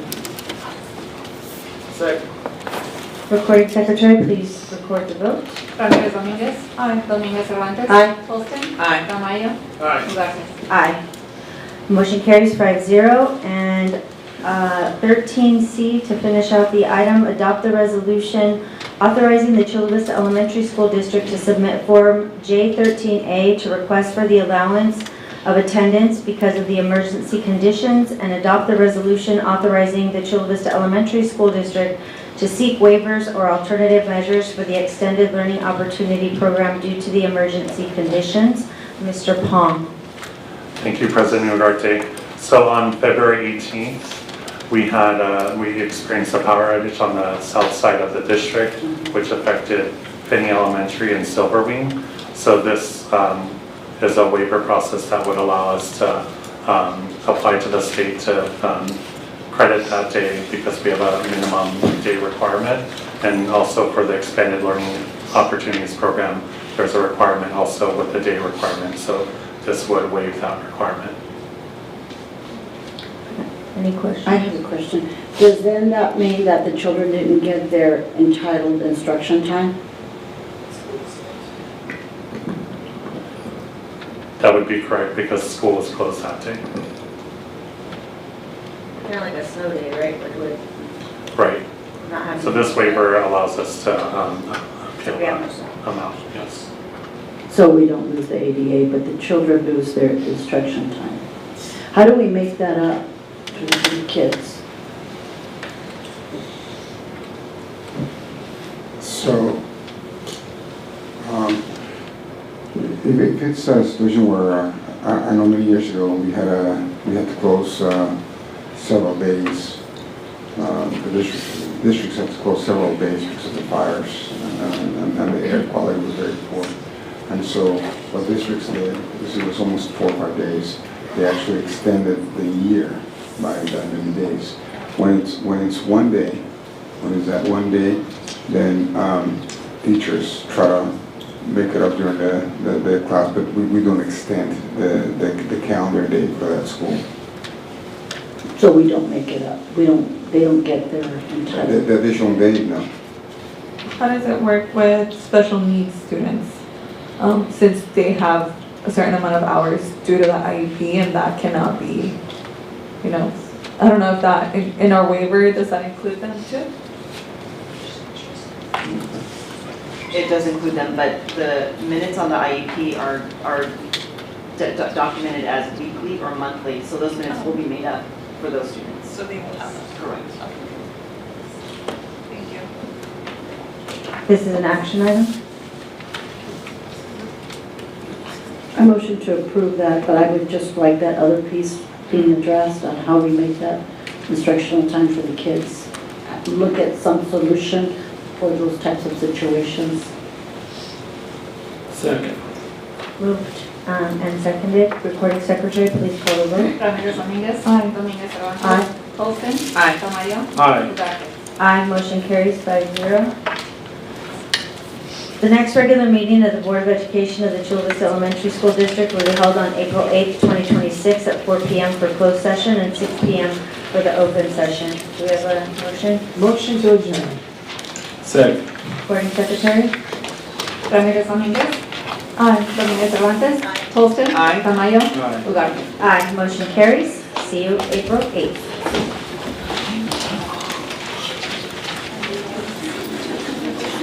And I will sign the other one. Yes.